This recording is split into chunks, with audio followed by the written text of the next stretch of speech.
Let me tell you something else. The First Lady ain't supposed to go around making dumb remarks in public. That's the President's job.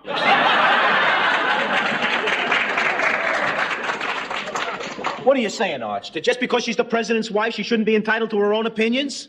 How do you know they're her own opinions? Maybe they ain't her own opinions. I'm reading in the paper where the CIA is going around doping people up.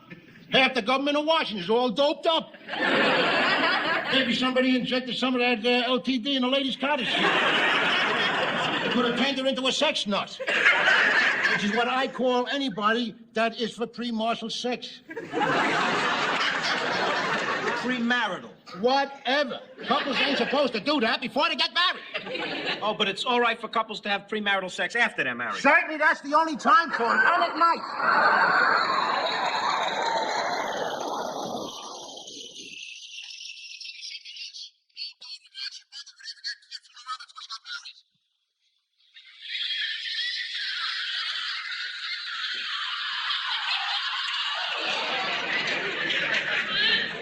Get away from me, you dirty girl. Mike, I found some more packing boxes Oh, for thanks, you. Ma. Oh, look at this. Hey, now you got a match set of Polak luggage. I can't wait to get out of this place. When I move out of here tomorrow, I'm going to feel like a guy who just served a 5-year sentence. Oh, gee, some tough sentence. Free room and board and sleeping with the warden's daughter. I don't know why I bother talking with the man. A guy who just said that the CIA put LTD in Betsy Ford's cottage. Oh, my, I'm going to miss Mike and Gloria. The house won't be the same. Oh, there'll be more room up in the can. Hi, Gloria. Hi there, little girl. Ma, Daddy, boy, have I got news for you. Oh, what kind of news? Well, look at me. Doesn't it show? The what show? Well, I just came from the doctor's. Now look at my face. Can't you see? Oh, gee, if you got something catching, give it to your mother. I gotta go to work in a minute. No, this is an incredible surprise. Stay over there, tell her. All right, I'll give you a hint. I found $1 million at the 5 and 10 cent store. You found the baby in Woolworths. Gloria, is what I'm thinking what I think it is? That's right, Ma. The doctor gave me a test. The rabbit test? What the hell can you catch from a rat? Daddy, no! I'm going to have a baby! Gloria?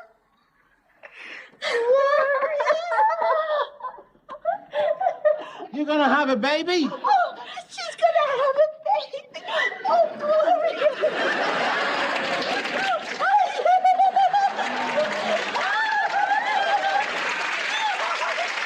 Will you cut these sounds? What are you carrying on for? She got married first, didn't she? I can't believe it. I'm gonna be a grandmother. Oh, I gotta be alone and cry a little. Oh, no, I gotta be with Gloria and cry. Will you get out of there? Let the old man have a chance here. Hey, my little girl. Oh, you're gonna be a grandpa. Will you stop? You're gonna squash the baby. Here, come here. Take some of this here. Will you dry your face? Sit down. Control yourself there. You're gonna be a grandma. Here, have a cigar. I've never been a grandmother before. But neither have I. You don't hear me getting hysterical over here. Just give me that. Look at this. My baby's gonna have a baby. Ain't that nice? Oh, gee. Here, Archie. Take that away. Do you see water running out of me? Gloria, when do you expect the baby? Well, I'm 2 months pregnant. Oh, so geez, that no, means- don't say that, boy. Listen, honey, bad girls get pregnant, see? Nice married girls is always expecting. I wonder why Mike didn't tell us. Because he doesn't know yet. Mike don't know? What the hell business is it of his? He's the first one that should know, Gloria, he's upstairs packing. Why don't you go up and tell him? You want me to run up and tell him for you, little girl? No. It's just that this is going to be such a big surprise for him because, well, we weren't planning to have a baby for some time. And, well, you know how Michael worries about world problems and a population explosion. For a guy who worries about explosions, he likes to fuse every chance he gets. What time's Gloria getting home? I'm home, Michael. Oh, great. I'll be right down. Daddy, why don't you take Ma out to dinner tonight? What for? It ain't her birthday. Archie, Gloria wants to be alone when she tells Mike. Why? Please, Daddy. I gotta leave my own house for something he done? Please, Grandpa.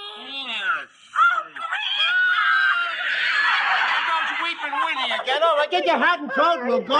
Thanks, Daddy. All right. Don't run. You'll fall off them shoes and wake the baby up. I gotta get Michael's dinner. All right, we'll go out, Edith, but not tonight, Tanya, because it causes garlic stones.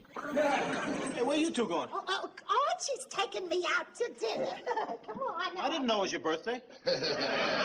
No. Her birthday's in March. October. Whatever. We're going out to celebrate something else.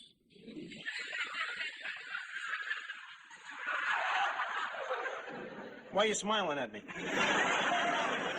Well, because I like it. You're okay there, Meathead. What's wrong? Mike, Gloria's in the kitchen. Come on. Yeah, she's in the kitchen. She's got a surprise for you out there. In the oven.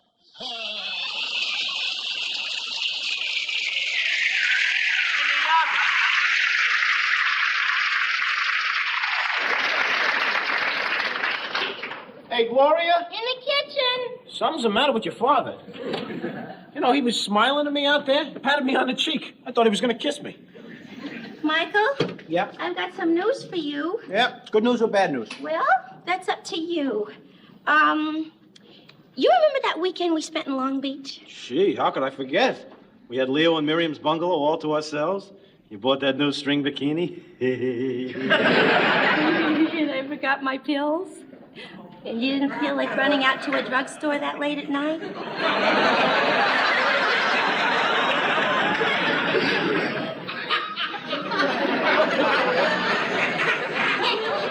Gloria, are you trying to tell me that you're pregnant? First you tell me if that would be good news or bad news. Are you kidding? That would be great news. I'm pregnant. I don't believe it.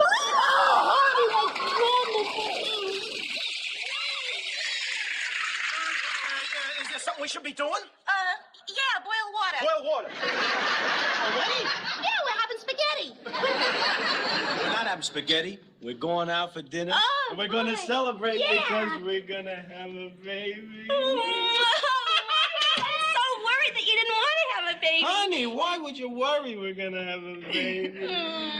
After my miscarriage, we did promise each other that we wouldn't try again, at least till things got better in the world. Yeah, but honey, things did get better. I'm working now, and tomorrow we're moving next door. And you know what else? What? We're gonna have a baby. Why would you worry about me?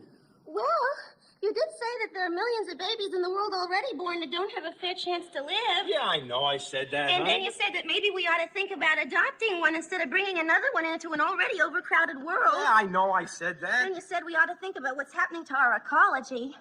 Yeah, I said that. Because you said that the air is poisoned and the water is filthy and there's not enough food to go around. Yeah, I know I said that. Are you upset now? Upset? No. I'm upset. I'm just, it's a natural reaction. You reminded me of a lot of unhappy things, so naturally I started to feel a little bit unhappy. But deep down inside, I'm, very happy. Really?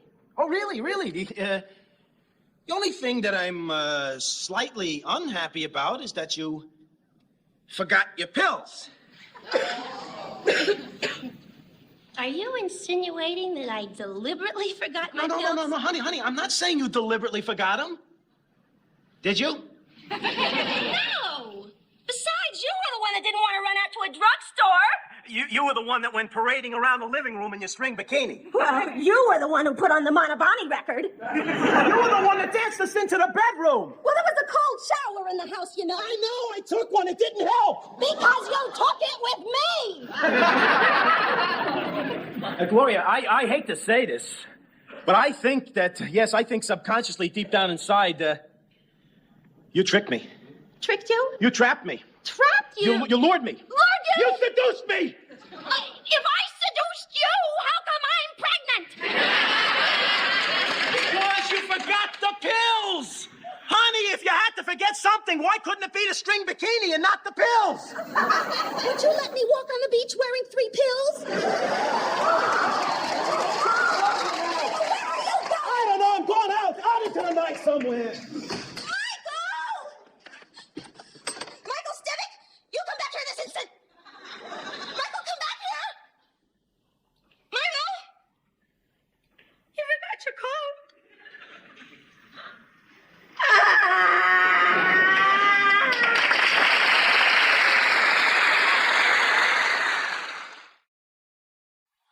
I can't believe she forgot her pills. You know, Irene, I was so mad at her, I felt like running to the nearest bar and getting loaded. And why didn't you? Well, when I drink, I throw up. Sit down. Calm yourself. Here, eat something. I can't eat when I'm feeling this way. She knows accidents can happen. Now, wait a minute, Buster. You were at the scene of that accident. You're no innocent bystander. And you know something else? I think all your gobbledygook about not having babies because the world is falling apart is just a big crock. Sure, Irene. You're saying that because you're a devout Catholic. No, I'm saying that because you're a devout coward. I think you're afraid of the responsibility of raising a child. That's a low blow, Irene. All right, if you don't want kids, then why didn't you have a vasectomy? Huh? That's an even lower blow, Irene. You don't want my advice. You just want me to tell you that the baby is Gloria's fault and that it's wrong to bring a child into an overcrowded world. Yes, now you're making sense. Look, before you blame this one poor little baby for destroying the world, I got something I want you to read. What is it, Vatican propaganda? What? I don't need any more poop from the Pope. It happens to be from the Christian Science Monitor. Since when do you get the Christian Science Monitor? Since my Baptist butcher ran out of wax paper. Quiet, Irene. Make jokes. I came here for understanding. I thought I'd get somebody like Joyce Brothers. I got Joan Rivers. Thank you very much. Look, at least read the article. Yeah, I'll read it. Gloria, why don't you come upstairs to bed? I can't. Michael's left me, and I'm going to have a baby.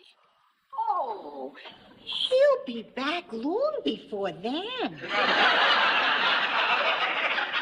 He probably just went to the movies. Or get a divorce. Who's getting a divorce?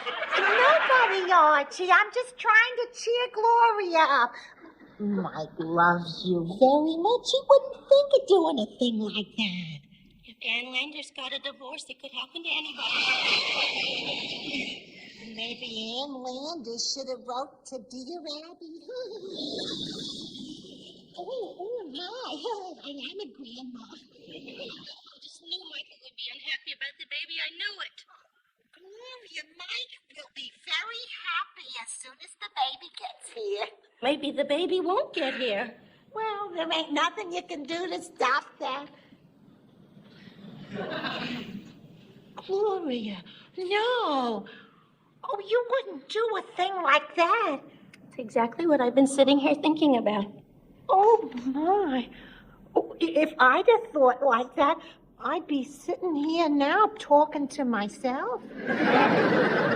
Oh, Ma, don't you feel a woman has the right to do what she wants with her own body? Well, when I'm sitting here watching them women talk about it on TV, I guess it's yes. But when I'm sitting here with my own daughter, who's carrying my own grandchild, oh, Gloria, I'm already in love with that baby. Well, so am I. But the baby isn't here, and Michael is, and I don't want to lose my husband. You're doing a hell of a job cheering her up. She's worried. Mike has been gone a long time. Yeah, he left before dinner, which means he probably fainted in the streets.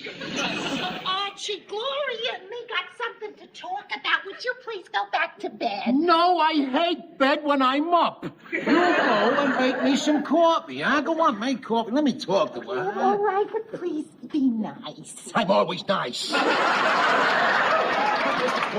Coffee. Oh, girl. Would you get out of my chair? Oh, don't cry, because I'm never kicking you. I'd never kick you out of my chair. Come over here. I just want you to sit with me like this here, you know, like we done long ago. Remember?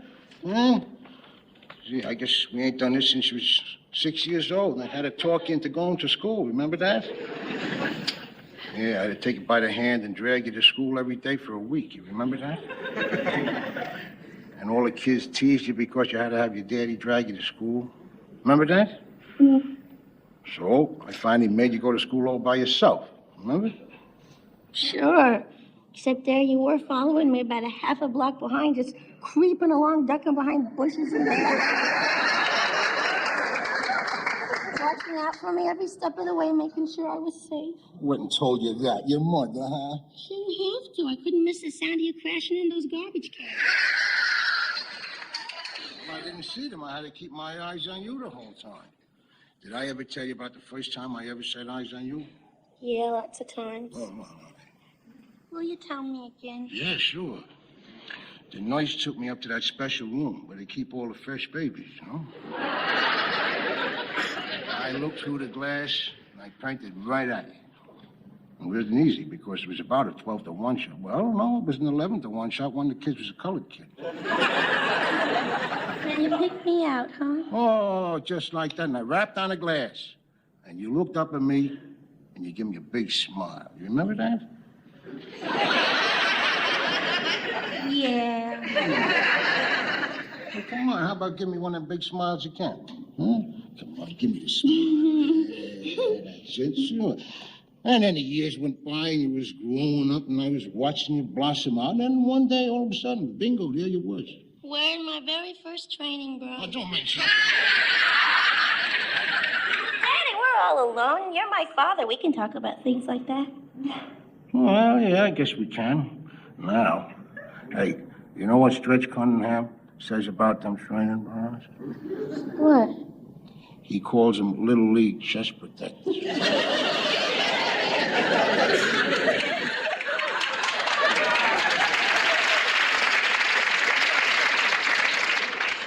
I guess this is one of them, what do you call, close father-daughter moments, ain't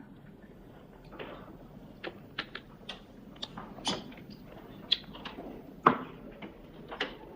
Hi. Jeezy's back. Where have you been, Michael Stivic? I was out, walking and thinking. I didn't know you could do them two things at the same time. Oh, hi, Mike. Yeah, see, he's back. You didn't think he was going to miss his last night of free room and board, did you? Arch, please. I'd like to talk to Gloria in private. You can talk to her in private, but I got her here. Yeah, Daddy's right, Michael. You're the one that ran off and left me. And they stayed here with me, waiting and worrying about you. Your mother worried. I didn't give a damn. So anything you've got to say, you can say in front of all of us. Yeah, bravo, bravo. All right. I feel happy about the baby. He's whoop-de-doo. Yeah, whoop-de-doo. I'm real happy you're happy now. Oh, and I sure am happy. We all heard from you. I've always wanted to be a grandmother. Well, not always. First, I wanted to be a wife. Oh. Then I wanted to be a grandmother. And now do you want to be quiet?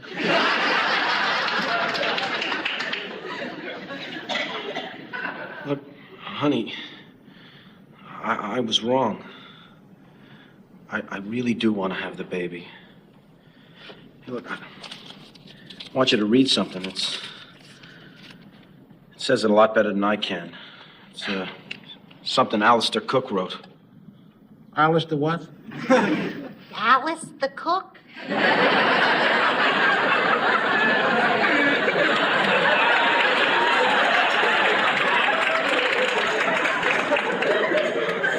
In the best of times, our days are numbered anyway. And so it would be a crime against nature for any generation to take the world crisis so solemnly that it put off enjoying those things for which we were designed in the first place. The opportunity to do good work, to fall in love, to enjoy friends, to hit a ball, and to bounce a baby. Oh, Michael. Oh.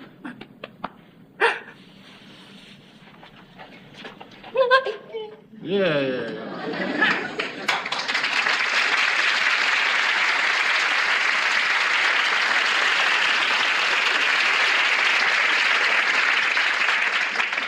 Oh, Archie, wasn't that beautiful? What Gloria read. Yeah, it was kind of nice. What the hell did it have to do with cooking? It's heavy! Oh, come on, will you? 10 years ago when I carried that up to Gloria's room, I carried it up alone. And I didn't complain. And it was heavier then before you two pounded the stuffings out of it. How come I'm carrying a mattress and you're carrying a pillow? You want the pillow here? Honey, let me help you with that. Now, little girl, get away from that. You ain't supposed to be doing nothing in your condition. Oh, Daddy, please don't say condition. You make it sound like I got the heartbreak of psoriasis. I don't have a condition. I'm pregnant. Oh, don't say that. Can't you say you're expecting? Geez, pregnant sounds like you've done something. We did. Well, you don't have to go advertising it to the world. What you do in the privates of your own room is your own privates. When I was a little girl and a woman was starting to show, they used to say she was expecting a bundle from heaven. But of course, everybody knew it was really a baby. Well, I wish we could get back to them days. What this world needs is a little more of that class. Well, herein before, when we talk about Gloria's condition now, we're just going to say she's expecting. Or in a family way? Or with child. How do you feel about knocked up?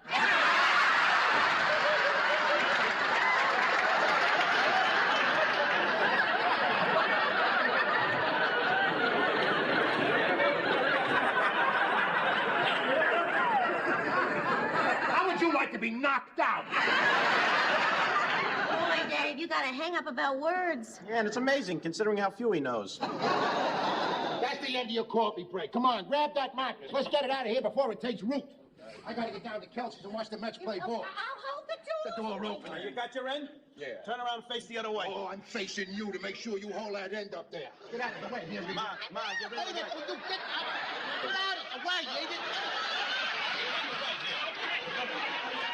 Get it out. All right, now, you got it straight? Yeah. Straight. All right, from here on, it's clear sailing. Come on. I told you, Edith, to get them garbage cans to the curb. Poor Daddy. With Michael out of the house, who's he got to pick on? Oh, he's still got me. Yeah, and he's lucky. Oh, no, I'm the lucky one, Gloria. And we was both lucky we got you. Oh, my. You know, I'm thinking of a song Jimmy Durante used to sing. Inka-dinka-doo? No, not that one. Did you ever have the feeling that you wanted to go, but still you got the feeling that you wanted to stay? Ha-cha-cha.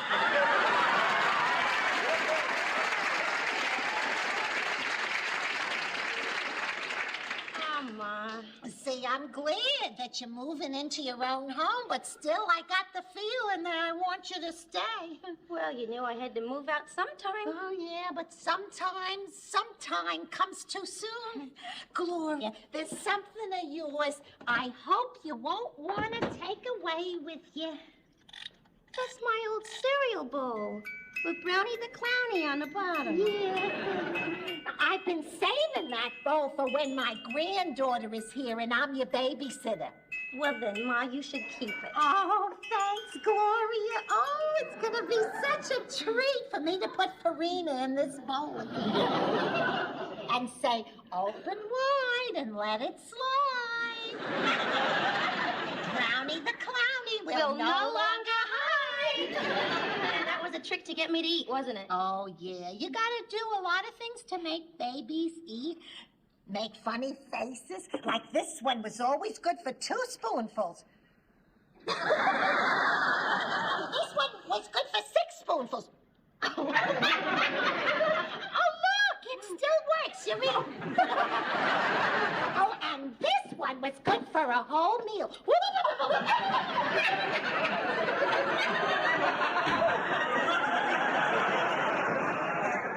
Get the big hormone pill. She's changing again. Never mind that. You know what's going on over there in your new house? There's nothing turned on. No gas, no electric, no water. No problem. Oh, no problem. You're going to freeze over there. You're going to starve over there. And without no water, your toilet's just another chair with a hole in it. Daddy, yes, no, Michael, come here. Wasn't Wednesday the day that you called the utilities people to tell them that we wouldn't be able to be in the house until Saturday to let them in? So they're sending a man today. He's not going to be there because you forgot to call, right? I forgot. Any darling? He'd forget his head if his teeth wasn't in it. Stop riding me. You stop being a jackass. You forget to turn on the gas, the water, the electricity. The only thing you remember to turn on is my daughter. You couldn't even remember to... what do we got here? 3 Muscatels? There ain't no harm done. This means we got him for 2 more days. Ain't that nice? 2 more days, ain't that nice? I think it stinks. And I'll tell you something else. I ain't going to carry that mattress back over here. You don't have to. We'll sleep on the couch. Oh, no, Gloria. You can sleep in our bed. The 4 of us in a one bed like a bunch of bears? All because that dumbbell forgets to make some phone calls? You stop calling him names. You stop sticking up for him. You stop telling her what to do. You stop talking to me at all. Tell you something. I was telling her what to do long before you married her. And remember this, a wife can always divorce her husband, but she can't divorce her father. Remember, a daughter can always leave her father and go next door to her own home with her husband. Come on, Gloria. Why should she go over there with you? I can get better care of her here. What are you saying? I can't take care of her? I got the gas and electric here. I know you got the gas. There's nothing silly about it. Listen to me. I'll bet if the 3 of us was on a Staten Island ferry and you fell into the water there. Now, which one's going to save you there? Oh, my, if I was there. Who put you on a ferry? Well, me. I don't want to save. I'd save her, Arch. You'd forget to swim. I'd be overboard before you got your clothes on. I'd have that hat up and that cigar. I don't think I've ever seen you swim. Do you know how to swim? I swim like a frog. I've never seen you in a bathing suit. Millions of people see me Oh, in a you're bathing crazy, suit. Arch. See what would happen? While you were on the deck arguing, I'd be on the bottom of the bay. Oh, the hell with that. What about the zoo? Suppose the 3 of us are going through the Bronx Zoo together. Can I be in this one?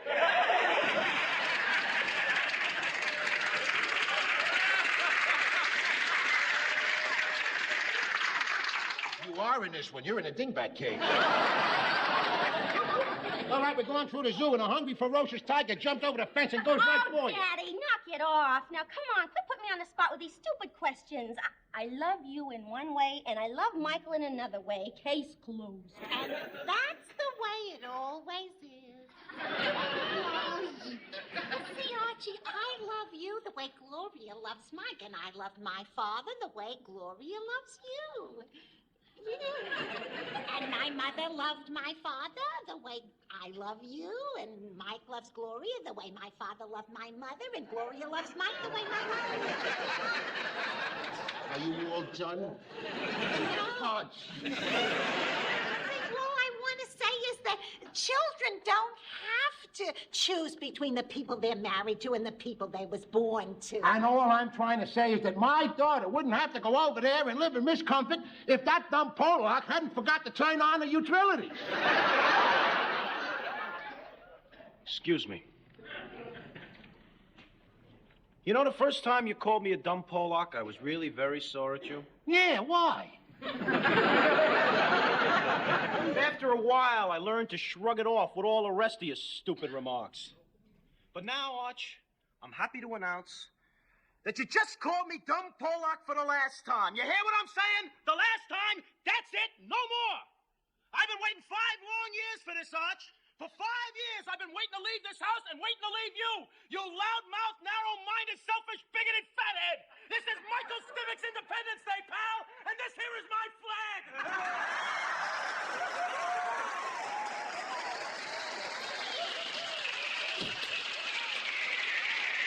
Hey, wait a minute, buddy. You didn't give me a chance to salute that flag.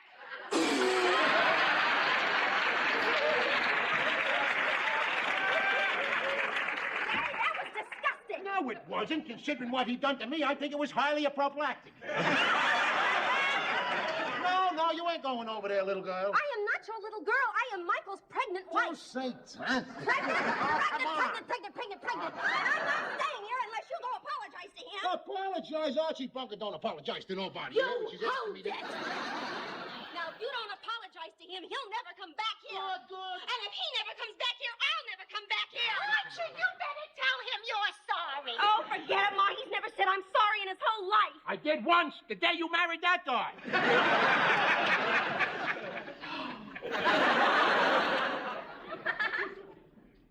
Goodbye, Mother.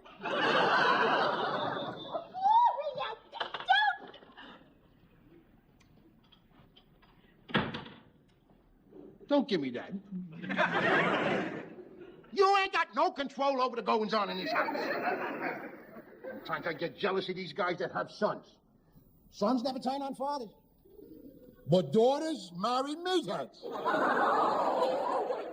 just let happen here. I ain't so sure who married a meathead, Gloria or me.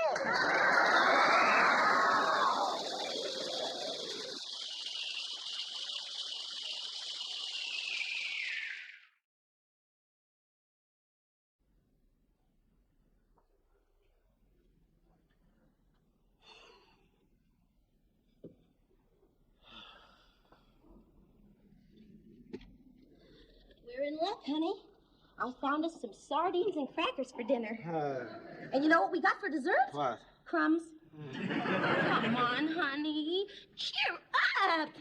Isn't this terrific in here? Michael, this is our very own home. Honey, this is your very own living room. And if you choose, Mr. Stivick, this is your very own front door. And this over here is your very own window. Come on, honey. We can do anything we want. We can do what we want, where we want, when we want. Yeah, we can do anything except cook, read, or go to the bathroom. Or keep warm. Let me keep you warm, Poopsie Doodle. Here, that's your favorite bag. Here, honey. Yeah. Now, you warmer here? Yeah. Isn't this better than sitting over there with Daddy? Yeah. Oh, Michael, I was just so proud of you when you stood up to him like that and said, this is Michael Stivick's Independence Day. Yeah, I freed us from a hot meal and a good night's sleep. Well, honey, cheer up. I know my father, he likes to act tough, but when he thinks about what he's done and realizes he was wrong, What? he'll send Ma over to apologize. You want to play tent? Why not?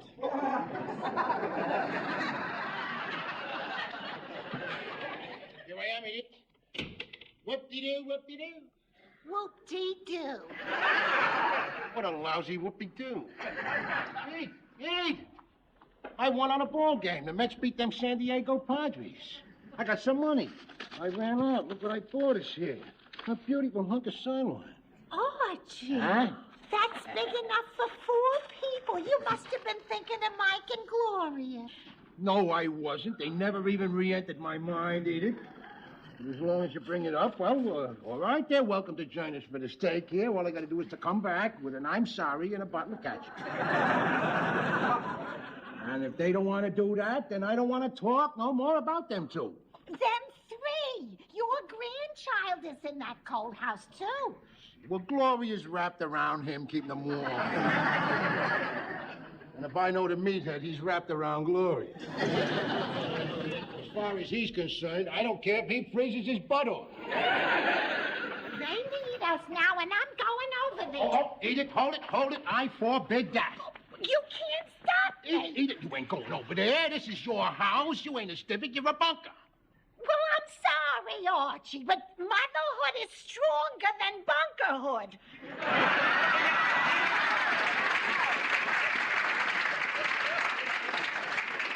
If my dead father heard you say that, it'd kill him.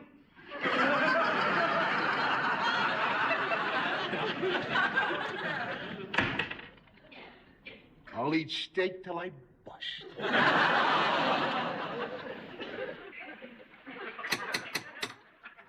Hi, Gloria.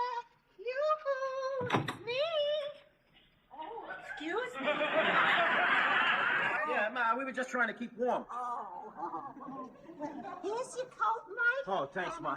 I brought you warm sweater, Gloria. Oh, thanks. And I brought us some hot coffee. Oh, that's great. Us? Did Daddy kick you out too? No, I kicked myself out. Oh, Ma. I think this thing has gone too far. I'm gonna go back there and tell Archie I'm sorry. I'll throw myself at his mercy. It's a small target, but I think I can hit it. I will not have my husband humiliate himself by crawling back. Now, come on. If Daddy doesn't come over here and apologize, we'll just have to make do. Now, sit. All right. What are we gonna do? Sit here and watch each other turn blue? Oh, no, Mike. I don't think we'll have to wait that long.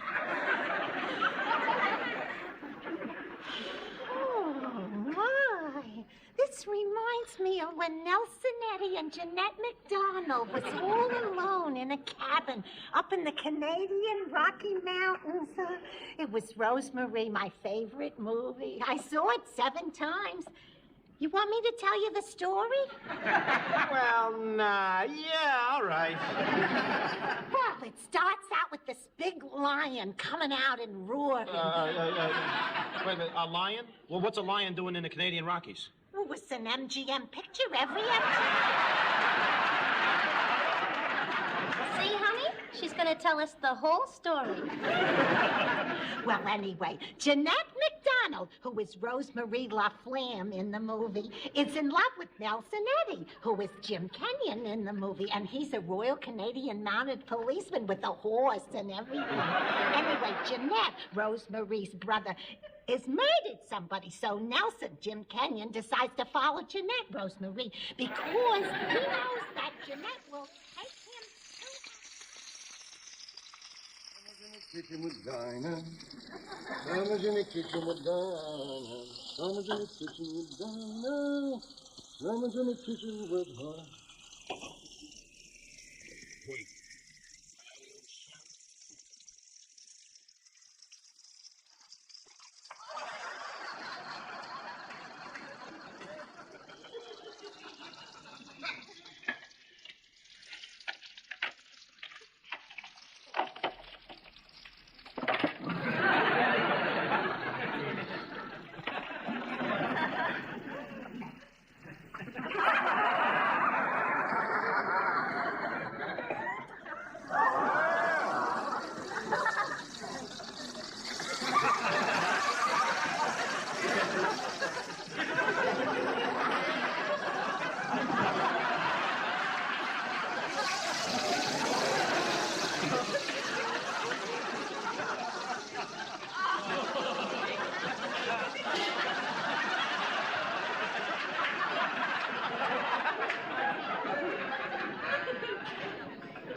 I was always Fruit Loops.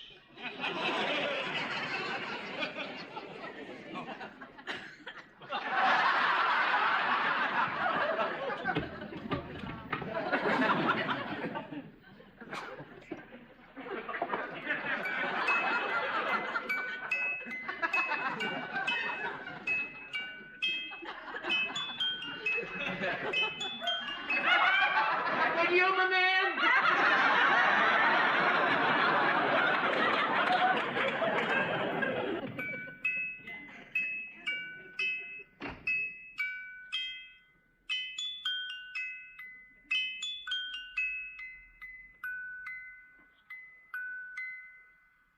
Oh, jeez. Brownie the town. And there's Jeanette with her eyes all shiny, and the snow is falling. And there's Nelson, so young and brave, sitting on his horse, riding through the forest, 'cause he can hear Jeanette singing to him. When I'm calling.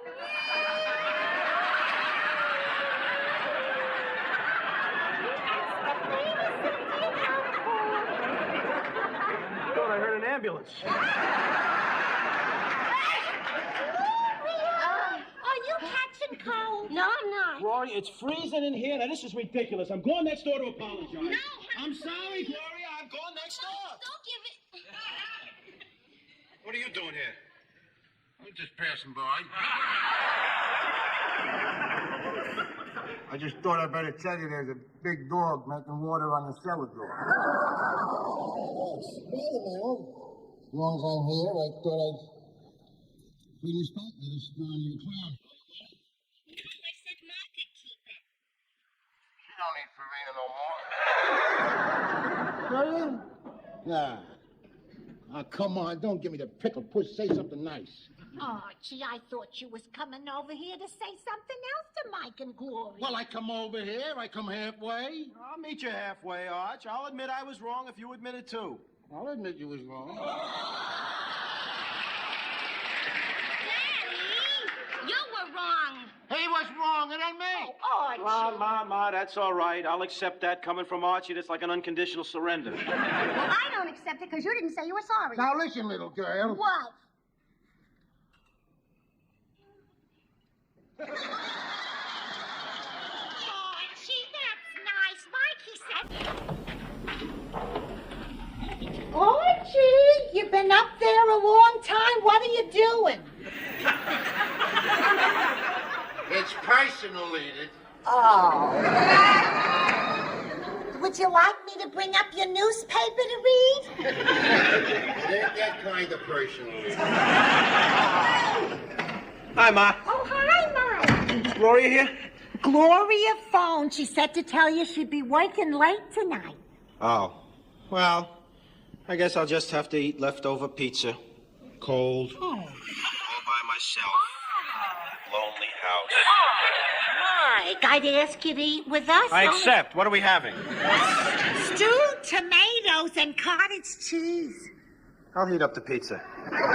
Is Archie still on that crazy diet? Oh, yeah, and he's exercising a lot, too. Every morning he touches his toes 20 times, and he does knee bends. Wait a minute. Ma, Archie touches his toes 20 times? Yeah, while he's doing the knee bends. Hey, who you talking to down there, Edith? It's Mike. Well, tell him to get his face out of the refrigerator. For your information, my face is not in your refrigerator. Oh, yeah? Well, get your butt out of my chair. Ma, what is it with Archie these days? I mean, I don't ever remember him caring about how he looked. Oh, Archie was always very proud of his body. Why? Hey, Ma, I don't want to worry you. Do you think maybe Archie's starting to fool around? Oh, Mike. Oh. Oh, not Archie. He ain't been interested in women since the day we was married.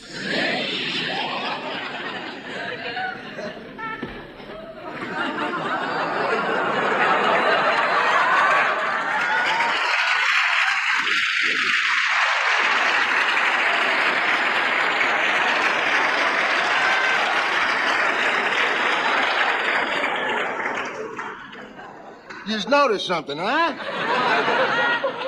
Archie, you dyed your hair. No, I rinsed it, Edith. This here is a rinse. You got any left over? I'd like to rinse my shoes. You forgot to do your eyebrows. Ah, the hell with them. Nobody looks at eyebrows, Edith.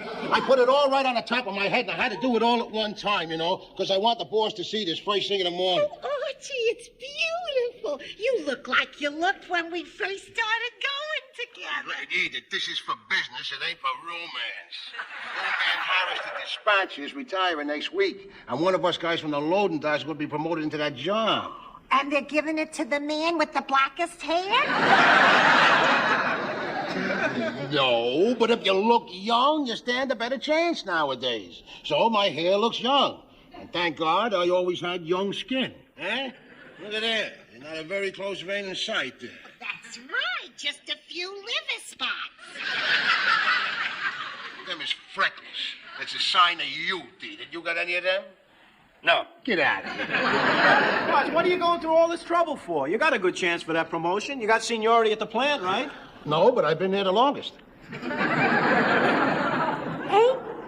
Black Elmo been there as long as you? Oh, yeah, Edith, but Black Elmo is colored. Colored guy ain't got a Chinaman's chance. Besides, Elmo is rooting for me to be the dispatcher, because then I'm going to make him the foreman, see? And that's as high as them people go. What would you call Justice Thurgood Marshall, foreman of the Supreme Court? If that's what he does there. Edith, I got to get this promotion, you know, before I'm so old that nobody wants me no more. Oh, Archie, there'll never be a time when I don't want you, even when your hair goes gray again. To match your eyebrows. I'm surprised you ain't eating something. That's a good idea. Oh, jeez. Oh, I get it. Yeah, I hope it's the Coast Guard. If it is, tell them our kitchen's being attacked by Jaws. Here's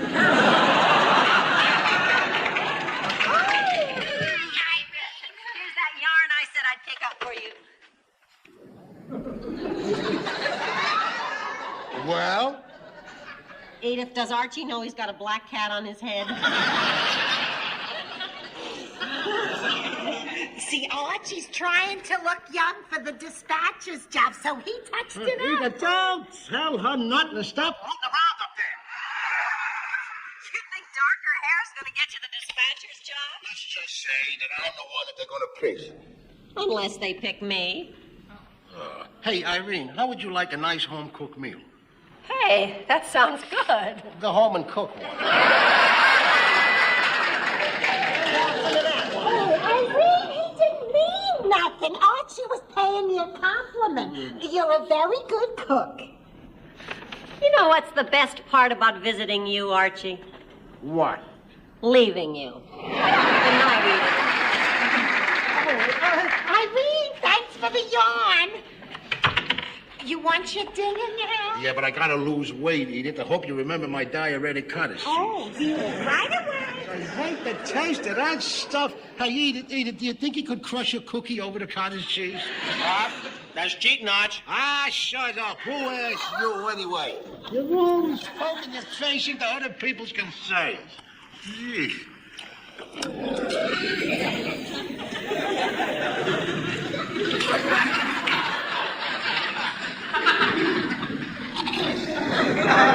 Can't you eat without chewing? How? Just shut your big yap. Why do you think God gives you lips? To close in the noise. All right. Don't take it out on me just because you're worried about getting that job. But can you imagine Irene Lorenzo thinking that she's going to get that job over me with all that gray hair of hers? Well, she just might get the job, Arch. You know, nowadays the government is pressuring companies into hiring more women in executive positions. I know it's a crime against nature. Women was created for two things, making meals and babies. Oh, boy. There you go again with the 19th century thinking of yours. Well, it's true. Look at your cave women. Why do you think your cave women was created with short legs and fat butts? I don't know, Arch, but I'm sure you got a good answer. So they couldn't run fast, so the men could catch them and force them to make the meals and the babies. Well, weren't there any cave women with long legs and skinny butts that could run faster than the men? Well, them the men would have to bring down with a rock.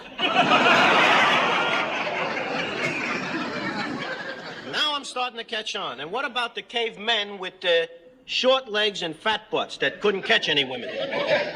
Well, they was probably your first fags.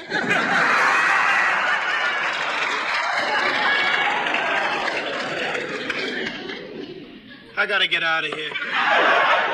I'm arguing about cavemen with a caveman.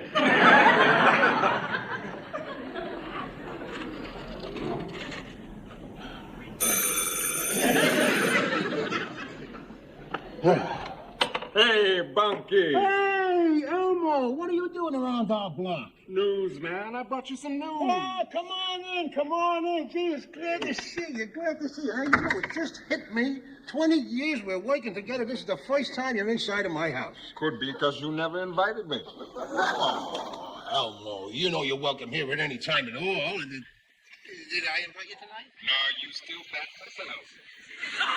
Say, Bunky, I like what you did to your hair. Yeah, you noticed that, huh? Hey. Come on in. Make yourself at home. Sit down over here. Oh, but not in my chair.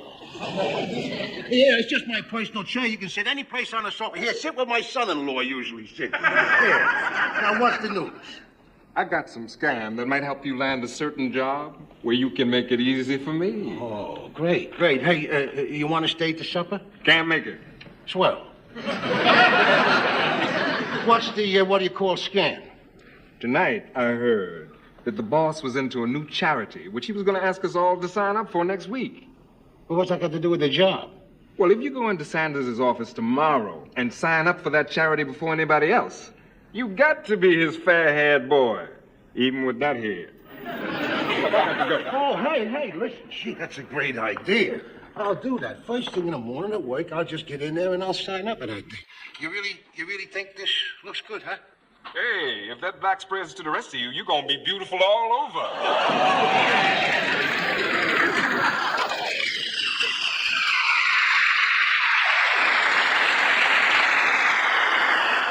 Thank you, Mr. Sanders. You're entirely welcome. We deeply appreciate your company's interest in our project. Mr. Scott, we always cooperate with any worthwhile charity. Well, you can't find a better one than the organ bank. We desperately need eyes, kidneys, hearts, any functional organs of the body. Well, our employees are happy to give anything that doesn't come out of their paycheck. I'll come by tomorrow with some pamphlets. All right, fine. I'll see you then. Oh, excuse me. You got it. Good morning, Mr. Sanders there. Could I talk to you for a minute, sir? Who are you? Mr. Sanders, I'm Archie Bunker from the loading dock. What'd you do to yourself? You look different. Younger, huh? No, different. Well, Mr. Sanders, the reason I'm here is I heard you was interested in a certain charity, you know, and I want to come down early so I'd be the first one to donate. Oh, it's very commendable of you, Bunker. We need everybody we can get. Oh, well, I'll give anything I can. I wonder. Here, just sign there. Oh, sign, huh? We collect later. Oh, painlessly, huh? Yeah. Okay, I'll just sign, and then I'll get right down the loading dock, Mr. Sanders, because I always like to be the early one to work, you know, as you can tell from looking at my work record, if you ever have any reason to be looking at that. Oh, I just may be doing that, Bunker. Yeah? Well, you carry this card in your wallet at all times. Oh, yeah. It identifies you as a donor. Oh, listen, I want to donor anything I can to help, Mr. Sanders. Yeah. Oh, I'll be right down. Excuse me, Bunker. Yeah, sure. What is it?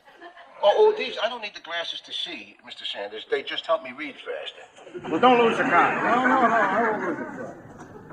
Let's see here. I hereby donate my body and any organs or parts to be used for medical science to take effect on my death.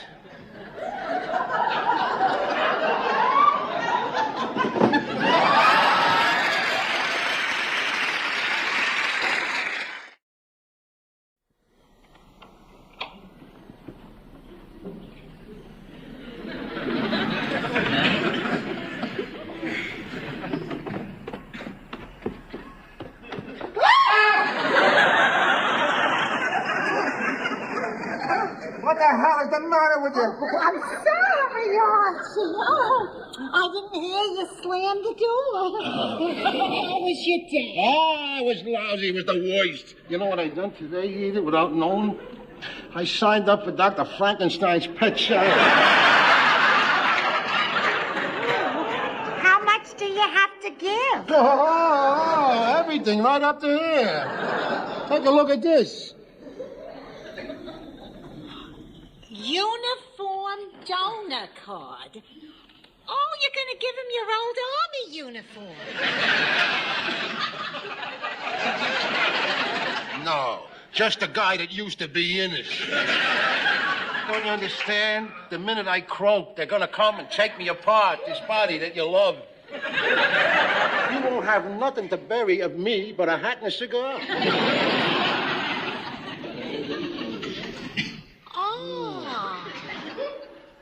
Oh, dear. What would the Reverend Felcher say? He'll have to preach his final urology over a hat box.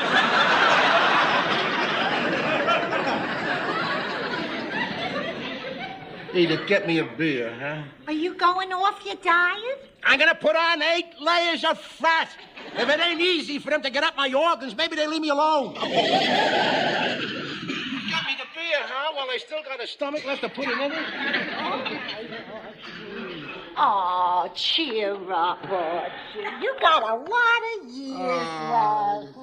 And maybe by the time you do go to your reward, your parts will be so old and wore out, nobody will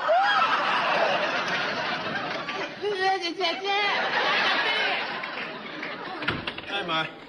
Here's Archie's cottage cheese. Oh, jeez, I hate that cottage cheese. We're having Chinese food tonight. Get out of here. Get back here. I want to ask you something, Professor. You ever seen one of them? Yeah, that's an organ bank donor card. I got one myself. You got one. What do they want you for? Well, your parts are Polish. They don't fit regular people.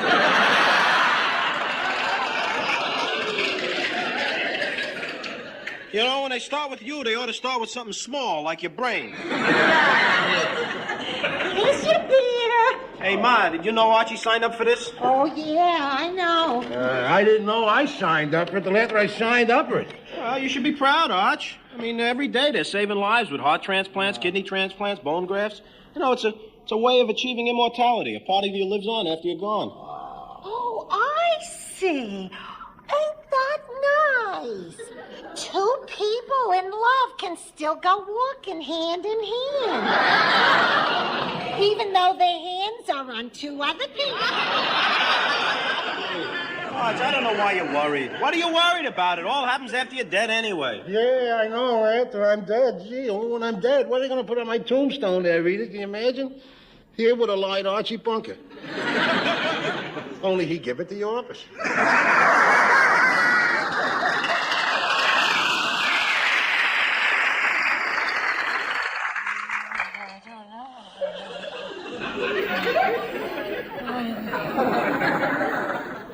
Archie? Archie? Archie? Archie, what are you doing? Oh, jeez, Edith, I just had the most awful nightmare. Oh, it must have been scary. It turned your hair white. That ain't funny. What are you laughing at? You wouldn't be laughing if you just had the nightmare I had, Edith. Well, why did you wash the color out of your hair? I thought you needed it for the dispatcher's job. Well, I'm going to have to take my chances without the color. Because of the nightmare I just had, Edith, this is what I dreamed, that I was in Munson's cab, see, and I was taking a nap in the cab. Cut that out! Listen to what I'm saying to you. All right. I dreamed that I was in Munson's cab, see, taking a nap, and all of a sudden, up comes this mad doctor, see, and he notices my donor card, he pronounces me dead, and he jerks out my liver for a needy friend. Without even asking? Edith, people ain't polite in nightmares. The next thing, I am driving a cab, see, and the way it works, see, I'm driving for heaven, you know. It's a tough drive, uphill all the way. And while I'm going there, these nutty doctors are running up and they're taking parts off of the cab and parts off of me. Why would they take parts off of the cab? You're worried about them taking parts off of the cab. What about your husband? Oh, I'm sorry, Archie, but it's only a dream. I know it's only a dream, but I'm telling you because dreams try to be telling you things, you see? So I'm driving on, and I get up to the pearly gates and park the cab up there. Get out, and I come eyeball to eyeball with God, and he is sore as hell at me. You know why? Yeah, 'cause you took a cab to her. You should have floated like everybody else. Wrong! That wasn't the reason. He was sore at me because he didn't recognize me with his hair. And he was sore at me because I come back to him without the parts he sent me down here. And what really bugged him is while I'm standing up there in my empty skin, all my organs are down here and other people breaking commandments left and right. My two hands are picking pockets. My feet are running away from a holdup. And my eyes are reading hardcore pornography. It was up! Oh, Archie, look at you. You're still shaking. You'll be shaking too, ain't it, if you dream you just flunked heaven? Oh.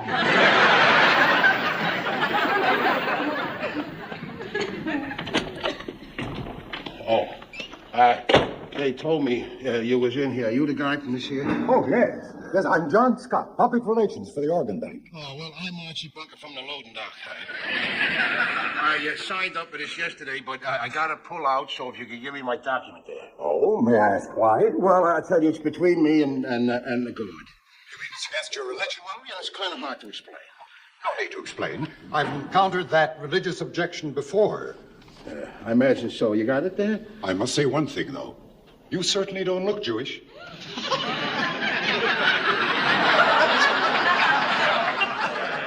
Oh, thank you very much. Oh, we've had many Jewish donors, but I know that Orthodox Jews are opposed to autopsies and all forms of dismemberment. Oh, yeah, ever since they was babies, they can't stand knives.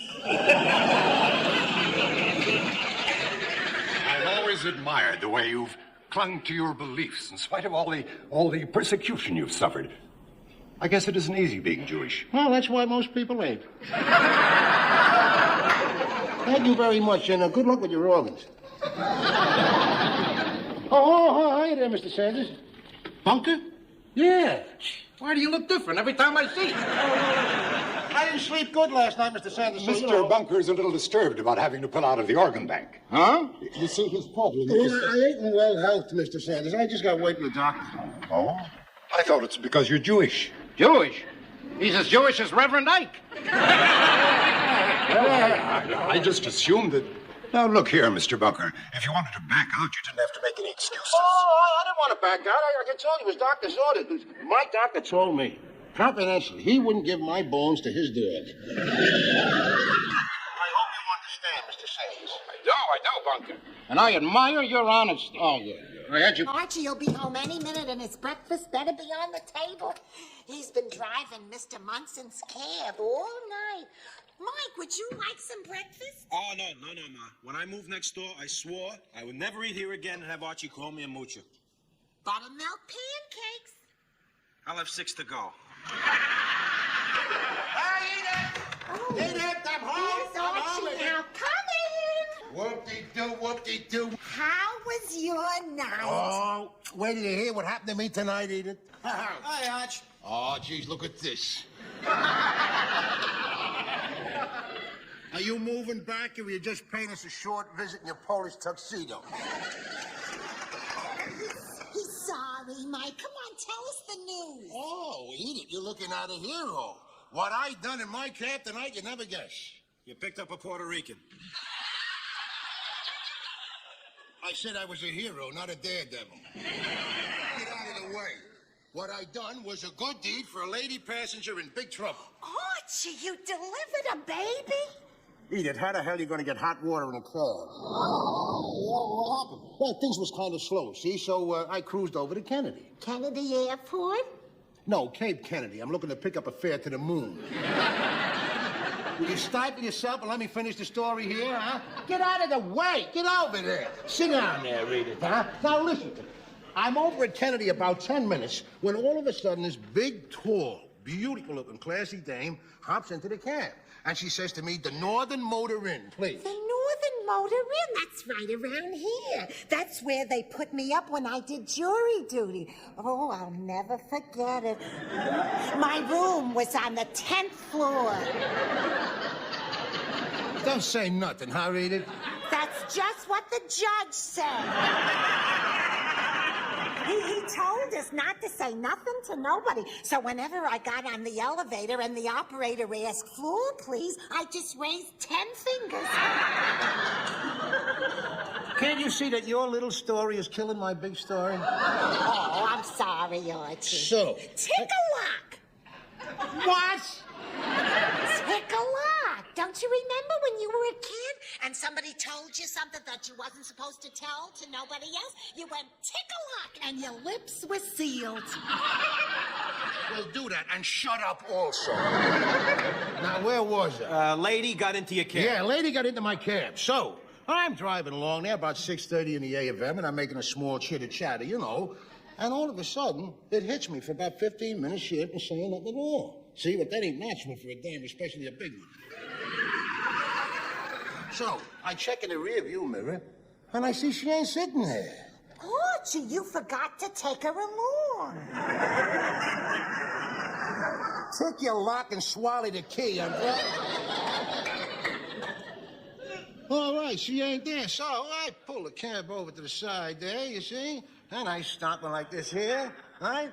Open the door, get out of the cab. You forgot to close the door. That's all right. Don't worry. I'll take care of it. So, Edith, I look in the back, and there she is on the floor, cold as a mackerel. So I hop into the cab, back, see? And the first thing I notice is that she ain't breathing. That's because you're standing on her chest. Shut up, you! So now, thinking quick, I start giving her mouth-to-mouth restitution there. And finally, she starts coming around. Archie, do you know what you've done? Sure, I just been telling you what I done. Now, along comes this colored cop, see? And he wants to take over the mouth-to-mouth. But I'm thinking fast. I say, no, I send him for the ambulance, you know? Because, listen, if you give a person the wrong breath type, you could kill that person.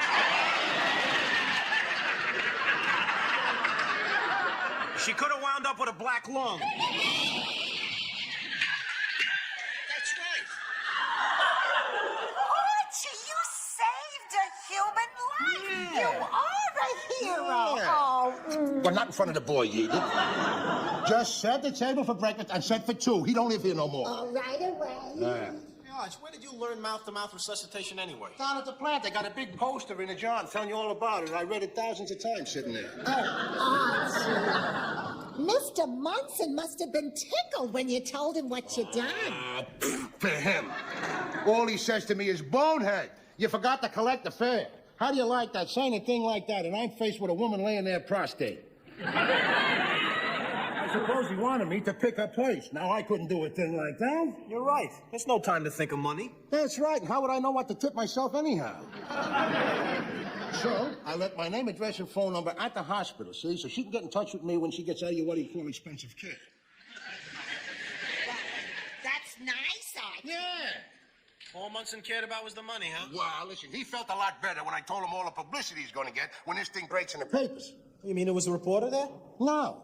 Well, then who's going to tell the papers? You are, buddy. Oh, no, wait a Get second. over here. Oh, Get over here. Wait a minute. Get on the phone and call the Long Island Press here, and you tell them the whole story like you seen it. Yeah, but Arch, I didn't see it. I wasn't there. You're the one that should call the paper. I can't do that. Why not? Because heroes are supposed to be shy. In World War II, did George C. Patton call the papers every time he blew up Italy?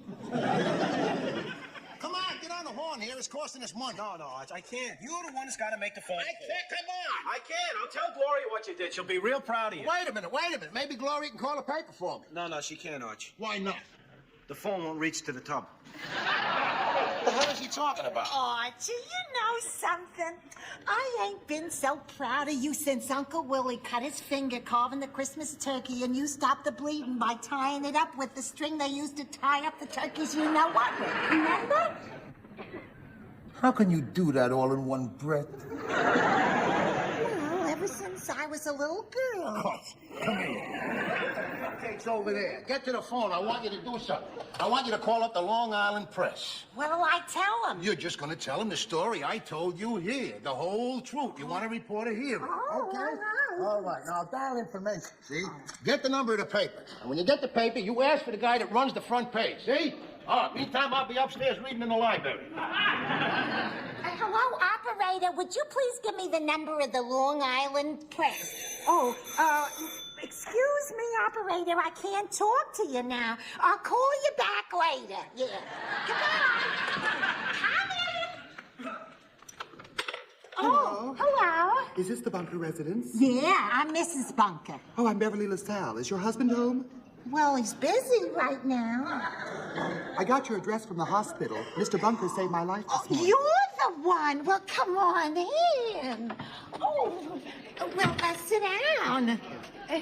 Here, wait a minute. I'll give you... Here. Well, how are you feeling now? Oh, much better now, thank you. The doctor said it was complete exhaustion. I'd been working very hard, and I guess I was just worn out. Oh, well, it's a good thing you wore out with Archie. Because he learned how to save people's lives in the toilet at work. Oh, he saved mine in a cab. It was foolish of me to work 3 shows a night for 10 weeks straight without a night off. Are you in show business? Yes. I'm a female impersonator.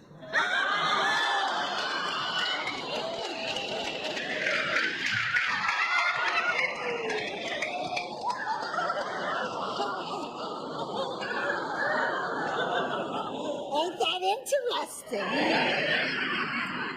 You know, that's smart, too. I mean, who can imitate a female better than a lady?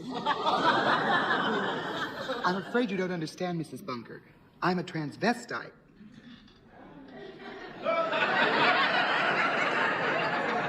Well, you sure fooled me. I mean, you ain't got no accent at all.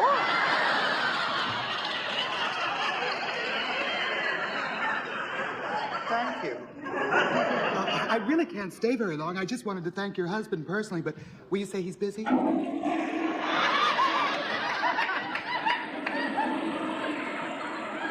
Oh, not anymore. Come on down. You got a visitor. I ain't receiving, Edith. Oh, it's the lady whose life you saved this morning. Her. Oh, listen, hang on to her. I'll be right down. You'll be right down. Would you like some coffee? Oh, not a thing, thank you. I'm already late for rehearsals. I'm opening tonight at the new Pink Tiger Theater. On Northern Boulevard? Yes. That used to be the old Pink Tiger. Well, gee, here you are. Well, good to see you. The last time I seen you, you was laid out pale as a ghost. How you feel? Oh, just fine, thanks to your knowing exactly what to do. Yeah, listen, it was a pleasure. I just wish there was some way I could express my appreciation. Well, I can't think of nothing except, maybe the cab fare, plus whatever. Oh, my goodness, I completely wasn't that silly. Here, this should cover it. Oh, wait a minute. The fare was only 8 1/4. I can't break that bill. Oh, that's all for you. I insist. Do you know that this is a 50? Yes. Well, okay. I never say no to a lady.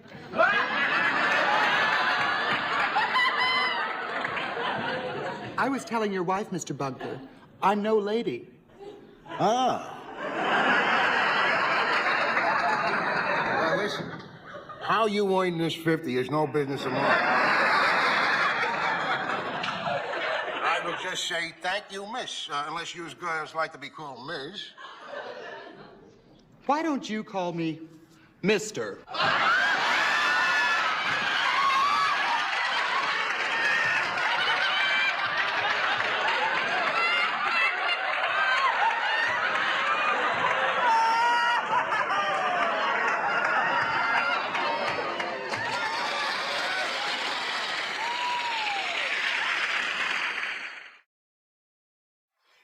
I would never have guessed she was a man until she took his hair off.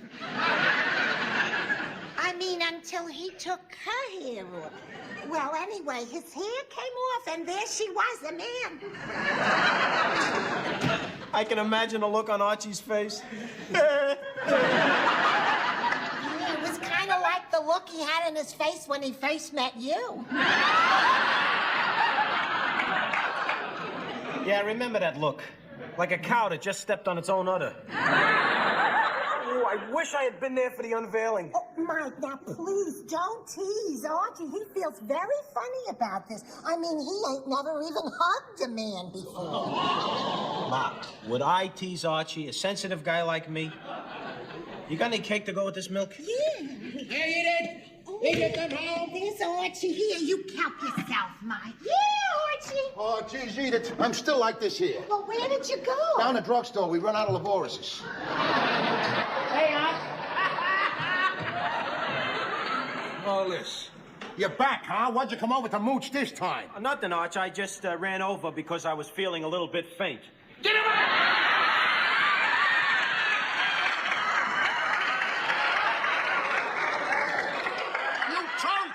Told you not to say a one word to nobody. Well, Mike is family. Glory of his family was standing behind me as an accident of marriage. What are you ashamed of? You're a hero. You saved a life. Yeah, lifeguards give mouth to mouth all the time. Listen, Edith, lifeguards as victims is always wearing bathing suits. So lifeguards know who they're mouth to mouth. This freak took my breath under an assumed sex. The man is not a freak. Outside of wearing women's clothes, he could be just like anybody else. Well, I'd never let my sister marry one or my brother neither.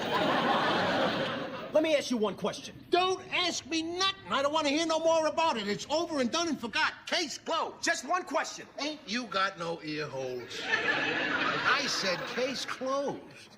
If you had known that that guy was a man, would you have saved his life? Dumb question, because I didn't know. Yeah, but if you had known, what would you have done?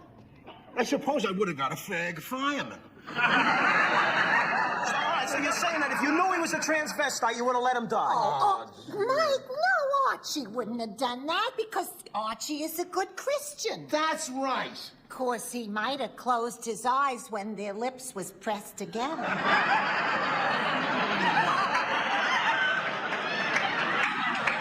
Don't help me over there, will you? Just tick your lock. Get out of here. You don't live here no more. Get over there and take your lock. What? Oh, it's you, huh, Munson? No, I didn't tell the paper because I don't want no publicity. What do you mean, hero? Don't tell me nothing about heroes. The best heroes is the unstrung heroes. Hey, don't come over here. I ain't gonna be here. I'm going down to Kelsey's. Goodbye. You jerk in. What? You still didn't answer my question. Oh, here we go. If you had known he was a transvestite, would you have let him die? Mike, Archie wouldn't let him do it. It says in the Bible, love thy neighbor as you love yourself. Hey, wait a minute. It also says in the Bible that a witness shall not bear falses against thy neighbor. Which is what that fag bore up against me. Fag? You don't even know what you're talking about. It just so happens that the majority of transvestites are heterosexual. That's what I said, fagglish. Not homosexual, heterosexual. You'd be surprised how many married guys with kids are transvestites. How is it you know so much about these things? Let me see your underwear.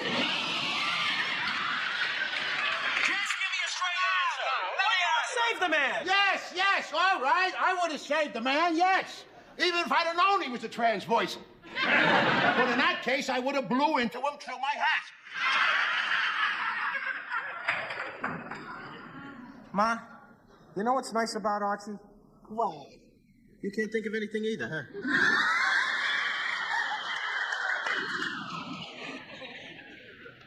Here you go, Prince Charming. What's that supposed to mean? Munson told me how you give the kiss of life to a sleeping beauty. What's the big deal? A woman passes out, so I give mouth to mouth. That's all. And you get a big kick out of doing it, huh? You're an animal. Everything you hear passes right down to your carnival instinct. This was a human being in trouble, stretched out like a dead fish. And you kissed that?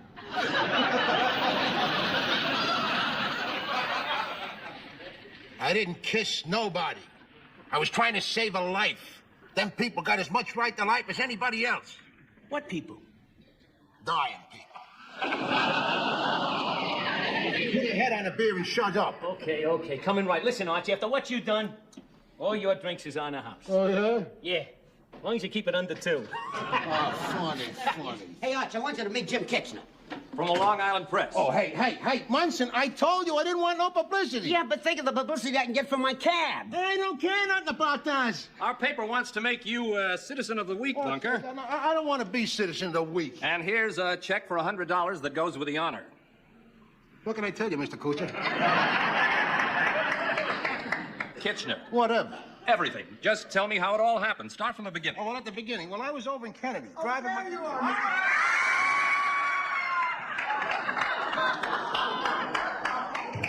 Holy cow.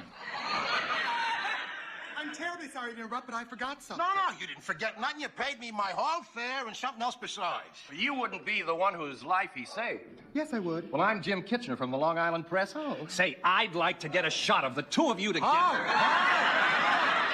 Wait a minute. Before you start anything like that, I'd like to have a couple of words in private with this lady. If you don't mind, do you? No. Just step right over here. Way over there. What are you doing here? How did you find me? Well, I called your house. Your son-in-law said he'd be sure you were here. I'll kill him later. Well, I'm opening tonight the new Pink Tiger Theater, and I wanted you and your wife to be my guests for the show. Yeah, all right. Well, very much obliged. But listen, while you're in here, for God's sakes, don't take off the hair. I mean, not even for laughs. Because these guys in here, they ain't liberal thinkers. Me. You know what I mean? Yes, I think I do. Thanks a lot for the invite. And if you're in a hurry, feel free to leave. Oh, rehearsal break, but first, which way is the men's room? Can't you hold it in? No, I need to use the sandbox. Right through that door. Now, the way it happened here, Mr. Kuchar. Well, where is he? He went to the men's room. Why did you let him go there? Because I'm tidy. Hey, Archie, you're gonna split that $100 with me, aren't you, since it all happened in my cab? Heroes don't split nothing with nobody.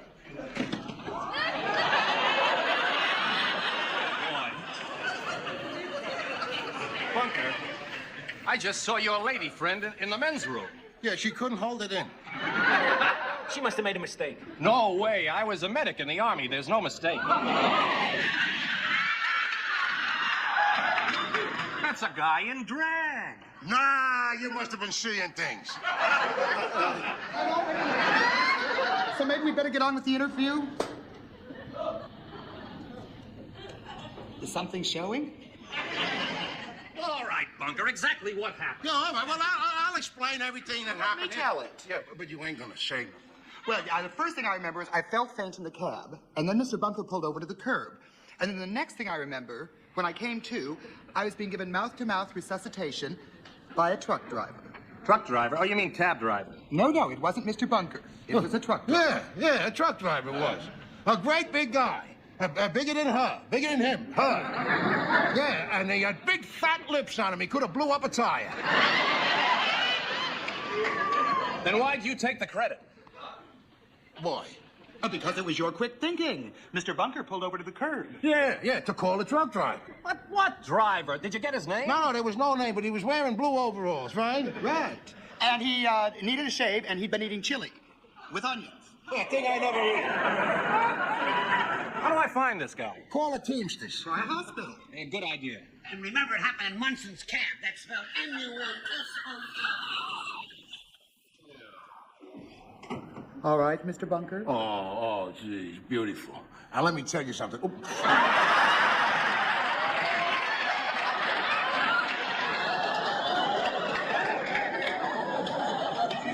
Sorry, fella.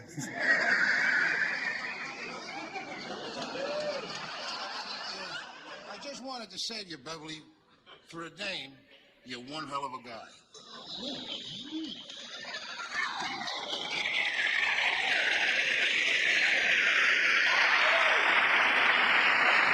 Morning entered like a kind neighbor who knew the spare key flower pot by heart, set the kettle to its soft rehearsal, and waited while the timer remembered what a beat is for. Edith put 3 cups on the table, 2 for the people she could point to and 1 for the day itself, which had earned a seat by showing up yesterday and promising to show up again. Archie peeled a tangerine with the pretended care of a jeweler and the actual care of a grandfather in waiting, arranging the segments the way he arranged courage, unevenly, on purpose, pushing the brightest to Edith because endings should be sweet on the tongue. Thunder sprawled across the kitchen threshold like a velvet rope and granted passage to anything wearing socks and good intentions. Stephanie came down with clay tracing half-moons along her knuckles, smiling like a person whose first thought that morning had been a verb. The rim of a newly thrown bowl had dried to the color of remembered storms and would take the glaze called rainwater if it passed inspection. Anna's basil, which claimed to be shy and behaved like a star, leaned toward the window as if volunteering for photos. Stephanie lifted the pot into a stripe of light and turned it until the little leaves learned symmetry.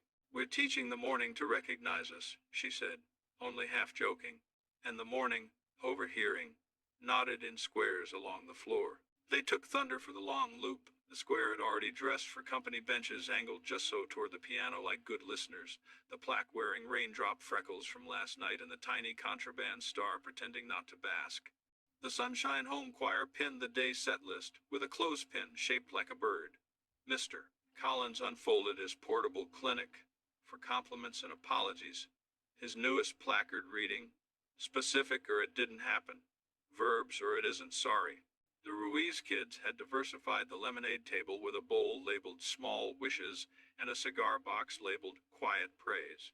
People folded paper sentences the size of bravery and fed both.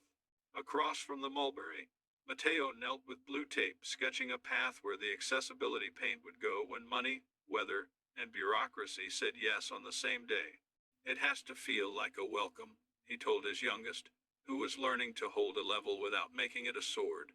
The smallest Ruiz pressed a star sticker into the corner of the tape, solemn as a notary public.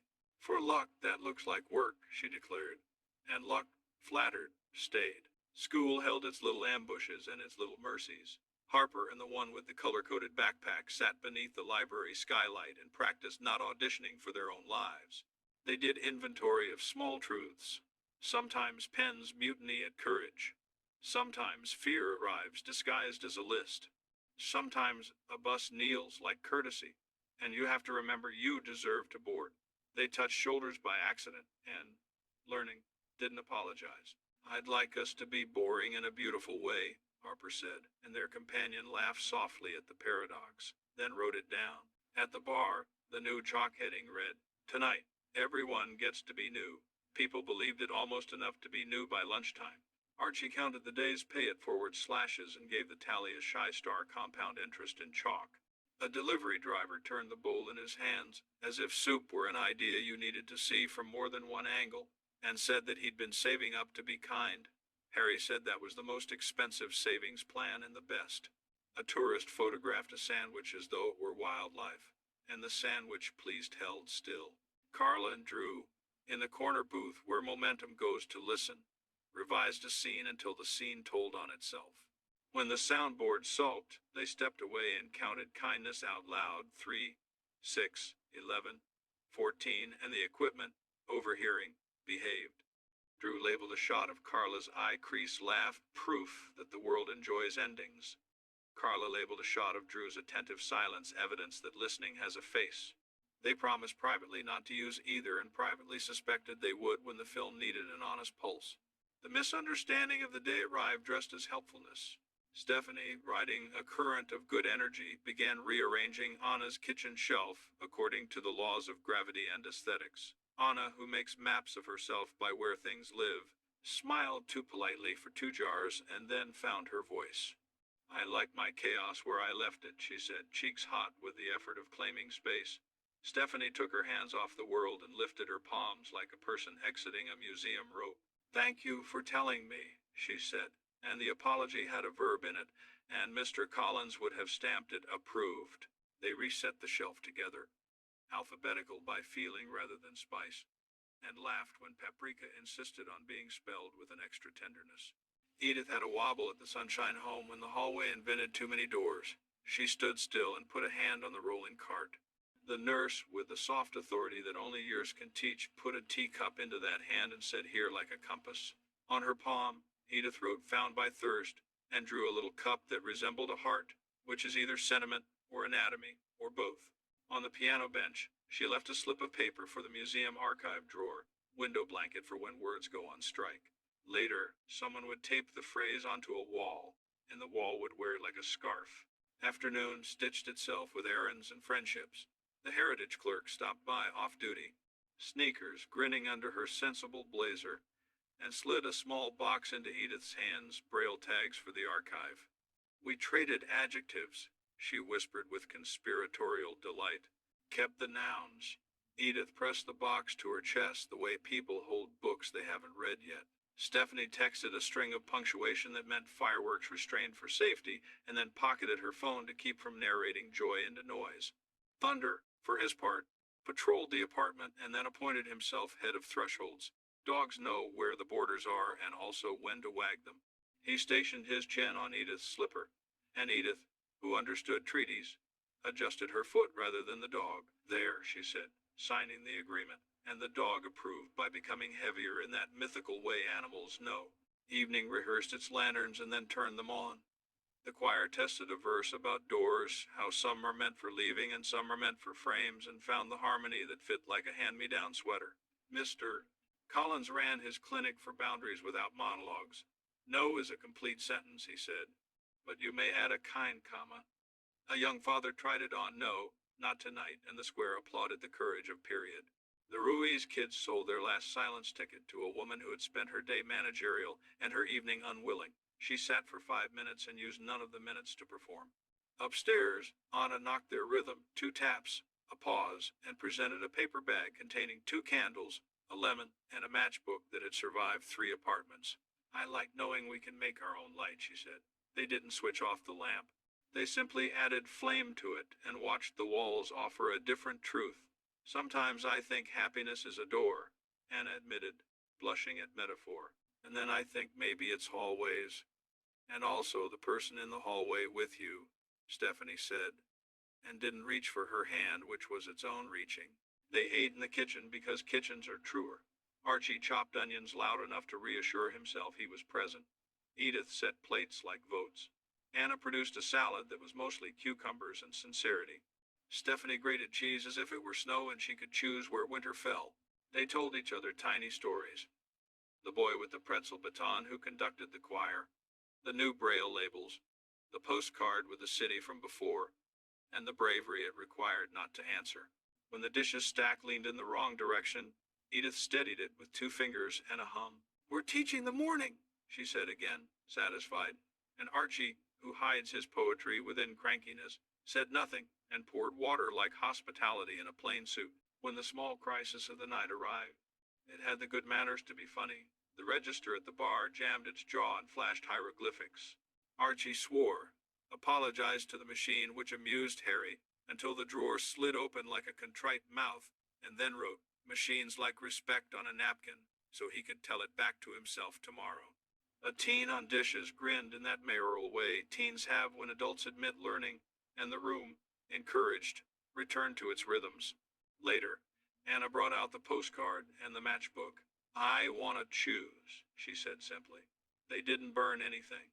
Statements without smoke are sometimes more legible. They slid the card into a plain envelope, wrote "No thank you" on the flap with a pen that had decided to cooperate, and set it on the shelf of small braveries beside the screw packet labeled "For When Tomorrow Forgets" in the clay coil that used to be a ring and now was a map of learning.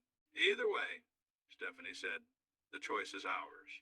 "Either way," Anna echoed, and somewhere in the building a neighbor tuned a guitar until the room agreed with the string. The night wore its soft authority. The plaque practiced humility without disappearing. The contraband star enjoyed being slightly wrong in exactly the right way. The choir's echo took up residence in the brick. Thunder arranged his spine across the bedroom doorway the way old soldiers arrange their medals quietly, so as not to frighten anyone with the memory of courage. Edith set the timer for nothing, just to hear it promise. Archie drafted tomorrow's chalk message on the back of a napkin and underlined the verb lightly. as if verbs should be held with 2 fingers and respect. Stephanie pressed a thumbprint into the rim of a new bowl and stamped ask before helpful along its edge, then turned it toward the lamp so the glaze could memorize light. Morning followed through. The Braille labels found their drawers. The benches learned first names. The shelf of small braveries acquired a bus transfer sign on the back. I went anyway. Harper taped up an index card that read, "I stood next to me." The one with the color-coded backpack slid a pen refill under D and drew a little bus because drawing is another way of spelling relief. Mr. Collins scolded a man for apologizing with theory instead of verbs and then hugged him with permission. The Ruiz kids took their bowl of small wishes to the steps, read the slips to the sky because the moon wasn't up yet, and did not giggle at the one that said, "A roof that listens." The wind carried the papers without scattering their grammar. A fog-thick hour at midday tried to bully Edith's nouns.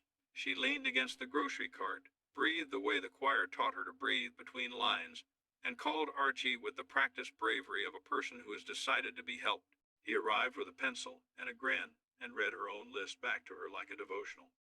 "Apricots," he concluded, and the word perched on the lip of her heart and did not fall. On her palm she wrote "heard" and "helped," and drew a star suspiciously like the one on the plaque, a motif the day had earned the right to repeat. By evening, the chalk column at the bar reached 15 slashes and a star. Archie drew another star and called it "interest accrued on kindness." A woman in a yellow raincoat ordered "whatever fixes people," and Harry, without fuss, ladled lentils like liturgy. Drew recorded the ladle's soft chime. Carla hummed 4 notes that went with almost everything worth keeping. In the corner, the heritage clerk took off-duty notes about the way people sit when they feel safe and the way benches can encourage truth by angling toward piano rather than away. On the apartment shelf, between the screw packet and the coil of clay, Stephanie added a folded slip that read, "I will ask before I help," and tucked a tiny basil leaf inside, because even promises need chlorophyll. Anna printed a second slip, "We can make our own light," and slid the spent match beside it. A little relic with the sacrament of sulfur. Edith added a sticky note that said "window blanket" for later. Archie, pretending he doesn't contribute to sentimental furniture, placed the napkin with the chalk message there too so the room would memorize the plan. And so the city practiced the kind of ordinary that requires concentration. The timer clicked because it knew the value of an honest beat. The kettle sang without insisting on an aria. The bench meddled people toward gentleness. The plaque kept its cool sentence. The contraband star learned the discipline of small brightness. The soup counted certain acts and quietly forgave others. The choir sent its breathing out over the square and then sent everyone home with air they trusted. The lamp caught the night and sorted it into squares of patience. The dog guarded sleep from the threshold like a prayer on 4 legs. The shelf held braveries so small you could mistake them for paper until they saved you in a grocery aisle or a hallway where the doors had too many names. They were not famous. They were not saints. They were the kind of people who keep Tuesdays and carry adjectives in their pockets for when the city runs out. But if you stood by the piano and hummed soft enough, if you tilted your head the way benches teach you to tilt, you could hear the story they were telling and being told by a long sentence with generous commas in no hurry to arrive at a period. We are ordinary. We are specific. We are in tune. We will ask before we help. We will say no when we must. We will save soup for the person who comes late. We will put a star where stars are not allowed. We will keep Tuesday. And then, as if to prove it, morning came again, wearing yesterday's promise and a fresh shirt. And the kettle rehearsed, and the timer agreed, and the lamp hummed its square hymn, and someone laughed in the hallway before they remembered why, which is how you know that a life not grand, not loud, not seeking applause has put down roots in the hard soil of days and decided to stay, to grow, to keep the weather company, and to make the small work ridiculous with tenderness. Morning stretched like a cat, and the kitchen obliged with its usual choreography, timer, kettle, cups in a neat little line as if they were auditioning for a polite parade. Edith tested the timer with a fingertip and trusted it to keep the beat. Archie peeled a tangerine with the concentration of a jeweler and the speed of a granddad sneaking candy before dinner, and Thunder arranged himself across the threshold like a velvet rope with opinions. Stephanie drifted in with clay smudges on her wrist in the calm of a person who woke up already in a sentence, Anna's Basil leaned toward the window as if it had a favorite side for photographs, and Edith wrote, glaze. Praise on a sticky note because rhyme improves compliance. They practiced their new ritual of 3 quiet breaths before the day got loud, which gave the kettle time to remember its solo and the timer an excuse to click like a metronome with manners. On the long loop round the square, the benches had already taken attendance. The crossword pair negotiated the ethics of peeking. The 2 new mothers swapped sleep like rare stamps. Mr. Collins tuned his folding chair and set up the day's placard apologies with verbs. Compliments with evidence beside a basket of prompt cards just in case courage needed flashcards. The plaque wore last night's drizzle like sequins, and the contraband star practiced being subtle. The Sunshine Home Choir pinned a set list to the piano with a clothespin shaped like a bird and another shaped like a lantern because balance. The Ruiz kids had added a 3rd container to their table, hand-lettered with extreme sincerity. Praise we forgot to say yesterday. People folded sentences and fed the box with the relief of late homework being accepted. Back upstairs, a note slid under the door like a shy idea. It was from the building's ad hoc committee on practical matters, which is to say the neighbors who care loudly and alphabetize opinions. Agenda, mulberry season, scooter traffic, laundry room diplomacy, and a proposal for Wednesday quiet hour so the hallway can hear itself think. Archie circled quiet hour and wrote yes in handwriting so large it looked like optimism. Edith drew a tiny mulberry beside the word stains and underlined it twice the way you underline a child who needs a nap. Thunder nosed the note and decided he would chair the meeting by lying in the center of the room. The first complication of the day was fashionable and prompt. The pay it forward chalk ran out of chalk, just as the column reached 19 slashes and a shy star. Harry offered a pencil. Archie refused because pencils feel like taxes. Stephanie produced a piece of sidewalk chalk the size of a thumb, and everyone agreed it had good energy. A delivery driver stared at the board for a long time and paid for 2 bowls exactly when he could have paid for 1. A tourist took a photo of the soup like it was an endangered species, and the soup, flattered, held still. At school, Harper sat under the skylight with the one who alphabetizes courage under D and tried to talk like 2 people who already know they're on each other's team. They compared pocket talismans. She had a crumpled bus transfer with a lucky ink smear. They had a tiny sticker that said, "You are allowed," taped inside a notebook, and practiced a sentence that felt like a clean shirt. "I like you and I'm still me." The sentence fit without tailoring. They touched shoulders and agreed that if cafeteria chairs were nicer, half of adolescence would be solved. The laundry room portion of the day arrived with a squeak and a prophecy. Edith carried a basket of clean things and a dignity that could not be folded. The machine decided to argue about balance. A neighbor who believes in group projects suggested an elaborate strap system that would convert every spin cycle into a trust exercise. Edith nodded, set a timer, and wrote "found" by Rhythm on her palm like a coach's note. When a sock leapt from the basket to audition for the hallway, Anna trapped it with a graceful toe and hooked it back like a friendly fish. "Laundry diplomacy," she declared. "Treaties are binding for 48 hours or 3 wears, whichever comes first." By noon, the benches asked for a slight nudge and angled toward the piano to invite listening, a centimeter back so the stroller dance wouldn't jam. Stephanie and Anna lifted as one, shifted without overcorrecting, and set the legs down with the satisfaction of a good syllable in the right place. "Benches are invitations," Anna said, startling herself with how much she meant it. "They have to sound like please." "We should stencil that," Stephanie said, already designing a font in her head that looked like good posture.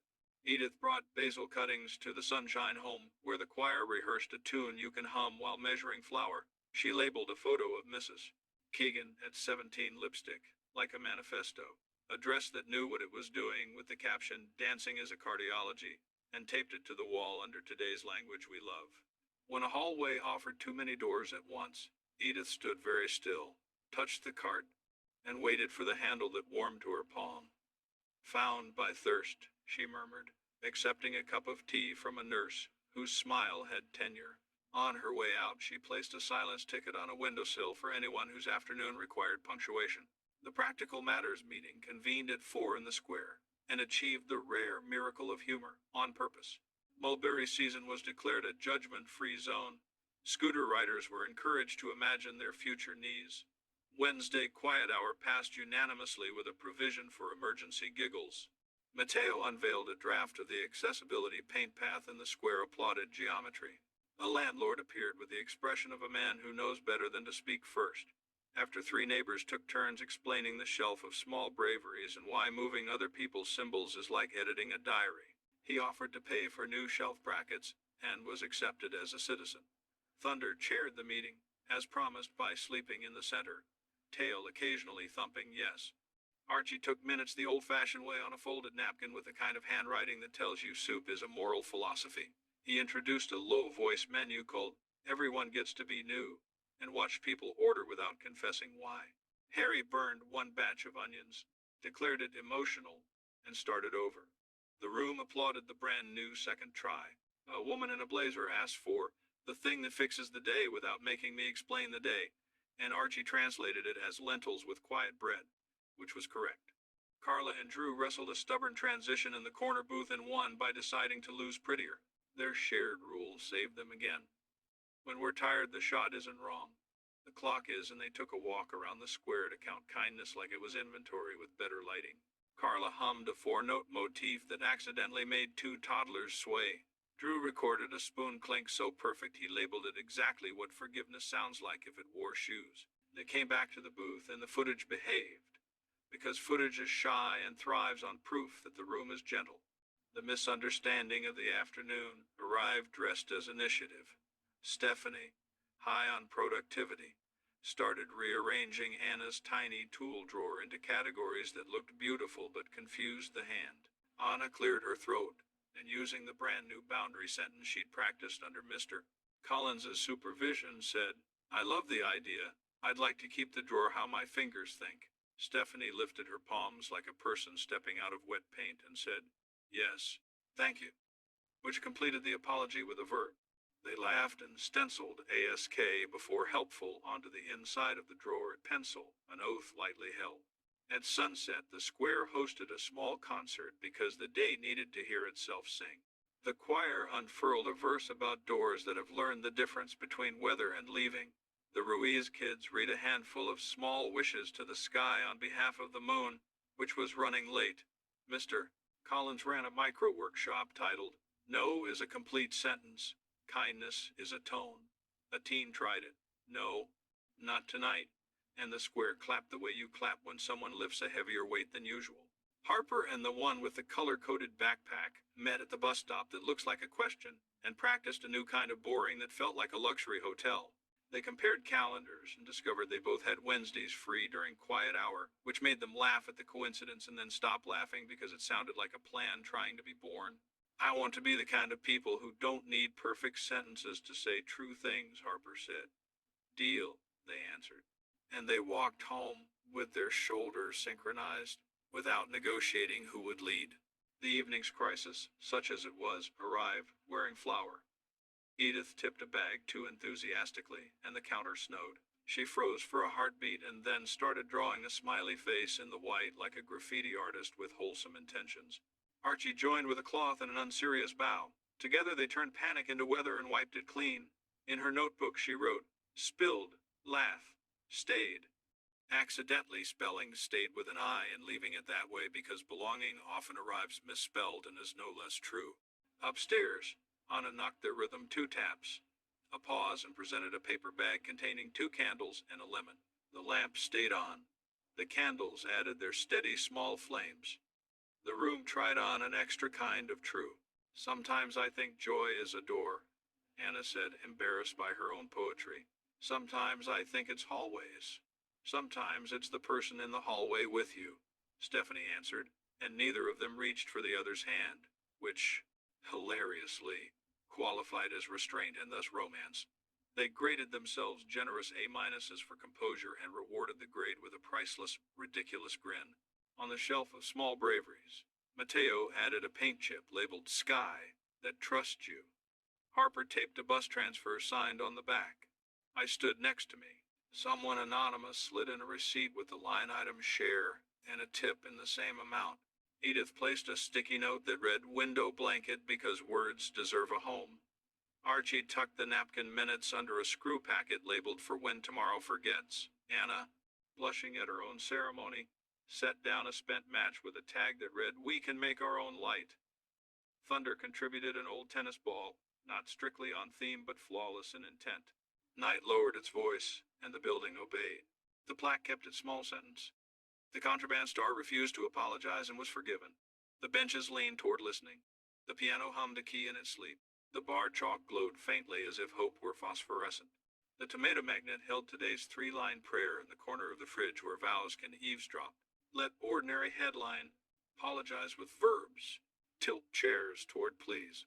Morning agreed to return in exchange for tea and better posture. The kettle rehearsed. The timer promised. The basil showed off. The city tried again. A stranger came into the bar and ordered water with the face of a person being weathered. He left with soup and his jacket unbuttoned. A neighbor stared at the shelf of small braveries until her shoulders dropped and then slid in a folded note that simply read, "I asked." A librarian resisted the urge to alphabetize the shelf and wrote instead, "I organized where I should have respected on an index card and filed it under S for sorry." The Sunshine Home Choir practiced breathing between phrases and taught anyone lingering by the steps the trick of taking air like you earned it. The mulberry stain one more sidewalk square, and the committee officially declared such stains a seasonal art installation. The scooter people learned to ring bells like compliments. The hallways learned Wednesdays, and the laughter learned how to whisper without losing its vowels. And in the kitchen, Edith tapped the timer, set the cups, kissed the morning on the forehead with a tea bag, and let the water find its own way. Archie divided Tangerine Sun into unequal kindnesses. Stephanie pressed a thumbprint into a new bowl and stamped along the rim. Keep the shelf honest. Anna knocked their rhythm, walked in with basil cuttings and a smile that made the day stand up straighter. And everyone, including Thunder, remembered their lines without trying. If anyone had asked what they called this script, this joke, this long-running show that nobody wanted to end, they would have shrugged and said life, and the square, proud and specific, would have seconded the motion with a chorus and a bench at the ready. Morning wore a sweater it borrowed from late autumn and asked permission to stay for breakfast, which the kitchen granted with its usual ceremony. Timer first, so the day would march to a beat. Kettle next, so Comfort had a vehicle. Cups lined up like students at a polite rebellion. Edith tapped the tomato magnet, a ritual for luck, and the timer answered with a crisp little click that sounded exactly like competence. Archie peeled a tangerine into reckless spirals and pretended he wasn't about to put the best segment on Edith's saucer. Thunder flopped across the doorway the way famous rugs flop in castles and allowed passage in exchange for toes spoken to kindly. Stephanie arrived with clay crescents dried to the color of forecast and a grin that implied verbs had already reported for duty. Anna came on the two-tap pause in a breath, carrying basil cuttings with the swagger of understudy stars and a little jar of honey she called backup sunshine. They did 3 quiet breaths together, a daily hoodoo that improved everything from tea to grammar, and watched the thin square of light on the floor expand like a friendly country. The square outside had woken up early to practice being useful. Benches angled themselves toward the piano like people who'd finally learned to listen without asking for a medal. The plaque proved it could be solemn and cheerful at the same time. The tiny contraband star remembered to act modest and failed adorably. Mr. Collins set out his folding chair, and today's placard, boundaries without monologues. Praise with receipts plus a basket of index cards for anyone who preferred to compliment anonymously, which turned out to be most of the block before noon. The Sunshine Home Choir pinned a set list to the piano with a clothespin shaped like a lighthouse. The Ruiz kids arranged 3 jars, small wishes, quiet praise, and new jar. We're not sure yet and argued for 3 minutes about the merits of a 4th jar named Returned Courage before deciding the shelf could only handle so much ambition before lunch. Laundry day arrived disguised as diplomacy. Edith folded courage into towels and accidentally made a swan out of a pillowcase, which alarmed no one. Downstairs, the washing machine did that dance where it pretends gravity is a suggestion. A neighbor proposed ratchet straps, pulleys, and a community trust fall, which Edith answered by setting a timer and humming the Sunshine Home warm-up scale until the drum found its center. Appliances, she informed the room. Respond to leadership. On her palm she wrote, found by rhythm, and drew a little drum that looked suspiciously like a teacup, because her metaphors had unionized and refused to work alone. Anna executed a precision toe save on a fugitive sock and declared laundry to be a bipartisan issue. They ratified the treaty by sharing a clothespin that looked like a rabbit with opinions. At school, Harper and the one who keeps their courage under D met beneath the skylight and practiced being boring together in an excellent way. They compared notes on bus routes, pens that betray at the worst moment, and cafeteria chairs as a public health hazard. I like you and I'm still me, Harper said, offering the sentence like a well-folded sweater. Deal, they answered, tugging the sleeve over their wrist and discovering it fit without tailoring. They scheduled a Wednesday walk during quiet hour, which made both of them laugh and then keep not laughing, because sometimes plans prefer to enter a room without applause. The bar, meanwhile, auditioned a fresh chalk heading. Your seat is safe, and discovered that a declarative sentence can season soup. Archie tracked slashes on the pay it forward column until the chalk nub nibbled his fingertips. Harry produced sidewalk chalk with the solemnity of a stage sword, and the column continued, star included, because certain children had made that non-negotiable. A courier studied the board, nodded to nobody, and paid for 2 bowls with the same expression people use when upgrading strangers' days. A woman in a blazer requested the thing that undoes a Tuesday, and Harry slid lentils across like a parole. A tourist took photos of sandwiches from 5 angles, tagged the city by accident, and left a review in the tip jar written on a napkin. Famous bread. Deeply local kindness. Carla and Drew faced the editing suite, like 2 people who had recently remembered they love each other more than they love being right. The sound behaved when they behaved. When it didn't, they read their rule card aloud. When we're tired, the shot isn't wrong. The clock isn't went to count kindness on the square like it was inventory with a soul. Carla hummed a 4-note motif that convinced a toddler to dance. Drew grabbed a spoon chime so pure he labeled it Forgiveness with Shoes and saved it for a scene that hadn't confessed itself yet. Back in the booth, he found a shot of Carla's eye crease laugh and filed it under proof of civilization. She caught him and filed him under evidence of listening. And then they kissed in the unglamorous way. People kiss when deadlines haven't paid rent, but love still owns the building. A small misunderstanding waltzed in at the very hour. Misunderstandings prefer late afternoon, when blood sugar is negotiating with dignity. Stephanie, high on useful energy, attempted to re-architect Anna's tool drawer into categories that pleased God and gravity. Anna, who maps safety by knowing where the screwdriver lives, took one breath and used the sentence she'd rehearsed with Mr. I love your idea. I want to keep the drawer how my fingers think. Stephanie lifted both hands, palms out, like a person backing away from wet paint. Yes, thank you, she said, completing the apology with a verb. They penciled ask before helpful inside the drawer and laughed softly at their own newfound competence, the kind that expects stickers and settles for eye contact. The Practical Matters Committee convened near the Mulberry and achieved the rare municipal miracle of not hating itself. Mulberry stains were declared a seasonal installation. Scooter bells were rebranded compliments with wheels. Wednesday quiet hour passed unanimously with a clause allowing emergency giggles and babies who haven't read the charter.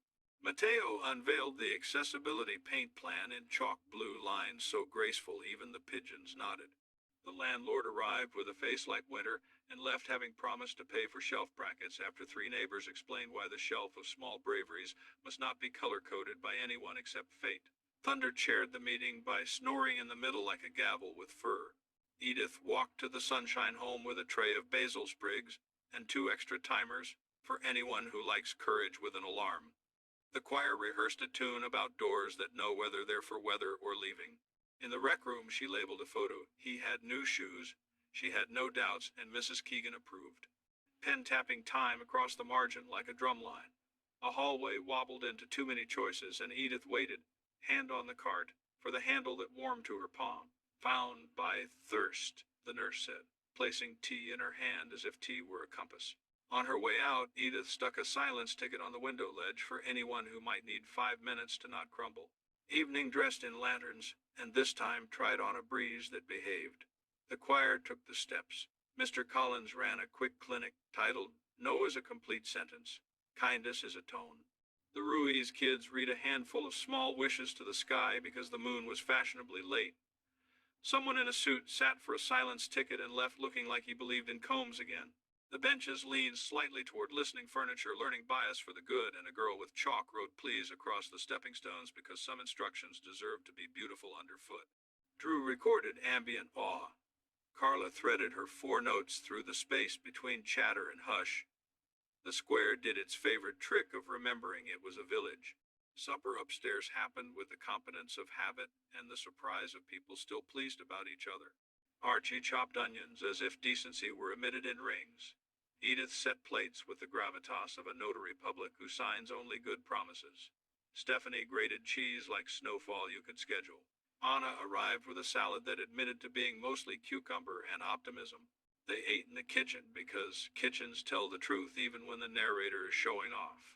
The small crisis of the night spilled flour, posed for a portrait, and then agreed to be swept. Edith wrote, spilled, laugh, stayed in her notebook. Spelled, stayed as stayed. Circled it, decided belonging is often misspelled and no less real. After dishes, Anna produced a paper bag, 2 candles, a lemon, a matchbook from a cafe she didn't miss, and a postcard from a city that had stopped being home. I want to choose, she said. They didn't burn anything. Dramatic therapy was for days with worse weather.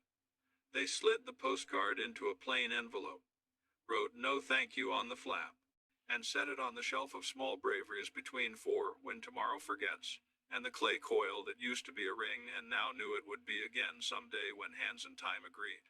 Either way, Stephanie said, the choice is ours.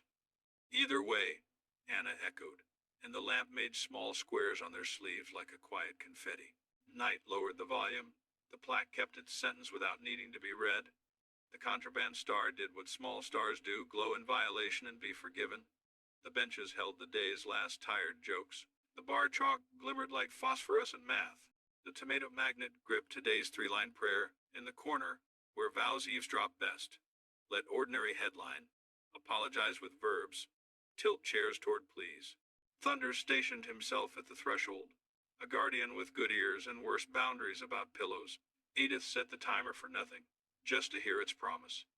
Archie drafted tomorrow's chalk with a shy underline under win, because winning quietly felt legal. Stephanie pressed a thumbprint into a new bowl and stamped keep the shelf honest along the rim. Anna tucked a basil leaf under the edge so the bowl would wake up fragrant. Morning kept its end of the bargain by arriving on time and pretending to be new. The Braille labels found their drawers and made the archive readable to more than eyes. The accessibility paint plan earned a small grant, which the square celebrated like a lottery because dignity money spends better than big jackpots. The shelf of small braveries gained a bus transfer signed I stood next to me, and a receipt was shared neatly circled. Harper met their Wednesday quiet with a walk and a hand they didn't have to explain. The one with the color-coded backpack moved their courage from D to front pocket and pretended it had always lived there. A librarian who had almost alphabetized the shelf confessed on an index card I organized where I should have respected and filed it under S for sorry with a smile that learned something. At lunch, a man came into the bar with paint freckles on his boots and the look of a day that had done numbers to him. He asked for water and left with soup and permission to be quiet. A tourist returned for the endangered sandwich and brought a friend to see the famous local phenomenon, by which she meant decency with bread. The pay it forward column reached a fresh star. The Ruiz kid added another one because compound kindness deserves interesting math. Archie pretended not to get emotional and cut lemons as if zest were a steadying practice. Harry burned exactly 3 onions on purpose to appease the kitchen spirits and then made the good batch while whistling a theme song the night hadn't written yet. In the afternoon, the Practical Matters Committee tested Wednesday quiet hour. The hallway learned whisper and kept its vowels. Babies ignored the memo and were grandfathered in. Someone dropped a pan and everyone paused, then grinned, then resumed whispering like professionals. Mr. Collins patrolled lightly, issuing gold star nods for beautiful tone. Thunder accepted petting at a responsible decibel. Edith passed out silence tickets and used one herself like a model citizen. Stephanie and Anna tested a new bench angle and decided the centimeter between privacy and community is an art form. Carla performed a 4-note blessing under her breath. Drew caught the sound and filed it under architecture for feelings. By dusk, the square looked like it always wanted to. People at rest without being still. conversations leaning toward useful, a child telling the piano that it was brave, the plaque catching lamplight like a stanza in a pocket poem. Upstairs, the lamp threw its small city across the wall. They stood in it and practiced the dangerous sport of being unafraid in the correct direction.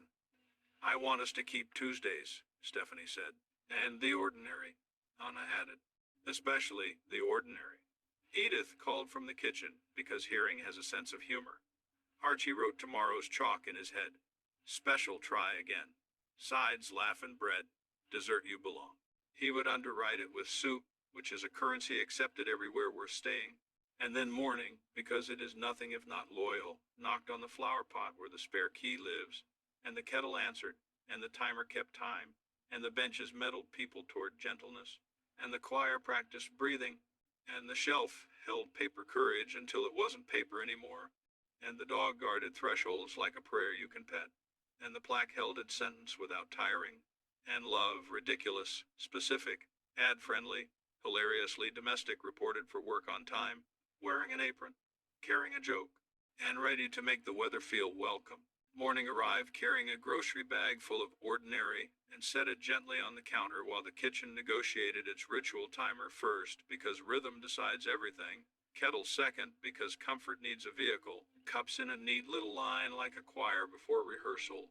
Edith tapped a tomato magnet the way some people knock on wood, and the timer clicked like a tiny judge who has chosen mercy. Archie peeled a tangerine into a messy galaxy and tucked the brightest star on Edith's saucer. Thunder sprawled across the doorway like a very dignified bouncer and waved through any feet that knew his password, which was simply, "Excuse me," said like a compliment. Stephanie drifted in with clay under her nails and the content look of someone who woke up already in a sentence.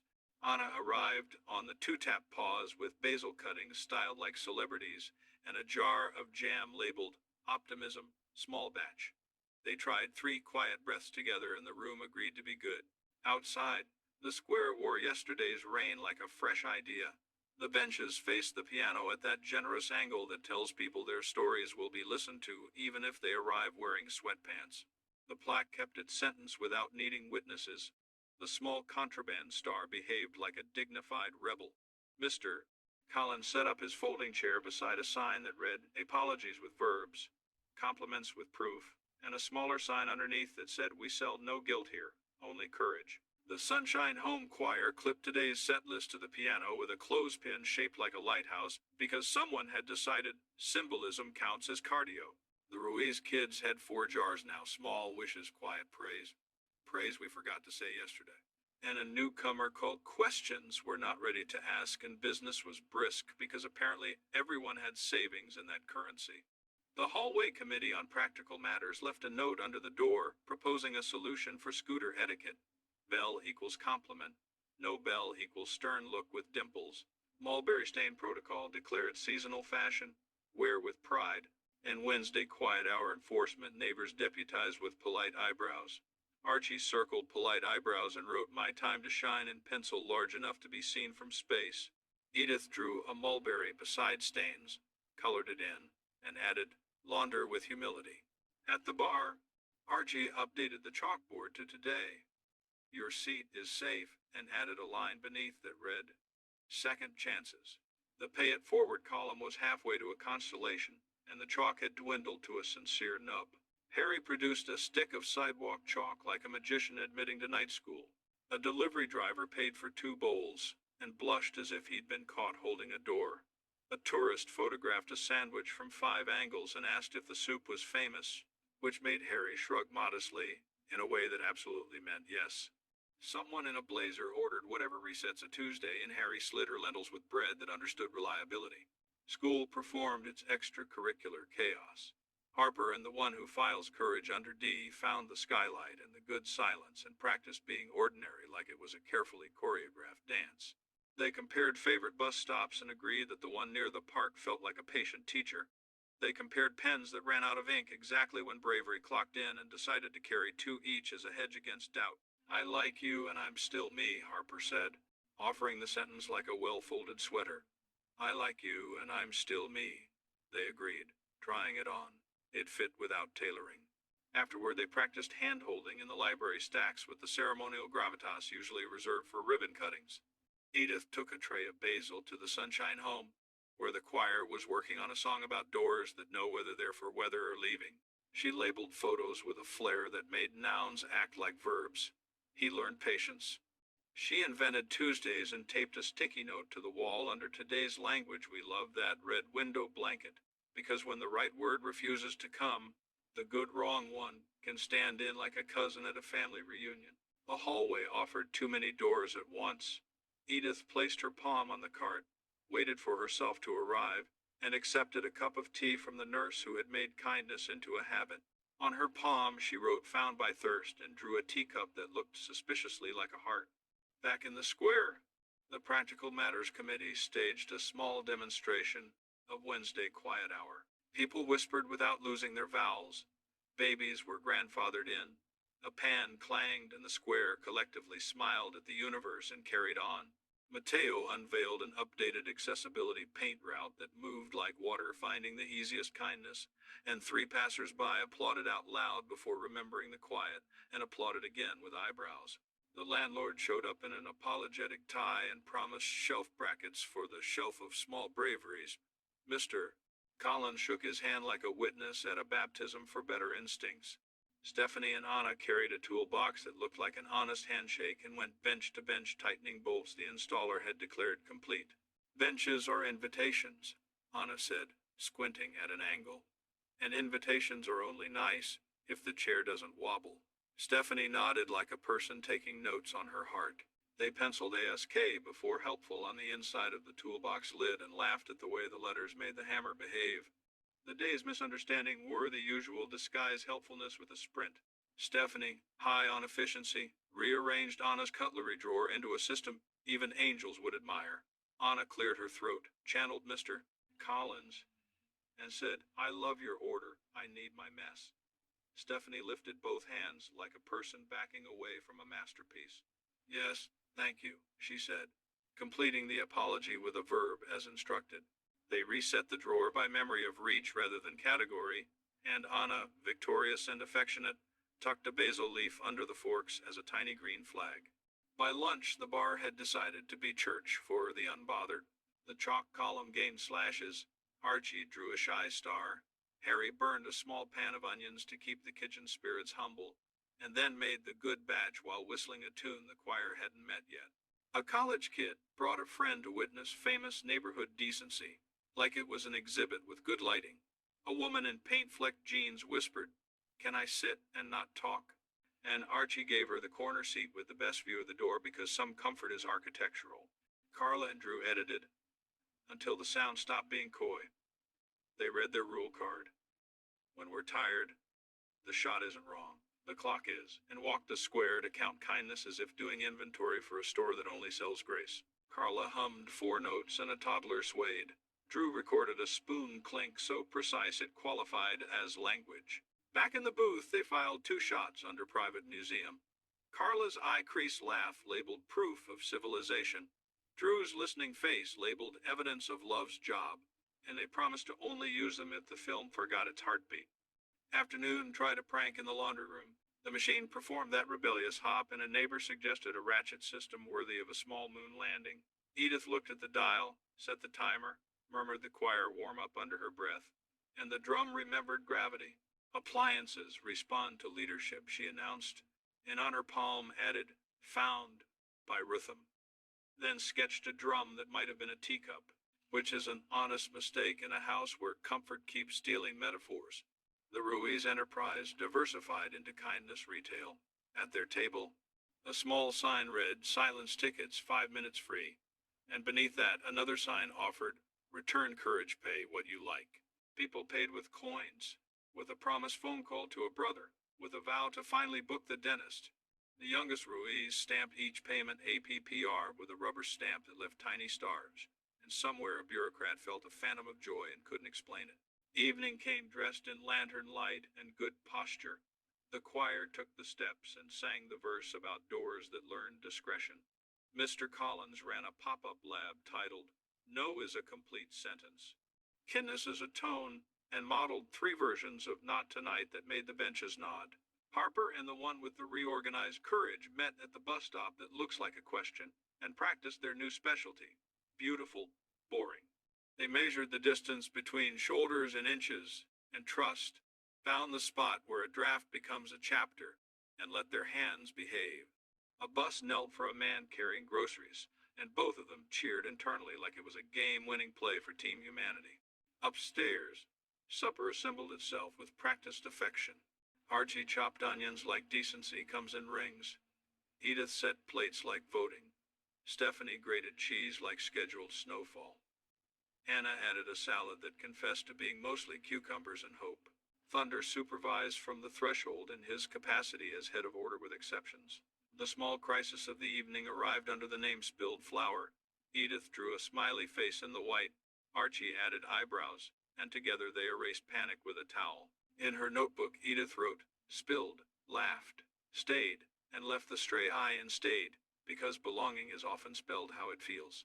After dishes, Anna produced the paper bag she uses when she wants to choose her life on purpose.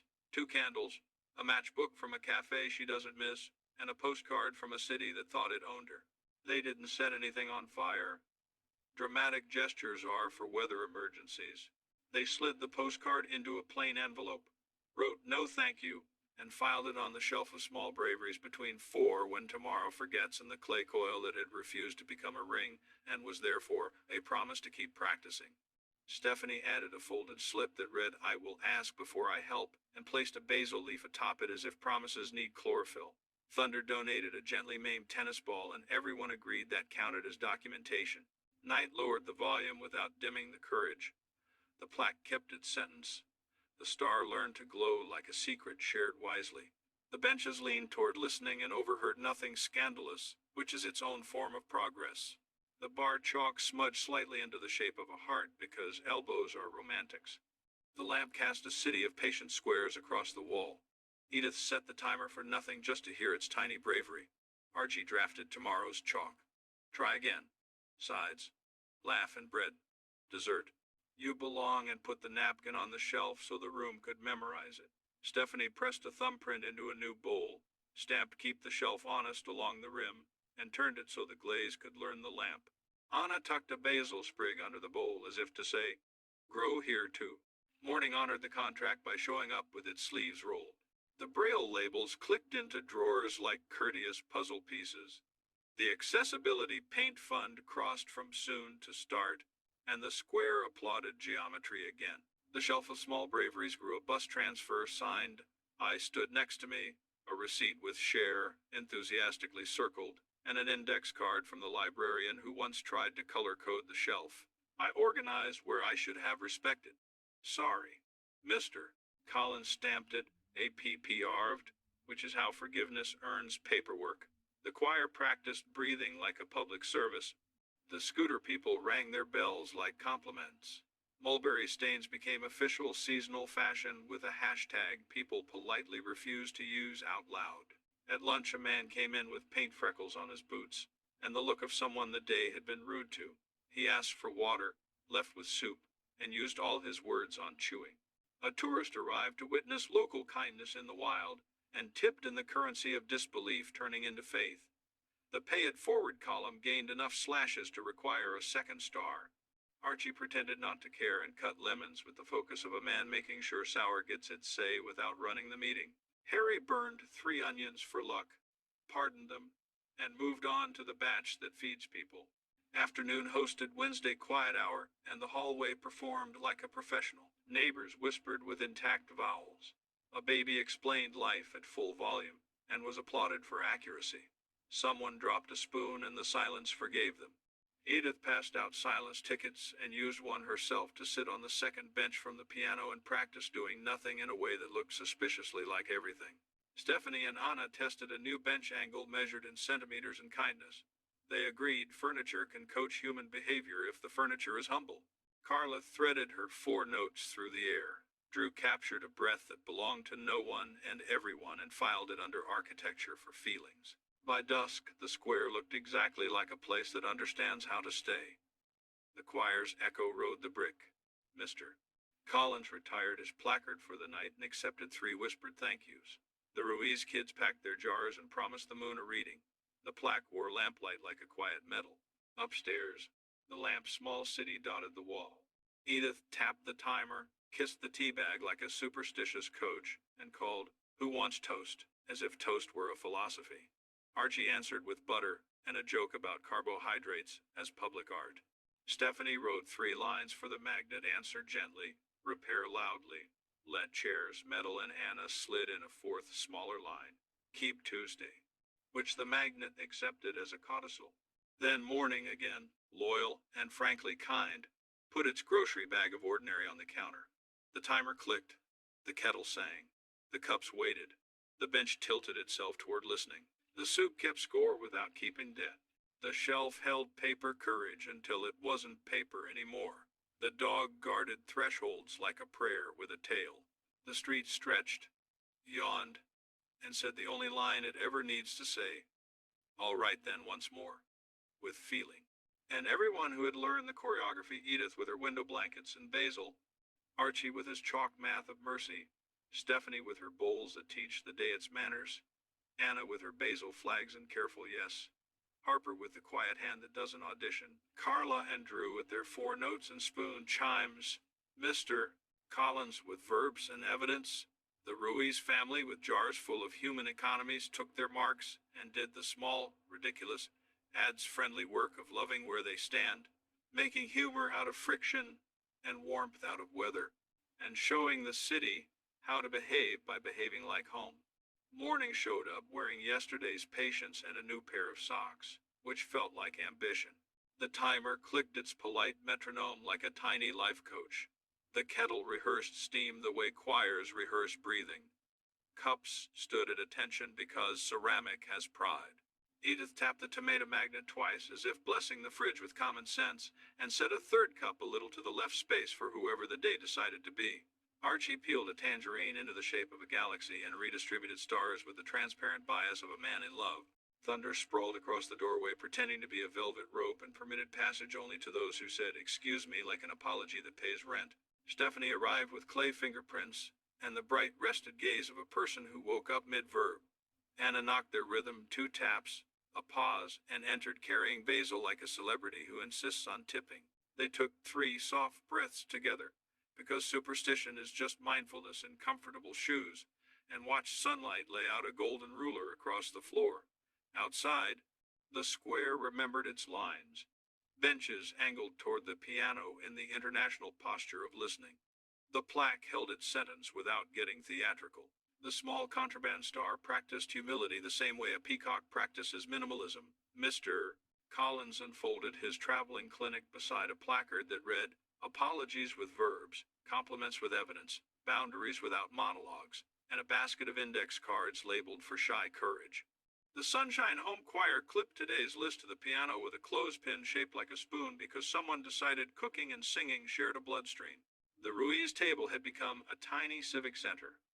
4 jars, small wishes, quiet praise, praise we forgot to say yesterday, and questions we're not ready to ask, plus a new shoebox labeled receipts for kindness in case auditors ever demanded proof.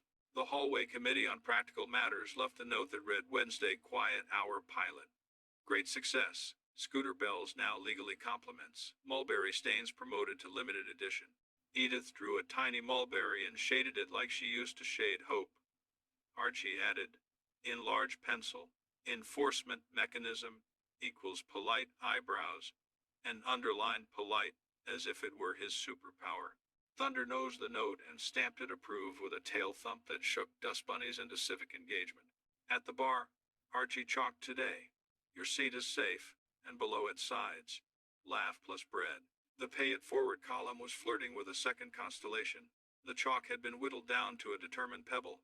Harry produced sidewalk chalk the size of a baton. A delivery driver read the board and quietly paid for 2 bowls like he was laundering luck. A woman in a blazer ordered the thing that persuades a Tuesday to behave, and Harry served lentils with bread that had been to therapy. A tourist took photos of the soup from 5 angles, tagged the city by accident, and left a napkin review. Famous broth, humble people, would recommend to my past self. School did its impression of chaos with good intentions. Harper and the one who files courage under D met beneath the skylight and practiced their new sport. Beautiful, boring. They compared bus stops and found the one where the driver says good morning like a vow. They swapped pens because bravery prefers redundancies. I like you, and I'm still me, Harper said. And their companion tried the sentence on like a cardigan and declined to take it off. They scheduled a Wednesday walk during quiet hour, which made both of them grin like co-conspirators in a plot to normalize tenderness. Edith packed Basil for the Sunshine Home and 2 spare timers for anyone who enjoys courage with alarms. The choir rehearsed a tune about doors that can tell the difference between weather and leaving. In the rec room, she labeled old photos with captions that promoted adjectives to verbs. He practiced patience. She upgraded Tuesday and taped a sticky note under today's language. We love. Window blanket. The household's official stand-in for missing nouns. The hallway offered too many doors at once. She placed her palm on the cart, waited for the handle that warmed to her, and accepted a cup of tea from the nurse with a doctorate in enough. On her palm she wrote found by thirst and drew a teacup that accidentally looked like a heart. She kept it.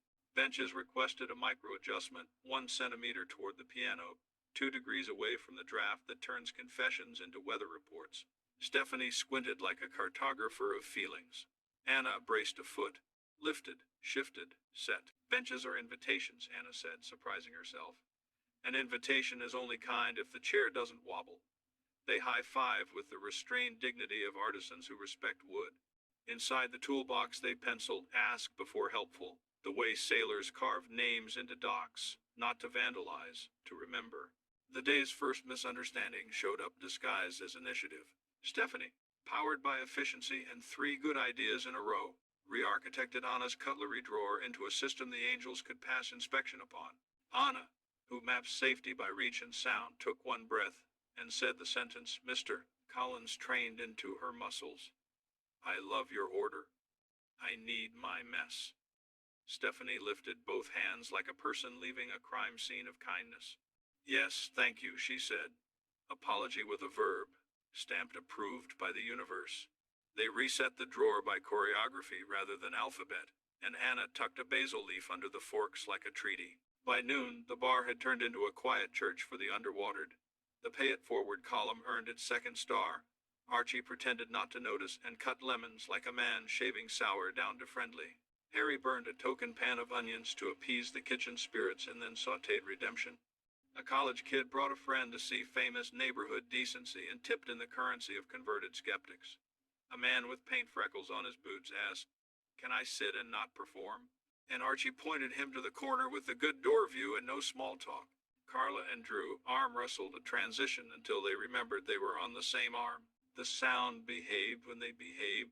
When it didn't, they read their rule card. When we're tired, the shot isn't wrong. The clock is, and walked the square to count kindness like inventory for a store that only sells grace.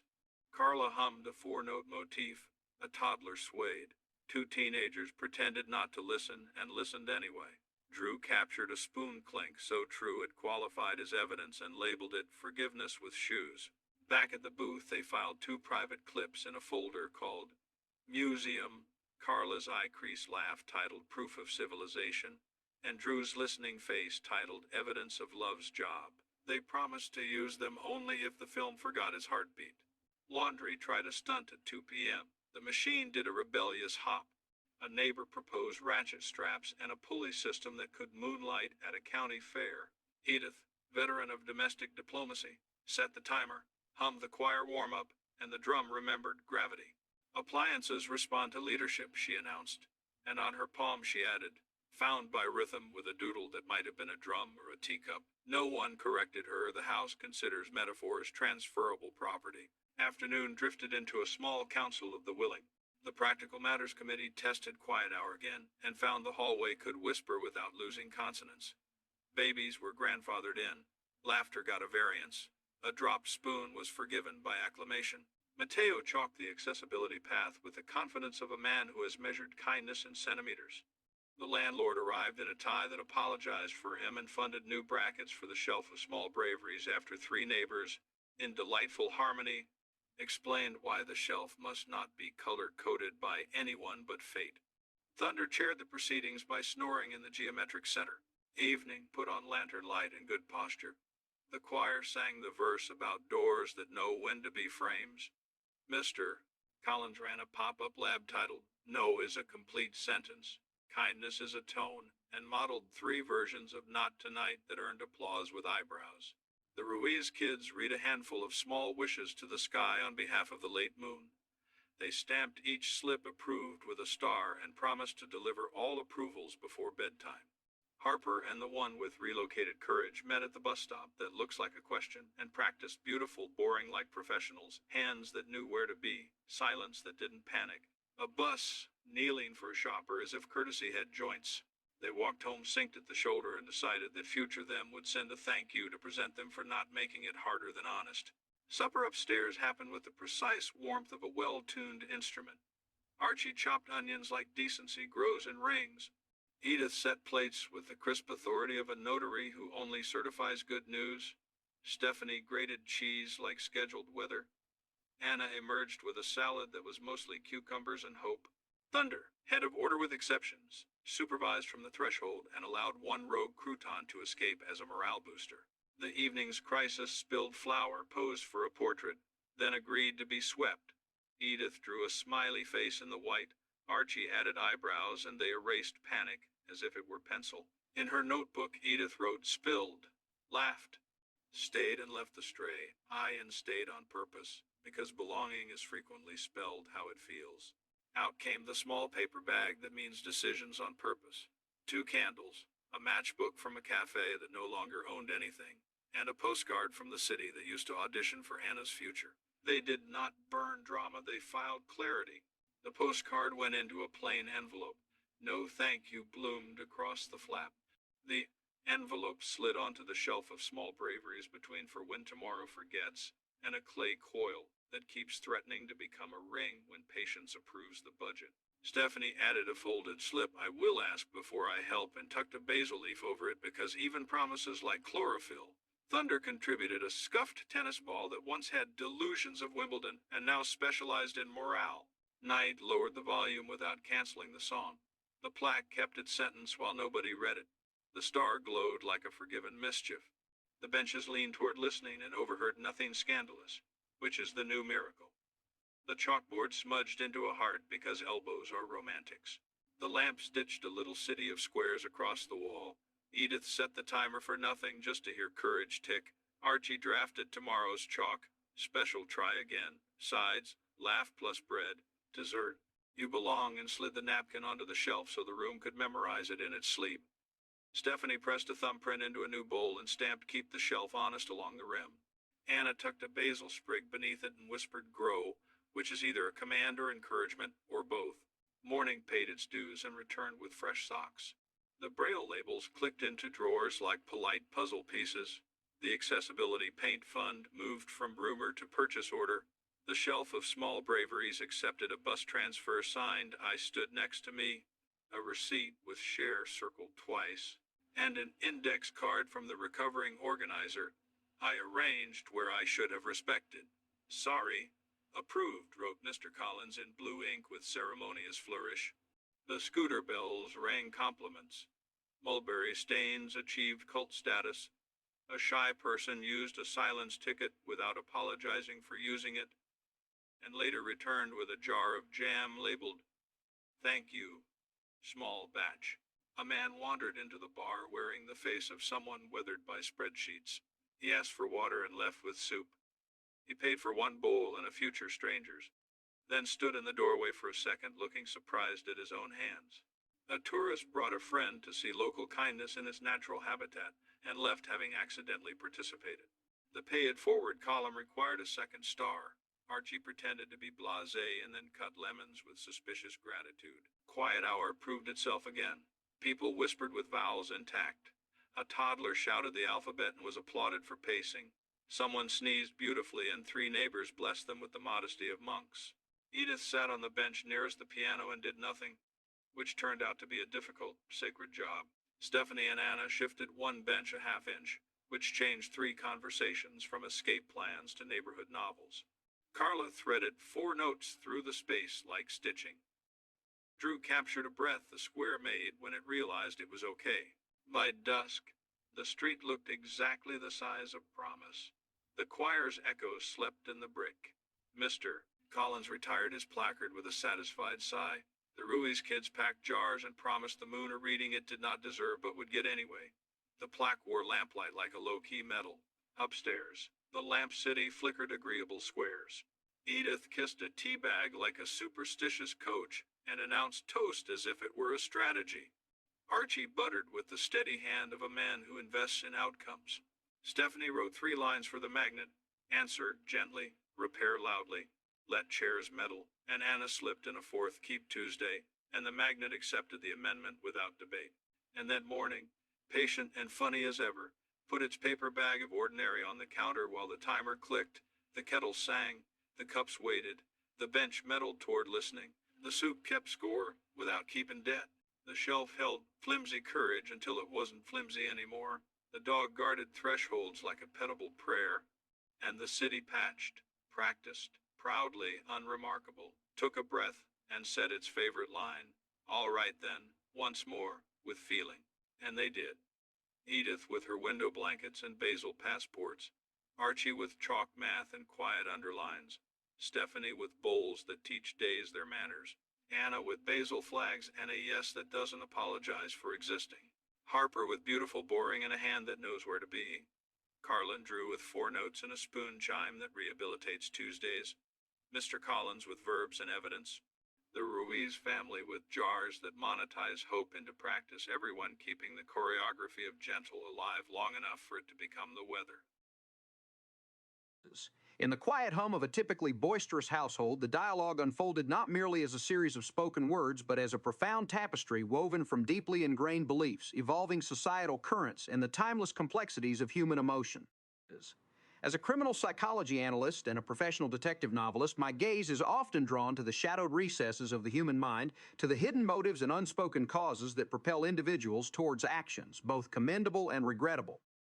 While the scenes presented before us do not delineate a conventional criminal investigation, they offer a unique and perhaps even more intricate case study in the landscape of psychological and sociological dynamics. The perpetrator here is not a single individual enacting a tangible crime, but rather an insidious amalgam of prejudice, fear of change, rigid ideology, and the subtle, often unconscious biases that shape our perceptions and interactions. These are the elusive culprits that often inflict profound, albeit non-physical, harm upon individuals and communities, and tracking them down requires an equally rigorous, albeit different, form of forensic examination. The initial lament, articulated with a wistful nostalgia for a bygone era, instantly sets the stage for a psychological profile of its speaker, Archie Bunker.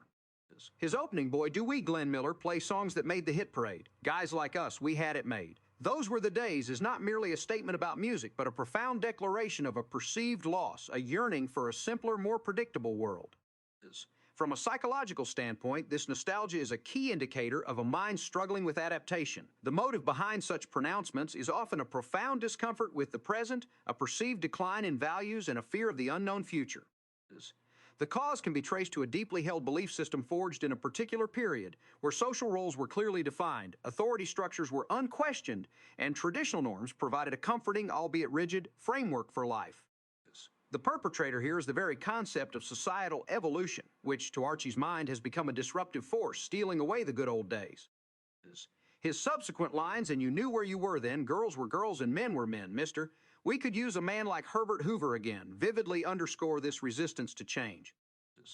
The phrases girls were girls and men were men represent a desire for a strictly binary, unchanging gender paradigm, reflecting a deeper anxiety about shifting identities and roles that challenge his established worldview. The call for a figure like Herbert Hoover, often associated with a more conservative, pre-New Deal era, reinforces the longing for a time perceived as less complex, less reliant on what he derisively calls the welfare state.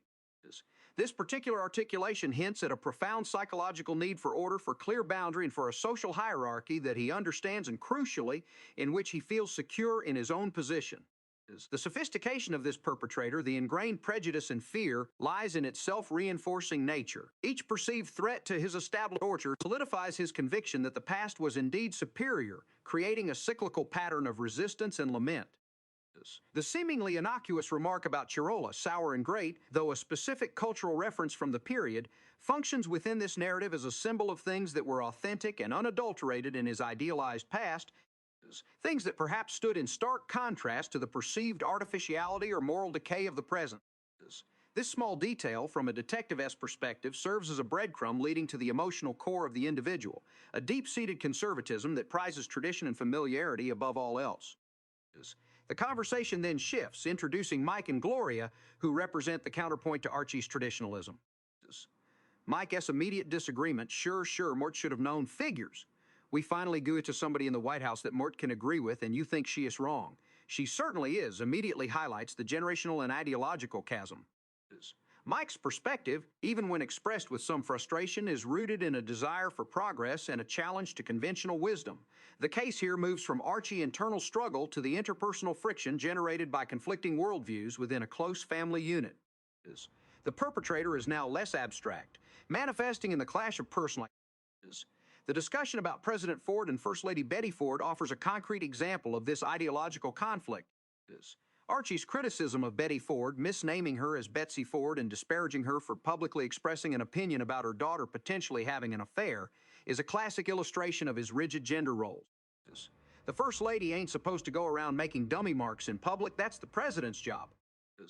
This isn't just a political critique, it's a societal one, asserting that a woman's public role, especially that of a presidential spouse, should be strictly confined to supportive silence, echoing his earlier sentiment that girls were girls. From a criminal psychology standpoint, this reveals a projection of his own insecurities and a desire to control the narrative, particularly when it pertains to female agency. The key details here are his immediate dismissal of her opinion as dummy marks and the assertion of the president's sole right to public discourse. This hints at a deeper, unconscious fear of female empowerment. Mike's retort, "What are you saying, Arch, that just because she is the president's wife, she should be entitled to her own opinions?" is a direct challenge to this patriarchal assumption. His question functions as an investigative probe, attempting to expose the illogical and discriminatory underpinnings of Archie's argument. The perpetrator of this injustice is the deeply entrenched sexism that denies women their individual voice and autonomy. Archie's subsequent convoluted rationalization linking Betty Ford's hypothetical opinions to CIA mind control and LTD, a mispronunciation of LSD, transforming her into a sex nut, is a fascinating display of cognitive dissonance and the projection of his own anxieties about sexuality. Mott met reading in the paper where the CIA is going around doping people up. Half the government in Washington's all doped up. Maybe somebody injected some of that LTD in a lady's cottage. It could have turned her into a sex nut, which is what Mott met saying. That's what Mott call anybody that is for premarital sex. This chain of thought, while absurd on the surface, reveals a profound psychological mechanism. When confronted with ideas that directly contradict his moral framework, Archie resorts to conspiracy theories and dehumanizing labels sex nut rather than engaging with the possibility of legitimate alternative viewpoints. The sophistication of this prejudice lies in its ability to invent elaborate justifications to protect its core tenets. The motives are clear: to discredit opinions that threaten his moral order and to rationalize his own discomfort with sexual liberation. His pronouncements on premarital sex, conflating it with premarital whatever and asserting its acceptability only after they remarried. Certainly, that's the only time for it.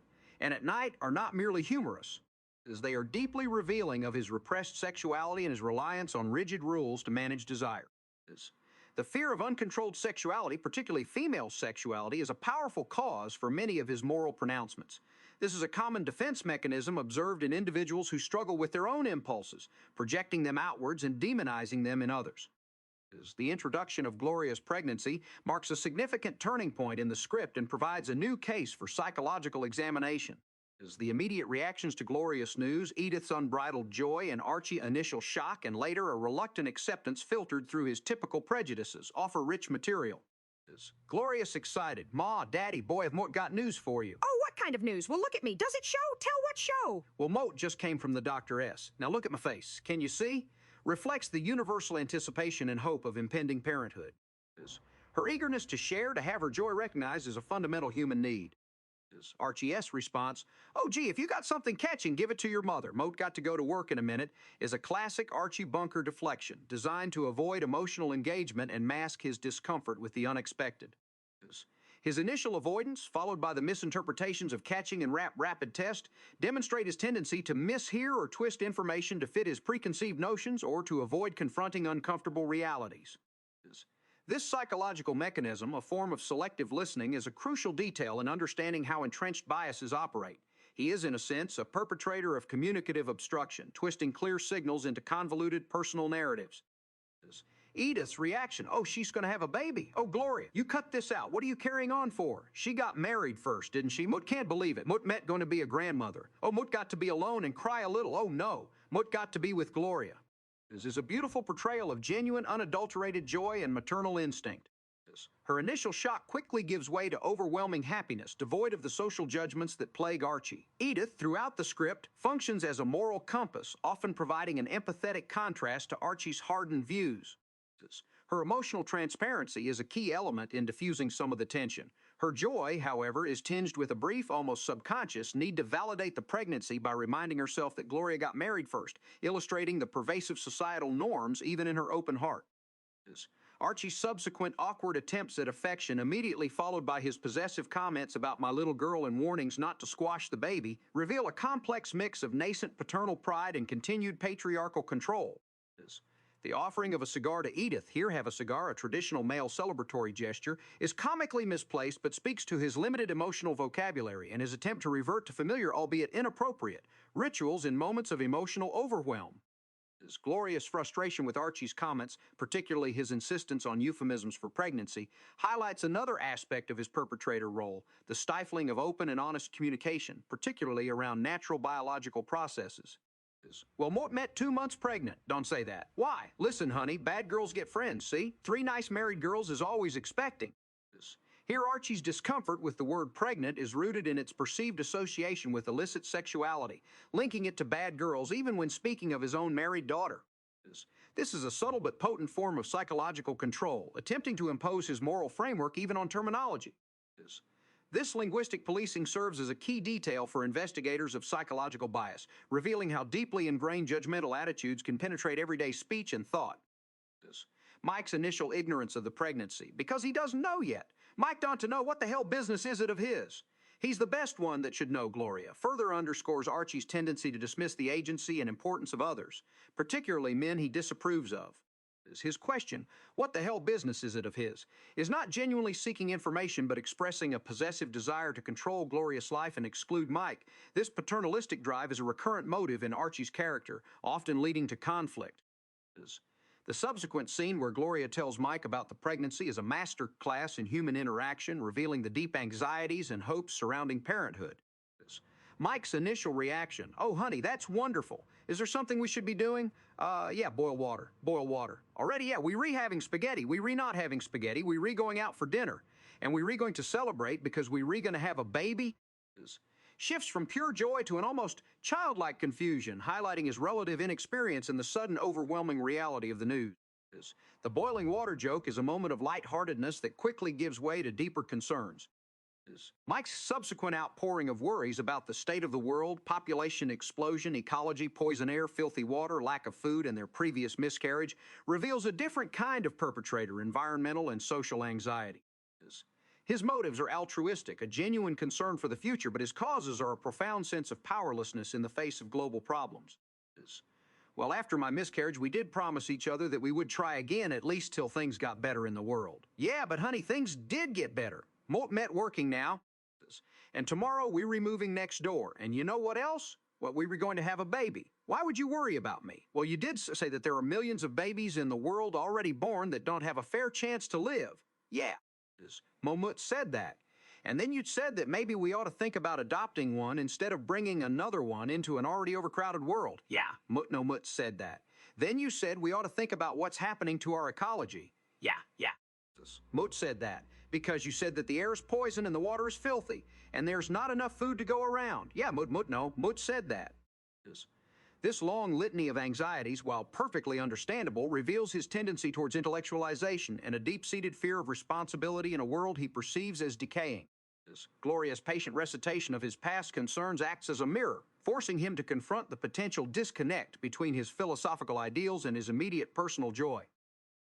His eventual admission upset. Mort met just, it's just a natural reaction. You reminded me of a lot of unhappy things, so naturally Mort started to feel a little bit unhappy.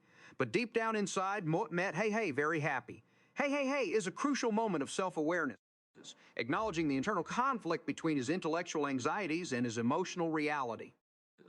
The sophistication of this perpetrator, global anxiety, is its ability to overshadow personal joy, even in moments of profound happiness. The argument about the forgotten birth control pills then escalates, revealing the subtle power dynamics and blame shifting that can occur in intimate relationships. Mike S. insinuation. The only thing that Mort met slightly unhappy about is that you forgot your pills. Are you insinuating that I deliberately forgot my pills? No, honey. Mort met not saying you deliberately forgot them. Did you? No. Besides, you were the one that didn't want to run out to a drugstore. You were the one that went parading around the living room in your string bikini. Well, you were the one who put on the Montaboni record. You were the one that danced us into the bedroom. Well, there was a cold shower in the house. You know, I know, Mort took one. It did to help because you took it with me, Gloria. Mort hate to say this, but Mort think that, yes, Mort thinks subconsciously, deep down inside, you tricked me. Tricked you, you trapped me. Trapped you, you lured me. Lured you seduced me. If Mort seduced you, how come Mort met pregnant? Because you forgot the pills is a prime example of projection and an attempt to relinquish responsibility. His accusations of being tricked, trapped, lured, and seduced are classic psychological defense mechanisms, blaming Gloria for an outcome that was clearly a shared experience. The perpetrator here is a combination of fear of responsibility and a subconscious desire for control, leading him to scapegoat Gloria. Her logical counter, if Mort seduced you, how come Mort met pregnant? Brilliantly exposes the absurdity of his accusations. Mike's dramatic exit. Michael, where are you going? Mort don't know. Mort met going out into the night somewhere. Michael Stimmick, you come back here this instant. Michael, come back. You forgot your coat is an impulsive, almost childish reaction to feeling overwhelmed and cornered. This emotional flight is a psychological indicator of his inability to process complex emotions in the moment, preferring escape over confrontation. The following interaction with Irene. Mort was so mad at her. Mort felt like running to the nearest bar and getting loaded. Then why did you? When Mort drink, Mort throw up. Come on, Dwight, sit down. Calm yourself. Here is. Eat something. Mort can't eat when Mort met feeling this way. How could she do that? She knows accidents can happen. Now, wait a minute, Buster. You were at the scene of that accident. You re no innocent bystander, highlights Mike S., continued self-pity and blame. Irene's sharp retort, you were at the scene of that accident, you know innocent bystander, serves as an external intervention, a direct challenge to his victim mentality, forcing him to confront his own complicity. This is a critical investigative technique, confronting a perpetrator, in this case, Mike's self-deception with irrefutable facts. Irene's subsequent analysis, and you know something else, think all your gobbledygook about not having babies because the world is falling apart is just a big crock. Sure, Irene, you're re-saying that because you re a devout Catholic. No? Mort met saying that because you re a devout coward. Mort think you re afraid of the responsibility of raising a child is a piercing psychological assessment directly identifying Mike S. motive, cowardice and fear of responsibility. She cuts through his intellectualized arguments, exposing the raw, emotional core of his reluctance. Her recommendation of a vasectomy as a solution is a pragmatic, albeit blunt, challenge to his ambivalence, again forcing him to confront the depth of his commitment or lack thereof. This direct, no-nonsense approach is often necessary when dealing with individuals who intellectualize their fears. Glorious distress, Mort can tea. Michael S. left me, and Mort met going to have a baby. Oh, he be back long before then. He probably just went to the movies. Or get a divorce. Who is getting a divorce? Nobody? Archie, Mort met just trying to cheer Gloria up. Mike loves you very much. He would think of doing a thing like that. If Ann Landers got a divorce, it could happen to anybody. Maybe Ann Landers should have wrote to Dear Abby, reveals her vulnerability and fear of abandonment. Archie's well-intentioned but awkward attempts to reassure her, drawing upon societal examples like Ann Landers, show his limited capacity for emotional comfort, but also a glimmer of concern. The profound psychological conflict for Gloria emerges with her contemplation of abortion. Maybe the baby want to get here. Well, there ain't nothing you can do to stop that. Gloria, no. Oh, you wouldn't do a thing like that. That's exactly what Mudvi been sitting here thinking about. Oh, if Modi have thought like that, Modi be sitting here now talking to myself. Oh, why don't you feel a woman has a right to do what she wants? V. Kepate had her own body? Well, when Mot met sitting here watching them women talk about it on 2 Vent, Mot guess it's yes. But when Mot met sitting here with my own daughter, who is carrying my own grandchild, oh, Gloria, Mot met already in love, V. Kepate had that baby. Well, so am Mot, but the baby isn't here, and Michael is, and Mot don't want to lose my husband. This is a deeply sensitive and complex moral dilemma, and the script handles it with remarkable nuance. Gloria's anguish is palpable, torn between her personal rights and the impending reality of motherhood, especially in the context of her husband's departure. Edith's internal struggle, moving from a general acceptance of a womaness, right to choose is seen on Two Vient to a profound emotional connection to her grandchild, is a powerful demonstration of how ovake abstract principles can become intensely personal. Her declaration, "Oh, Gloria, mot met already in love, they keep they hat that baby," cuts through the intellectual debate and appeals directly to Gloria's maternal instincts. This approach, rooted in empathy and emotional connection rather than abstract argument, is often more effective in resolving deeply personal conflicts. The perpetrator of this profound internal conflict is the societal expectation of immediate, unwavering joy in pregnancy, clashing with individual anxieties and fears for the future. Archie's unexpected moment of paternal tenderness with Gloria, reminiscing about her childhood, is a significant departure from his usual gruffness. "Gee, but guess we ain't done this since you was 6 years old and Moat had to talk you into going to school. Remember that? Yeah. Moat had to take you by the hand and drag you to school every day for a week. You remember that? And all the kids teased you because you had to have your daddy drag you to school. Remember that? So Moat finally made you go to school all by yourself. Remember? Sure. Except there you were, following me about a half a block behind, just creeping along, ducking behind bushes and watching out for me every step of the way, making sure Moat was safe. Wouldn't have told you that, you mud." "Huh? I couldn't miss the sound of you crashing in those garbage cans. Mort day not see them. Mort had to keep my eyes on you the whole time. Did Mort ever tell you about the first time Mort ever set eyes on you?" "Yeah, lots of times." "Oh, well, okay. Will you tell me again?" "Yeah." "Sure. The Nice took me up to that special room where they keep all the fresh babies. You know, Moat looked through the glass and Moat pranked it right at me. It wasn't easy because it was about a my high of one shot." "Well, no, it was a my Moat trinhing of one shot. One of the kids was a colored kid, and you picked me out, huh? Oh, just like that, and Mort rapped on the glass, and you looked up at me, and you gave me a big smile. You remember that? Yeah. Well, come on. How about give me one of them big smiles you can? Come on, give me the smile. Yeah.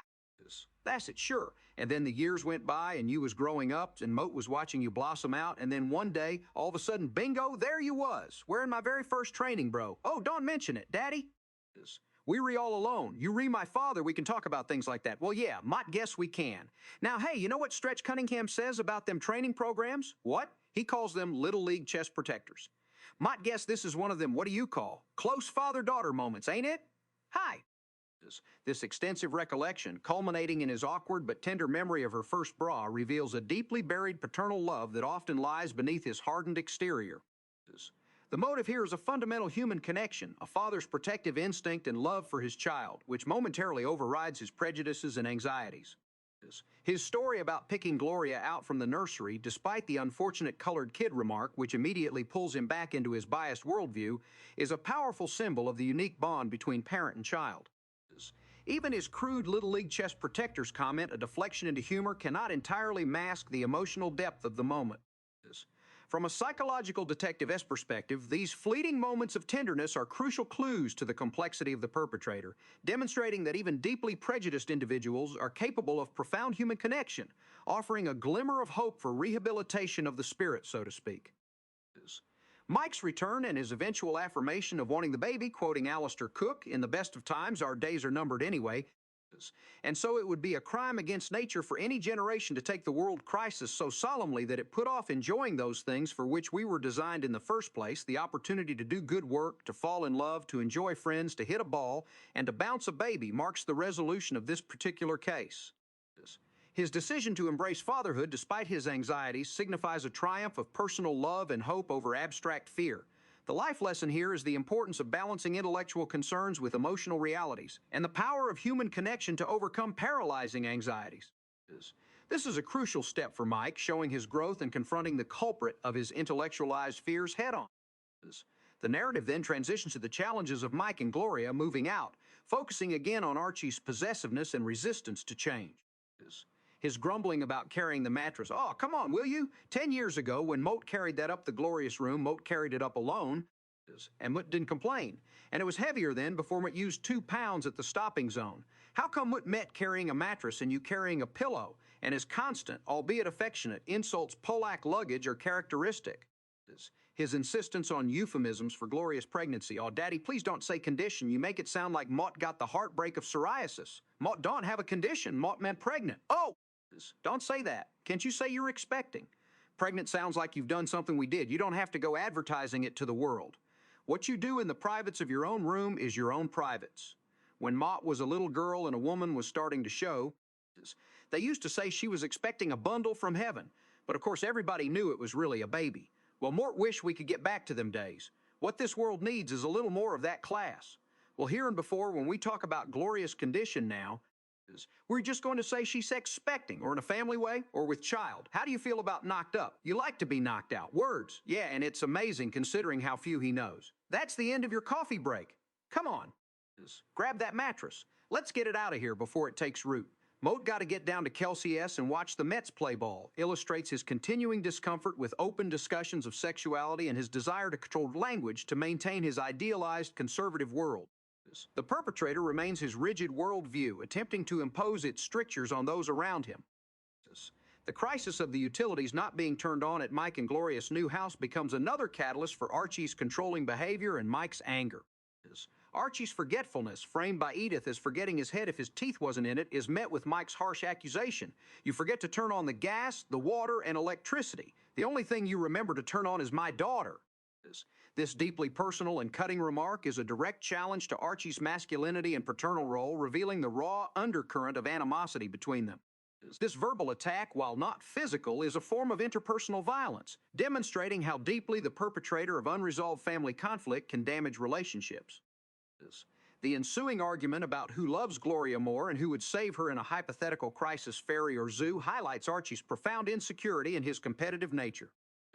Listen to me. Mot Luglunk bet if the three of us was on a Staten Island ferry and you fell into the water there. Now, which one is going to save you there? Oh, my, if Mot was there, who put you on a ferry? Well, me. Mot met the one who has saved. Mot D save her. Arch, you'd forget to swim. Mort D be overboard before you got your clothes on. Mort D have that hat off and that cigar, as a matter of fact.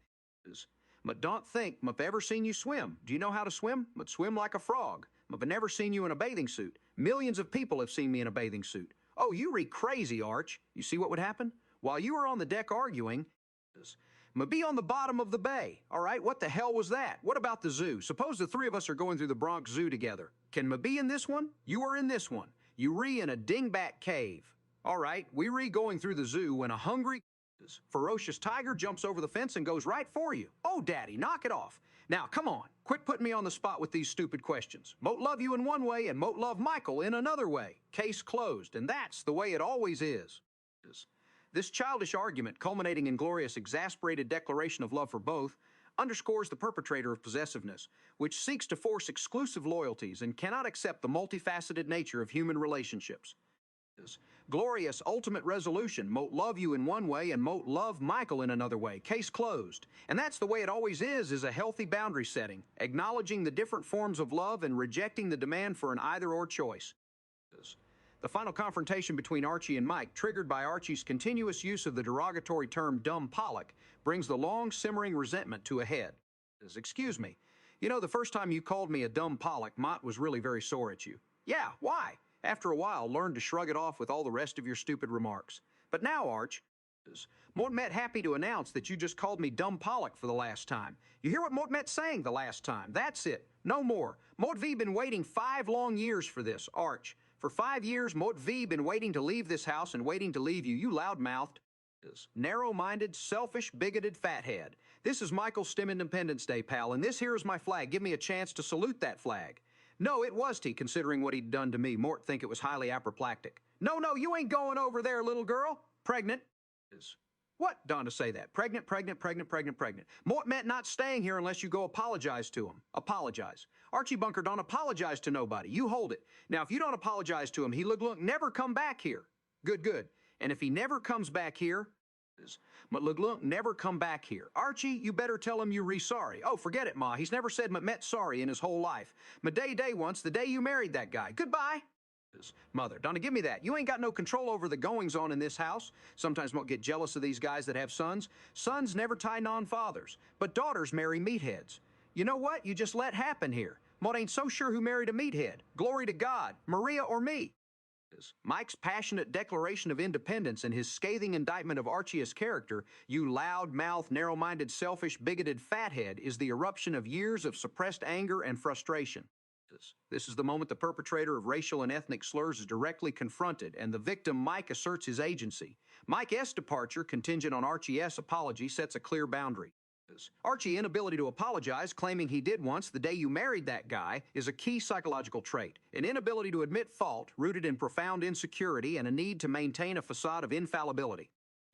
This rigidity is the sophistication of this particular prejudice. It is deeply entrenched and resists all attempts at dismantling through simple remorse.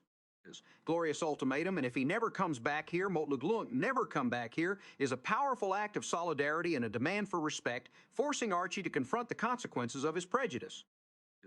The scene of Mike and Gloria in their new unheated home, making light of their predicament with sardines and crackers, underscores their resilience and their mutual support, contrasting sharply with Archie's possessiveness. "We re in luck, honey. Moat found us some sardines and crackers for dinner, and you know what we got for dessert? What? Crumbs! Oh, come on, honey, cheer up. Isn't this terrific in here? Michael, this is our very own home, honey. This is your very own living room. And if you choose Mr. Stivic, this is your very own front door. And this over here is your very own window. Come on, honey, we can do anything we want. We can do what we want, where we want, when we want. Yeah, we can do anything except cook, read, or go to the bathroom. Or keep warm. Let me keep you warm, Poopsie Doodle. Here, that's your favorite baggie. Here, honey. Now, you re-warm her here. Yeah. Isn't this better than sitting over there with Daddy? Yeah. Oh, Michael, Mott was just so proud of you when you stood up to him like that and said, "This is Michael Stivic's Independence Day." Yeah. "Ma freed us from a hot meal and a good night's sleep. Cheer up. Makano Ove kept my father. He likes to act tough, but when he thinks about what he's done and realizes he was wrong, what, he'll send Ma over to apologize. You want to play tent? Why not?" Their willingness to play tent in their cold living room demonstrates their capacity for finding joy and intimacy even in challenging circumstances, a healthy coping mechanism in the face of adversity. This signifies a victory against the perpetrator of material hardship, overcome by emotional fortitude and togetherness. Edith's decision to defy Archie and go to Mike and Gloria, well, Morton, sorry, Archie, but motherhood is stronger than bunkerhood, is a pivotal moment. It signifies the triumph of empathy, familial love, and maternal instinct over patriarchal authority and prejudice. Her declaration, "Motherhood is stronger than bunkerhood," is a profound statement of personal liberation and a direct challenge to Archie's dominance.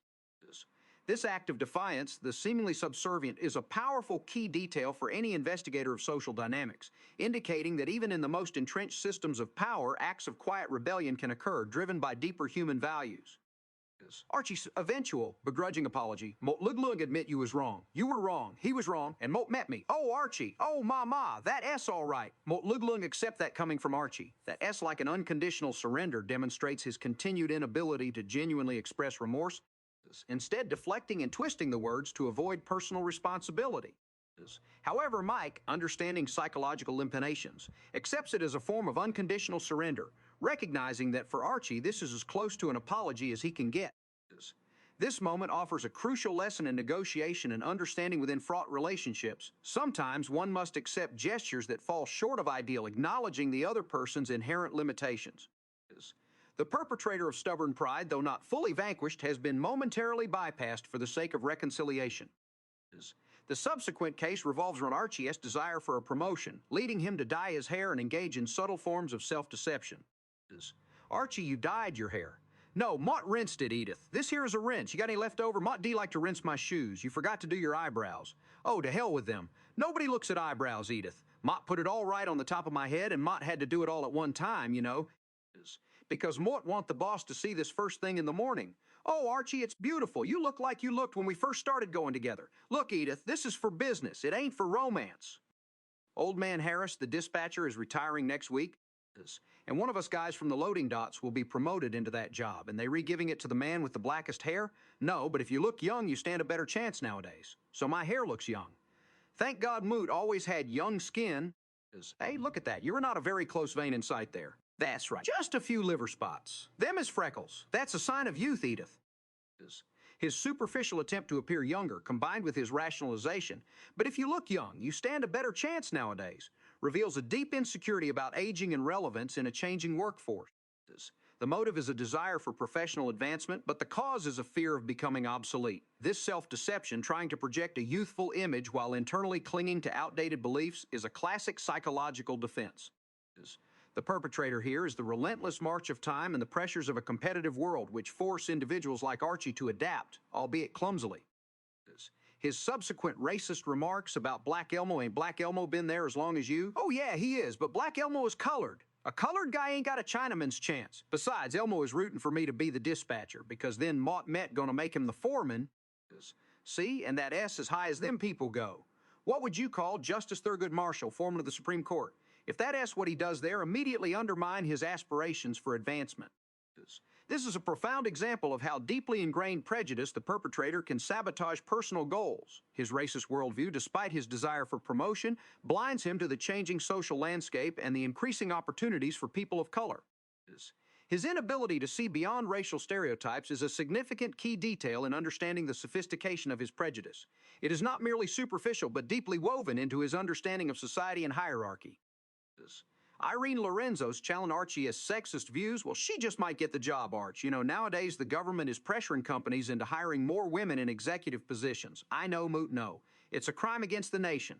Women was created for two things, making meals and babies. Oh boy, there you go again with the machine trinine century thinking of yours. Well, it's true. Look at your cave woman. Why do you think your cave woman was created with short legs and fat butts? Moat don't know, Arch, but Moat met sure you got a good answer. Yeah, so they couldn't run fast.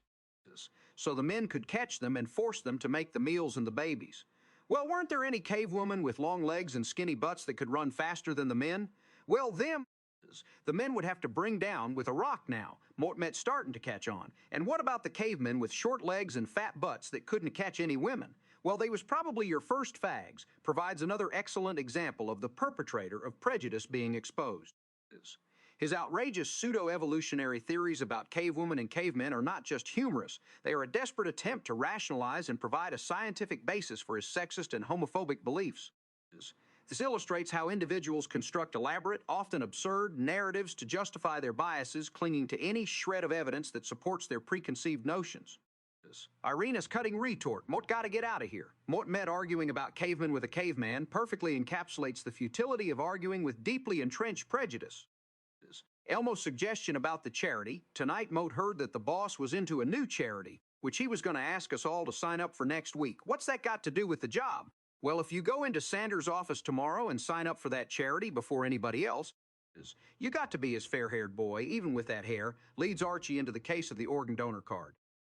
Archie's eagerness to sign up without reading the document, motivated by a desire to impress his boss. Mott heard you was interested in a certain charity, you know, and Mott wanted to come down early so Mott to be the first one to donate is a classic example of impulsive behavior driven by ambition without critical thought. This hasty action, without understanding the implications, becomes the cause of his later distress. The perpetrator here is not malevolent, but rather a lack of critical information processing and a tendency to prioritize immediate self-interest over careful consideration. His subsequent realization that he has signed away his organs upon death leads to a profound existential crisis and a series of comical but revealing anxieties. I signed up for Dr. Frankenstein's pet show. How much do you have to give? Oh, everything, right up to here. Take a look at this uniform donor card. Oh, you're going to give them your old army uniform. No, just the guy that used to be in it. Don, you understand? The minute Mort croaks, they going to come and take me apart, this body that you love. You won't have nothing to bury of me but a hat and a cigar. Oh dear, what would the Reverend Felcher say? He'll have to preach his final urology over a hard box. Edith, get me a beer. Huh? Are you going off your diet? Mott Met going to put on 8 layers of fat. If it ain't easy for them to get up my organs, maybe they leave me alone.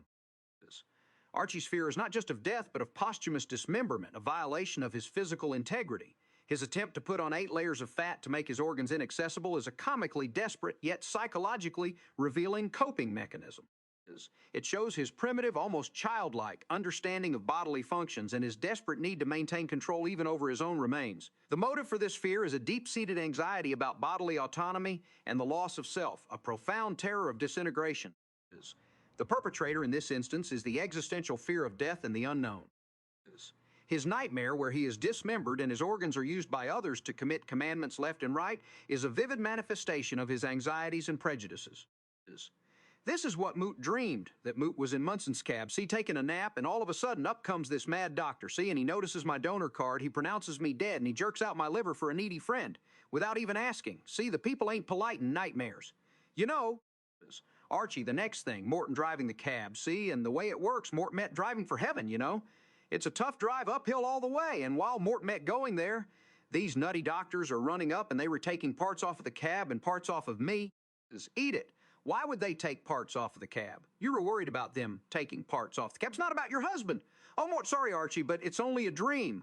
Mort canoe cape, it's only a dream, but Mort met telling you, because dreams try to be telling you things, as you see. So Mort met driving on and get up to the party gates and park the cab up there. Mort come eyeball to eyeball with God, and he is sore as hell with me. You canoe kept why? Yeah. Because you took a cab to heaven. You should have floated like everybody else did wrong. That wasn't the reason. He was sore at me because he didn't recognize me with this hair. And he was sore at me because Molt come back to him without the parts he sent me down there. And what really bugged him is while Molt met standing up there in my empty skin, all my organs are down here and other people breaking commandments left and right. My two hands are picking pockets. My feet are running away from a holder. And my eyes are reading hardcore pornography. It was awful. This nightmare is a deeply symbolic and psychologically rich text. His fear of God not recognizing him with dyed hair points to his vanity and fear of divine judgment.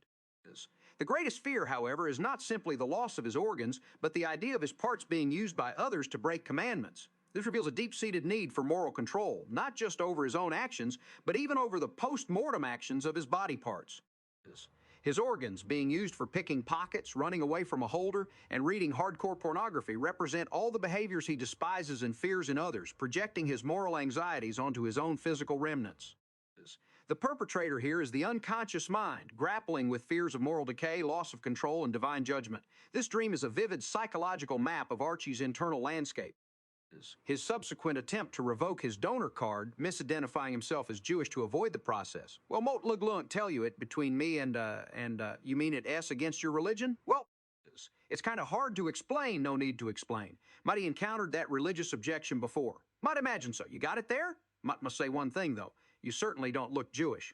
Well, thank you very much. Oh, we've had many Jewish donors. But Mut know that Orthodox Jews are opposed to autopsies and all forms of dismemberment. Oh, yeah, ever since they was babies, they can stand knives. Mut've always admired the way you Vev clung to your beliefs in spite of all the persecution you suffered. Well, guess it is easy being Jewish. Well, that's why most people ain't as a desperate and ethically dubious act of deception. His willingness to appropriate another identity, even one he often disparages, to escape a personal predicament, highlights his moral flexibility when his own self-interest is at stake. The motive is self-preservation, but the cause is his ingrained prejudice, which makes him believe he can exploit stereotypes for personal gain. This demonstrates the sophistication of his internal ethical framework, one that bends significantly under pressure. His eventual loss of the dispatcher job to Black Elmo, partially due to his inconsistent appearance and his doctor's diagnosis, which was a fabrication to get out of the organ donation, reinforces the life lesson that dishonesty and prejudice often have negative consequences. Moat had you penciled in for our new dispatcher, but that's an important job, and we want somebody who's going to be with us a long time. Oh, well, wait a minute, Mr. Sanders. Roxanne, may you have Elmo Bridgewater report to my office? You mean Black Elmo is getting a job? Yeah, you know, Bunker. Your doctor's right. Just one day you look like you've aged muy years. Mr. Sanders, before you make any final decisions, Moat, do you like to? Excuse me there, Mr. Organs. Listen, maybe Moat could get a second opinion. As you know, great things can happen. They were doing so much with this here chinky puncture nowadays. You want to see what's going on? Moat might want to tell you something. Archie's initial deception, fueled by his prejudice against organ donation, directly leads to his failure to secure the promotion. This is a clear instance where the perpetrator of deceit and prejudice ultimately brings about its own downfall. This sequence is a powerful illustration of the profound psychological impact of encountering someone who challenges deeply held, rigid beliefs about gender and identity. Archie, initially proud of his heroic act, is thrown into a state of shock and revulsion upon discovering Beverly is a man who presents as female. His immediate reaction, labeling Beverly a freak and accusing him of taking his breath under an assumed sex, reveals the depth of his discomfort and his inability to reconcile Beverly's identity with his binary understanding of gender. The perpetrator here is not Beverly, but Archie's transphobia and homophobia, born of ignorance and fear. Mike's attempts to educate Archie, explaining that the man is not a freak. Outside of wearing women's clothes, he could be just like anybody else, and differentiating between transvestism and homosexuality are crucial efforts to dismantle Archie's prejudice. However, Archie's response, fag, you don't even know what you were talking about. It just so happens that the majority of transvestites are heterosexual. That's what I said, faglish, not homosexual.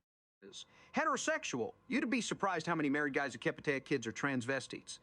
How is it you know so much about these things? Let me see your underwear. Give me a straight answer. No, let me answer. Would you have saved the man? Yes. All right. Moat would have saved the man. Yes, even if Moat have known he was a trans voice. But in that case, Moat would have blew into him through my hat, showcases his profound resistance to new information, his reliance on derogatory terms, and his desperate attempt to rationalize his discomfort. His ultimate begrudging admission that he would have saved Beverly, even if he knew he was a trans voice but would have done so through my hat, is a comically tragic illustration of his enduring prejudice. It demonstrates that while basic human decency might compel him to save a life, his ingrained biases will still manifest in ways that distance him from the person he has helped. This is the sophistication of prejudice. It can coexist with inherent goodness, often cloaking itself in seemingly trivial actions that nevertheless reinforce segregation and disrespect. From a criminal psychology analyst's perspective, the motives for Archie's prejudice are complex: a fear of the unknown, a desire to maintain a rigid social order, a deep discomfort with any that challenges his understanding of gender and sexuality, and an underlying insecurity about his own masculinity. The causes are likely rooted in his upbringing, limited exposure to diverse communities, and a societal environment that historically demonized or ignored LGBTQ+ individuals. The key details to track down the perpetrator prejudice involve observing his language, his emotional reactions, and his justifications. The perpetrator's sophistication lies in its ability to adapt and find new ways to express itself, even when challenged. The conversation with Munson and the reporter Jim Kitchener, where Archie is presented with an award for his heroism, further highlights this conflict. Bunker, Moat just saw your lady friend in the men's room. Yeah, she couldn't hold it in. She must have made a mistake. No way Moat was a medic in the Army. There's no mistake. That's a guy in drag. Nah. You must have been seeing things. So maybe we'd better get on with the interview. Is something showing? All right, Bunker. Exactly what happened? Yeah. All right. Well, Moat Luglunk explain everything that happened here. Let me tell it. Yeah, but you ain't gonna shame him. Well, the first thing Moat remember is Moat fell faint in the cab, and then Mr. Bunker pulled over to the curb. And then the next thing Moat remember, when Moat came to, Moat was being given mouth-to-mouth resuscitation by a truck driver. Oh, you mean cab driver? No. It was a Mr. Bunker. It was a truck driver a great big guy. Bigger than her. Bigger than him, her. Yeah. And he had big fat lips on him. He could have blew up a tire. Well, because it was your quick thinking. Mr. Bunker pulled over to the curb. Yeah, to call the truck driver. What? What driver? Did you get his name? No, there was no name. But he was wearing blue overalls, right? Right. And he needed a shave, and he'd been eating chili with Never Eat. How did Mutt find this guy? Call a Teamster. Try a hospital. Yeah, good idea. And remember, it happened in Munson S cab. That S spelled M-U-N-S-O-N-S. Oh. Geez, all right, Mr. Bunker. Oh, geez, beautiful. Now, let me tell you something. Oops, sorry, fella. Moot just wanted to show you Beverly. For a name, you re one hell of a guy. Archie's frantic attempts to cover up Beverly's gender identity, even going so far as to invent a truck driver who actually performed the resuscitation, is a desperate act of self-preservation, motivated by fear of public shame and the shattering of his heroic image. This elaborate fabrication is a classic example of a perpetrator of deceit attempting to manipulate the narrative to protect their ego and reputation. The key detail here is the rapid creation of a detailed, albeit fictional, alternate reality, which a skilled investigator would immediately recognize as a desperate attempt to conceal the truth. Beverly's grace and composure throughout this humiliating ordeal, ultimately affirming Archie as heroic intent by saying, Beverly, for a name, you re one hell of a guy, is a powerful act of forgiveness and dignity. It underscores the profound humanity of the person Archie initially disparaged, providing a stark contrast to his own prejudice. Life lessons to avoid tragic. The overarching life lesson gleaned from these interconnected narratives is the profound danger of unexamined prejudice and the insidious nature of fear-driven resistance to change. When individuals like Archie cling rigidly to outdated worldviews and refuse to engage with evolving social realities, they risk isolation, self-sabotage, and causing emotional harm to those around them. The tragic cases here are not typically found in police reports, but in the fractured relationships, the moments of stifled joy, and the missed opportunities for genuine human connection that prejudice invariably creates. The repeated instances of Archie's bigotry, whether racist, sexist, or transphobic, lead to conflict, misunderstanding, and ultimately hinder his own personal growth and happiness. A crucial lesson is the importance of empathy. Edith's unwavering love and compassion, even for those Archie rejects, serves as a beacon. Her ability to prioritize human connection over rigid adherence to norms allows her to bridge divides and offer solace. Mike, despite his occasional intellectual arrogance, often attempts to challenge Archie's prejudices with recent facts, embodying the effort required to confront social injustices, even within one's own family. His glorious journey from her anxieties about the baby to her steadfast support for Mike and her father highlights the resilience of love and the importance of drawing boundaries when necessary. Another vital lesson is the understanding of the roots of prejudice. It is rarely born of pure malice, but often from fear, ignorance, and a desperate need for control in a world perceived as chaotic.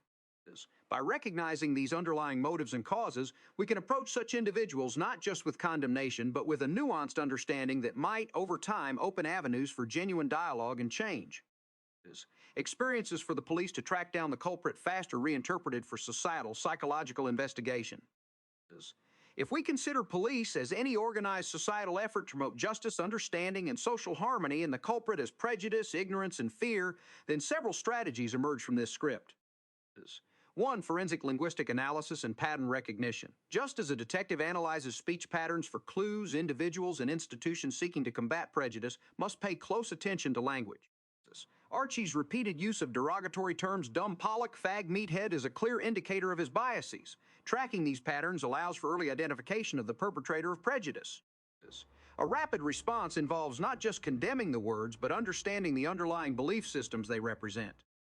2.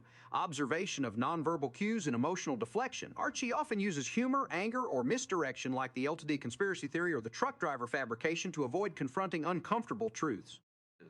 A skilled investigator of human behavior would recognize these as defensive maneuvers, indicating deeper insecurities or prejudices. Understanding these deflections allows for a more targeted approach, moving beyond the surface argument to address the core issue.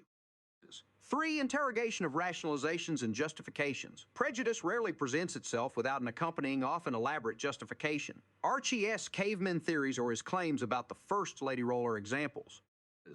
Effective police work involves systematically dismantling these rationalizations through logical questioning and the presentation of factual information, much like Irene does with Micah's gobbledygook.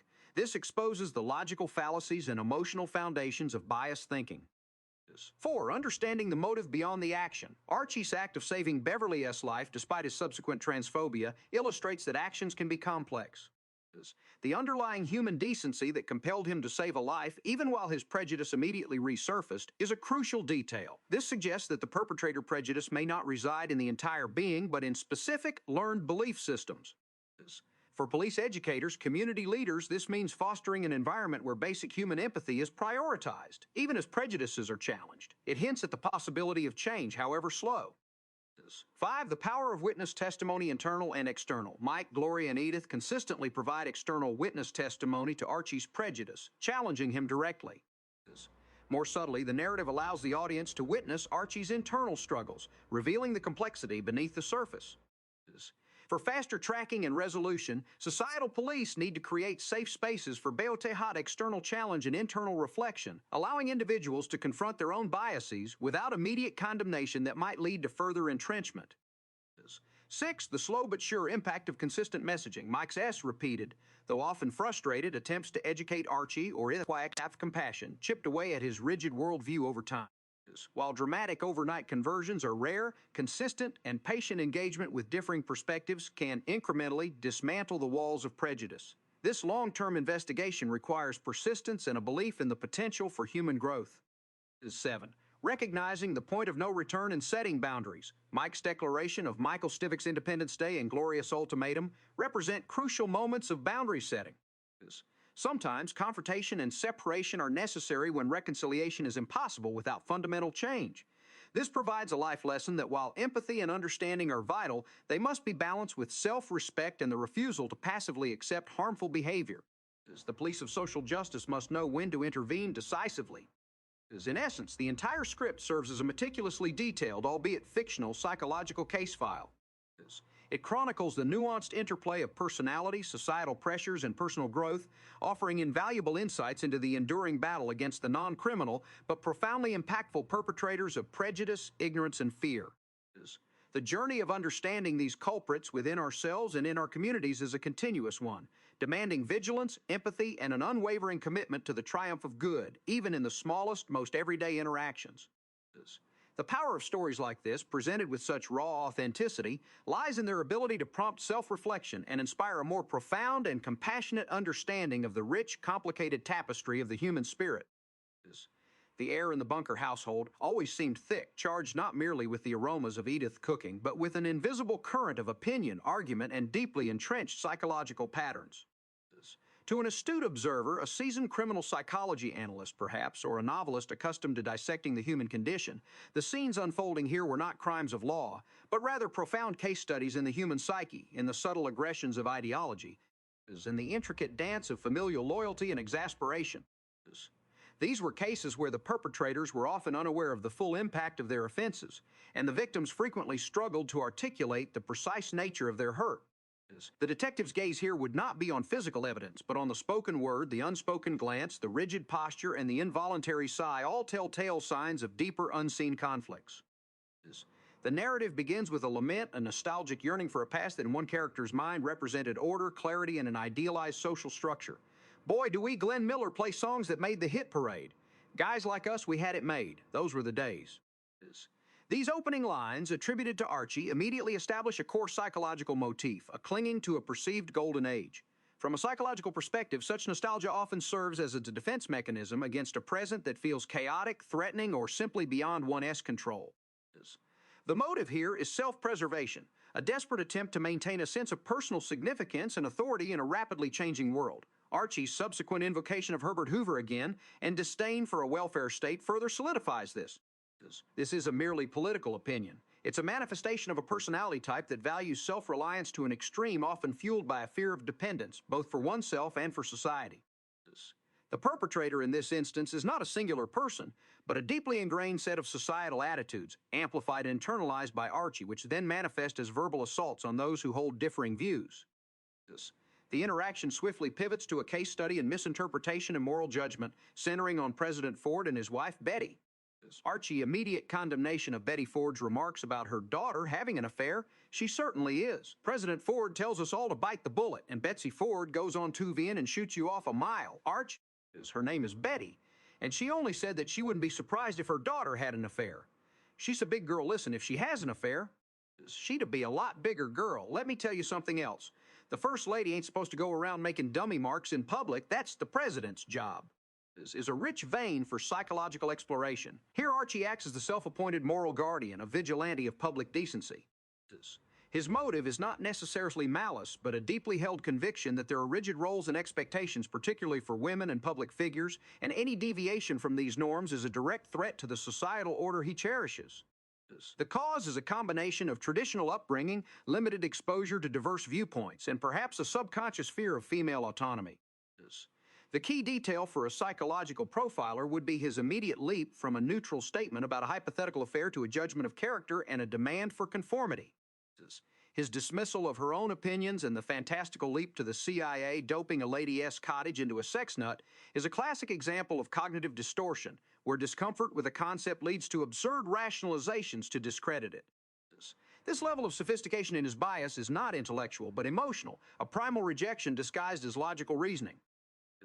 From a detective's perspective, tracking this perpetrator Archie's rigid moral framework involves carefully logging the lexicon of his judgment. Dummy marks, sex nut, premarital sex mispronounced, highlighting a lack of true understanding but an abundance of judgment. The life lesson here is the danger of moral absolutism and the way personal discomfort can be projected onto others, leading to unwarranted condemnation. For police, understanding such patterns of projection and rationalization is crucial in interrogating suspects who might genuinely believe their distorted reality, making them harder to break down with conventional logic.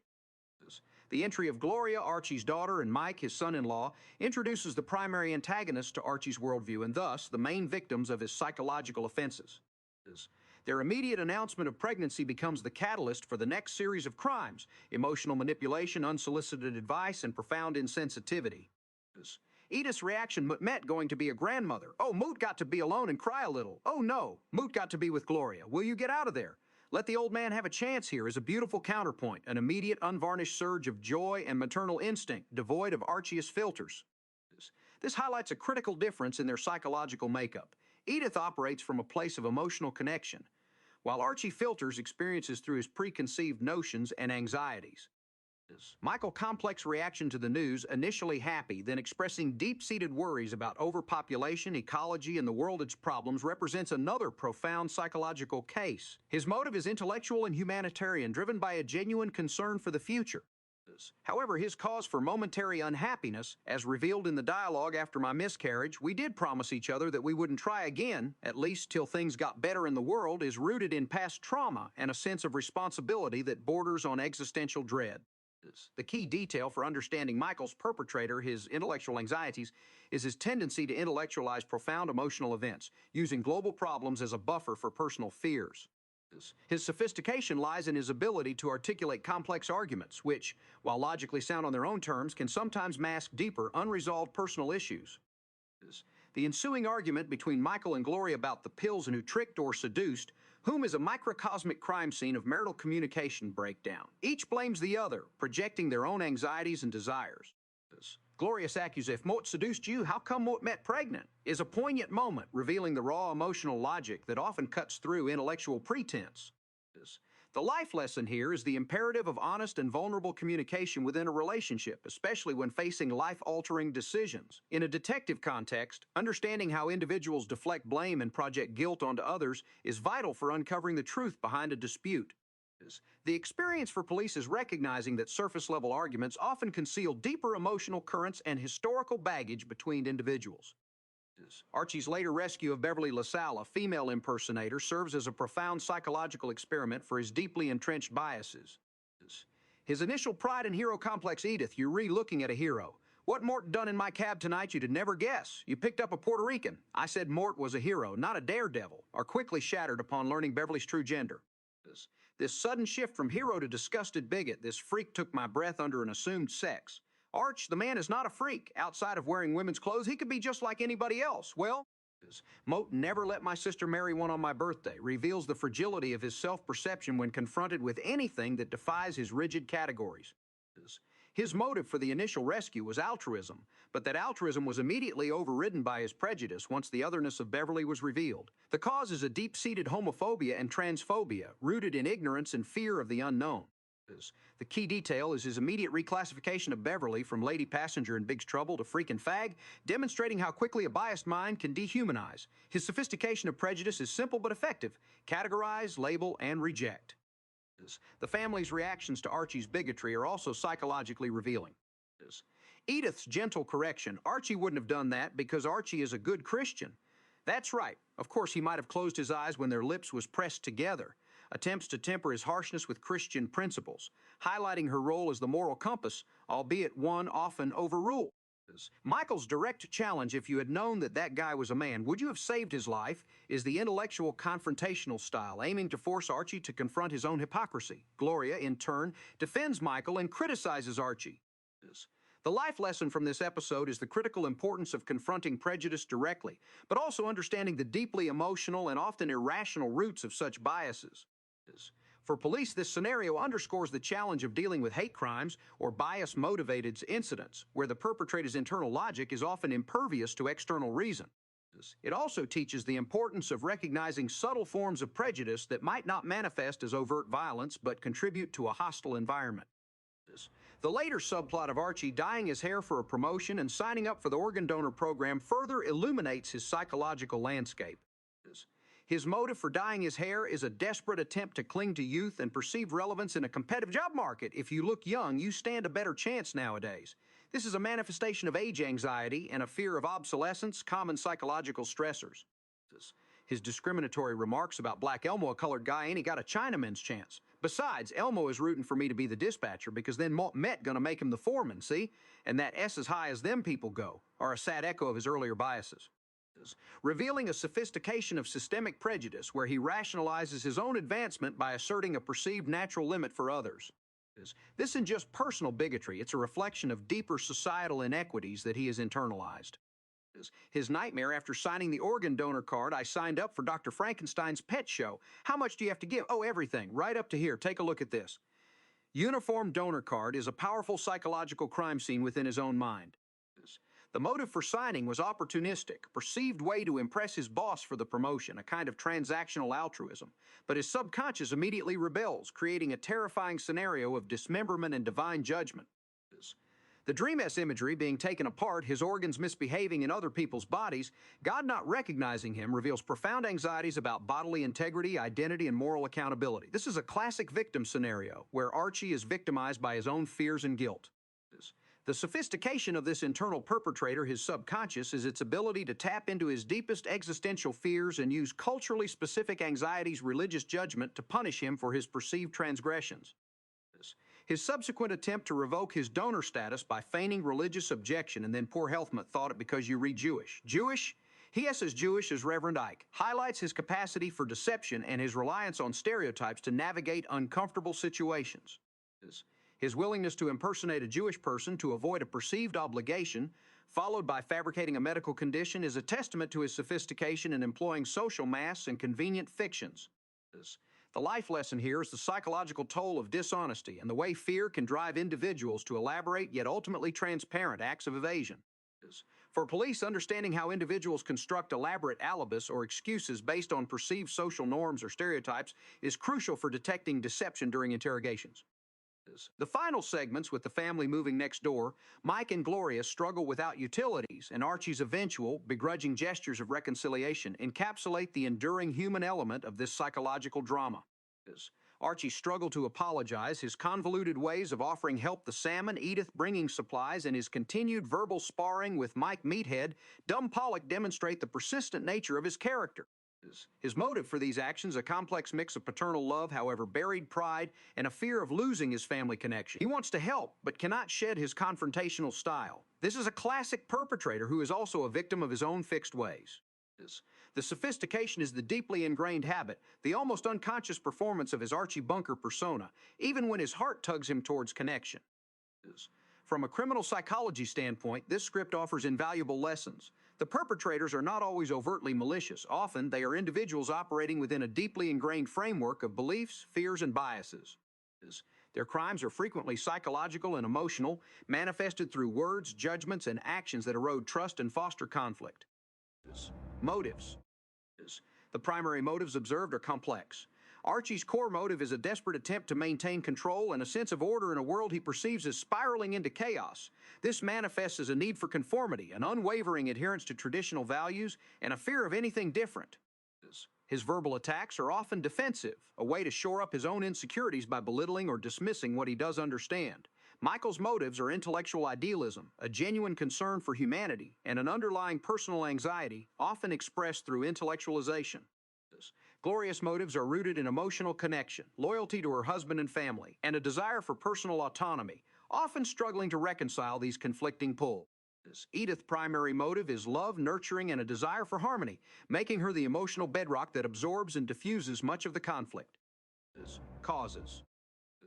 The causes of these psychological crimes are deeply embedded in the character's personal histories, societal conditioning, and individual temperaments. Archie's biases are a product of his generation, his working-class background, and a lack of exposure to diverse perspectives.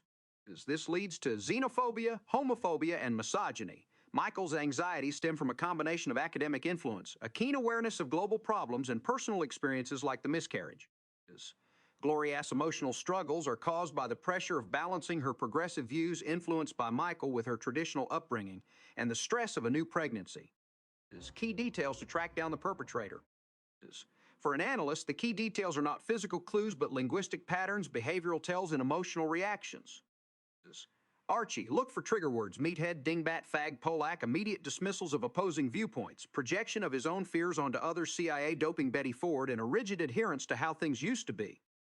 His physical actions, like patting Mike on the cheek, then immediately retracting it with an insult, reveal his internal conflict between affection and ingrained prejudice. His forgetting to turn on utilities at the new house, while seemingly a simple oversight, can be analyzed as a subconscious act of sabotage, a way to prolong his family's dependence on him. Michael, identify instances of intellectualizing emotional situations, using global issues to deflect from personal anxieties, and a tendency to lecture rather than engage in empathetic dialogue. His dramatic exit after the pregnancy revelation, met going out into the night somewhere, is a behavioral tell of emotional overwhelmness disguised as a principled stand. Gloria, observe her emotional volatility, her struggle to articulate her feelings clearly, and her tendency to mediate between Archie and Michael, which sometimes leads to her own needs being overlooked. Her forgetting the birth control pills, while debated, could be analyzed as a subconscious desire for a baby, overriding her intellectual anxieties, or a moment of vulnerability where intellectual vigilance was lowered by emotional desire. Edith, her consistent use of calming language, her immediate empathy, and her off-literal interpretation of events provide a baseline of emotional health and stability against which others' deviations can be measured. Her willingness to defy Archie to care for Gloria motherhood is stronger than bunkerhood, reveals a deep, unwavering moral compass. Perpetrators' sophistication. The sophistication of these perpetrators, the biases, anxieties, and flawed communication styles varies. Archie's biases. They are often crudely expressed but deeply entrenched and resistant to logic. Their sophistication lies in their resilience, their ability to survive challenges and adapt their expression, even if the underlying prejudice remains. He is a master of deflection, humor, and outright denial to protect his worldview. Michael's intellectualizations. These are sophisticated in their logical construction but can be emotionally obtuse. His perpetration of emotional distance through intellectual arguments is subtle and often unintended. Marital communication breakdown. This is a common and often sophisticated crime where ingrained patterns of blame, misunderstanding, and unaddressed trauma create a complex web of emotional hurt, difficult to disentangle. Life lessons to avoid tragedy: social, psychological. Confront bias, don't enable it. Ignoring or excusing prejudiced remarks only allows them to fester. While direct confrontation be challenging, it is necessary to establish boundaries and challenge harmful ideologies. Edith's gentle but firm nudges and Michael's more direct challenges both serve this purpose, albeit with varying degrees of success on Archie. Empathy bridges divides. The ability to understand and share the feelings of another is paramount. Edith consistently demonstrates this, acting as an emotional buffer. When characters fail to extend empathy, misunderstandings escalate. Open communication is key. The lack of transparent, vulnerable communication, especially in intimate relationships, can lead to emotional crimes of blame and resentment. Michael and Gloria's argument over the pills highlights how unaddressed fears and assumptions can fracture trust. Self-reflection is a shield against internal perils. Archie's anxieties manifest in his dream, a powerful internal tragedy. Understanding and acknowledging one's fears and insecurities rather than projecting them outwards is crucial for psychological well-being. Challenge rigid roles and expectations. Archie's insistence on traditional gender roles and public behavior. The First Lady ain't supposed to go around making dummy marks in public, creates unnecessary pressure and restricts individual expression. A healthy society embraces diversity and challenges outdated norms. The dangers of opportunistic altruism. Archie's signing of the organ donor card for personal gain rather than genuine conviction led to psychological distress. True altruism, devoid of ulterior motives, fosters a healthier self-concept and genuine connection. Experiences for police applicable to broader human interaction analysis. Pay close attention to slang, epithets, mispronunciations, and repeated phrases. These often reveal deep-seated biases or lack of genuine understanding, e.g. Archie's premarital, whatever, or sex nut. Such linguistic patterns can be early indicators of underlying prejudice or cognitive distortion. Deconstruct rationalizations. Individuals often create elaborate, seemingly irrational, or prejudiced beliefs. Learn to see through these rationalizations to the underlying emotional or psychological trigger. Archie says CIA conspiracy theory is a prime example. Recognize projection. When someone attributes their own unacceptable thoughts or feelings to another person, it's a significant psychological clue. Archie frequently projects his discomfort and fears onto others. Identify power dynamics. Who holds the perceived authority in a conversation? Who attempts to dominate? Who is silenced? Understanding these dynamics can reveal where emotional crimes are likely to occur and who is most vulnerable. Look for nonverbal cues. Body language, tone of voice, and microexpressions can contradict spoken words. Archie's grumbling, his physically uncomfortable reactions to otherness, and his shifting gaze when confronted are all significant nonverbal cues. Understand the fixed persona. Some individuals, like Archie, operate within a rigid persona that they find difficult to shed, even when it causes them pain or isolates them. Recognizing this allows for a more nuanced approach, understanding that resistance may stem from a deeply ingrained identity rather than pure malice.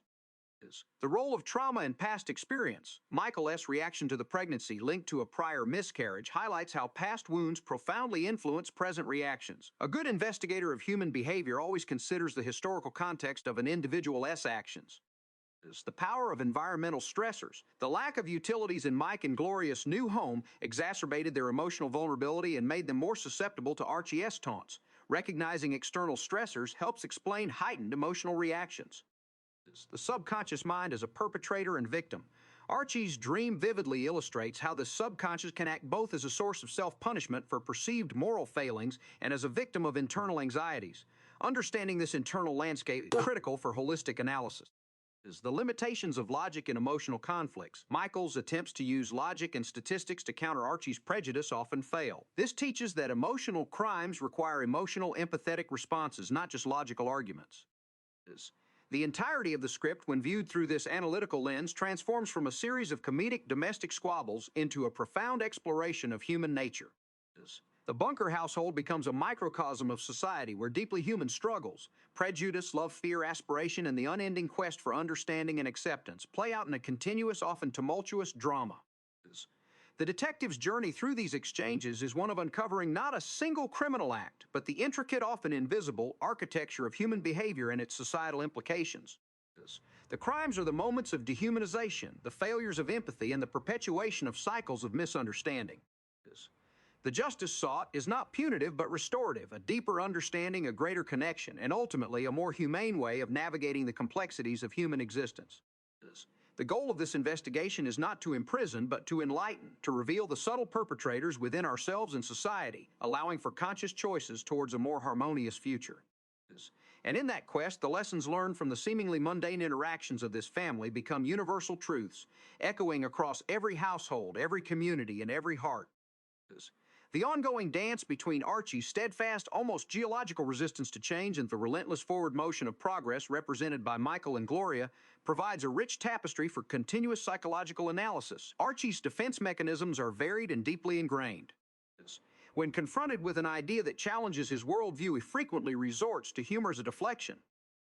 His quick, often crude quips, "You forgot to close the door. That's all right. Don't worry, Motlug take care of it," in the story of saving the lady, or his joke about the Polish tuxedo for Mike, are not merely for comedic effect within the sitcom format, but psychologically reveal a strategy to disarm critics and redirect uncomfortable conversations.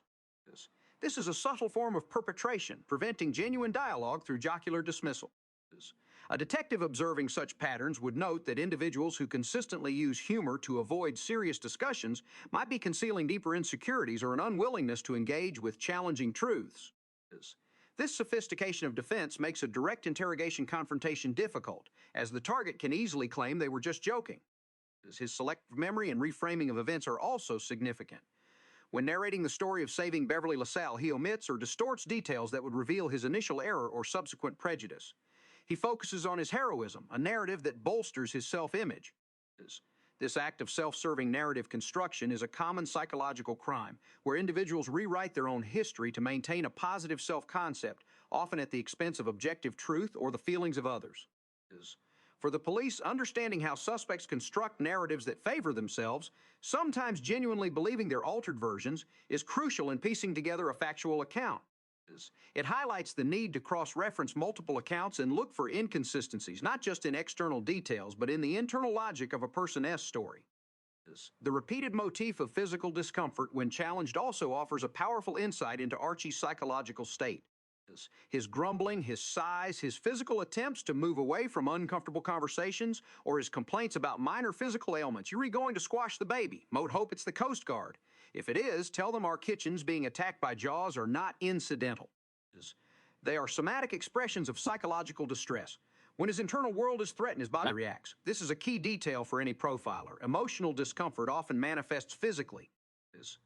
In a real-world investigation, observing such verbal cues can indicate when a suspect is becoming agitated, defensive, or potentially concealing information. Gloria and Michael, while often representing more progressive viewpoints, are not without their own psychological crimes or areas for analysis. Michael's tendency towards intellectual arrogance can alienate others and sometimes makes him just as rigid in his idealism as Archie is in his traditionalism. His lecturing about overpopulation, while based on valid concerns, is delivered in a way that sometimes lacks empathy for Gloria's immediate emotional state, particularly concerning the pregnancy. This perpetration of intellectual insensitivity, however unintentional, creates emotional distance. His dramatic exit and subsequent period of self-pity after the argument with Gloria over the pregnancy, Mott was so mad at her, Mott felt like running to the nearest bar and getting loaded. Then why did you, when Mott drink, Mott throw up, reveal an emotional fragility beneath his intellectual facade? This highlights that even individuals with seemingly superior moral or intellectual stances can exhibit immature or self-serving emotional behaviors. A detective would note that self-righteousness can be a powerful motivator for Tehat positive and negative actions and can sometimes blind an individual to their own flaws. Gloria, often caught between the two, sometimes engages in passive aggression or emotional manipulation, albeit often born out of frustration. Her appeals to Edith against Archie or her subtle efforts to get Michael to apologize demonstrate a less direct form of perpetration or a coping mechanism in a highly volatile environment. Her emotional vulnerability is a constant victim in the Bunker household, but her strong will often allows her to rebound. The sophistication of this dynamic is how emotional crimes are not always direct assaults, but can be subtle, indirect influences designed to shift power or gain sympathy. Edith, as the glue of the family, offers a contrasting study. Her unconditional empathy and unwavering support are her defining psychological traits. She consistently attempts to understand, to soothe, and to find the good in everyone, even Archie. This makes her almost immune to the psychological crimes of others, as she rarely takes offense or internalizes negativity. Her naive wisdom allows her to cut through pretense, often with simple, profound statements. Her declaration, "Motherhood is stronger than bunkerhood," is a powerful, almost revolutionary statement that challenges Archie's entire identity, delivered with gentle resolve rather than aggression. For a profiler, Edith represents a model of emotional resilience and healthy coping mechanisms, even within a challenging environment. She demonstrates Hatovekep active listening and genuine care can diffuse tension and maintain connections, a valuable lesson for conflict resolution, not just in families, but in any community. The argument about the Staten Island Ferry and the Bronx Zoo, where Archie attempts to force Gloria to choose between him and Michael, is a classic psychological crime of emotional blackmail and manipulation. His motive is to assert his primary position in Gloria's affections and to diminish Michael's standing. His cause is deep insecurity and a fear of being replaced or losing influence. The key detail is the hypothetical scenario designed to corner Gloria and force a declaration of loyalty, revealing a manipulative streak beneath his bluster. Gloria's refusal to engage, stating "Mote love you" in one way and "Mote love Michael" in another way. Case closed. And that's the way it always is a powerful act of self-preservation and boundary setting. It's a victory against emotional manipulation.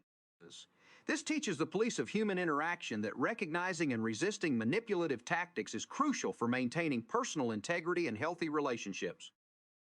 The overall narrative structure, with its cyclical arguments and temporary resolutions, mirrors the complex, enduring nature of familial crime and conflict. There is rarely a complete conviction or a definitive solution. Instead, characters learn, adapt, or simply continue to coexist with their psychological perpetrators and victims. This offers a more realistic portrayal of human relationships than one might find in a simple detective story, where the culprit is apprehended and justice is definitively served. Here, justice is a continuous process of understanding, negotiation, and occasional hard-won moments of empathy.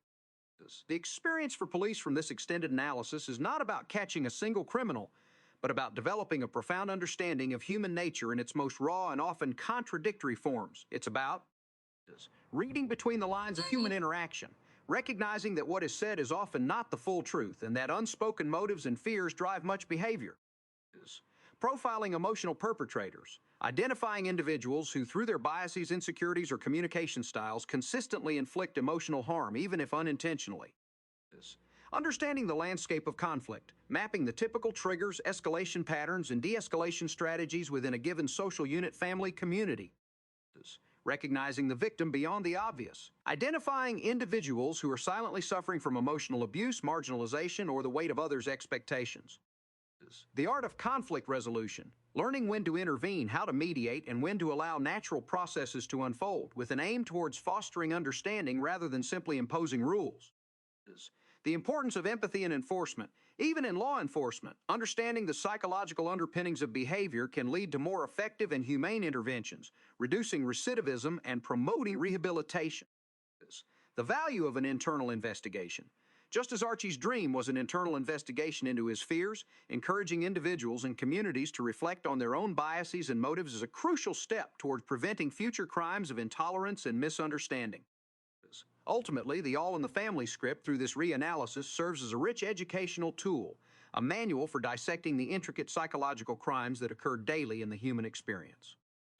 It underscores that while overt legal crimes capture headlines, the subtle pervasive crimes of prejudice, misunderstanding, and emotional neglect are equally, if not more, impactful on the fabric of society.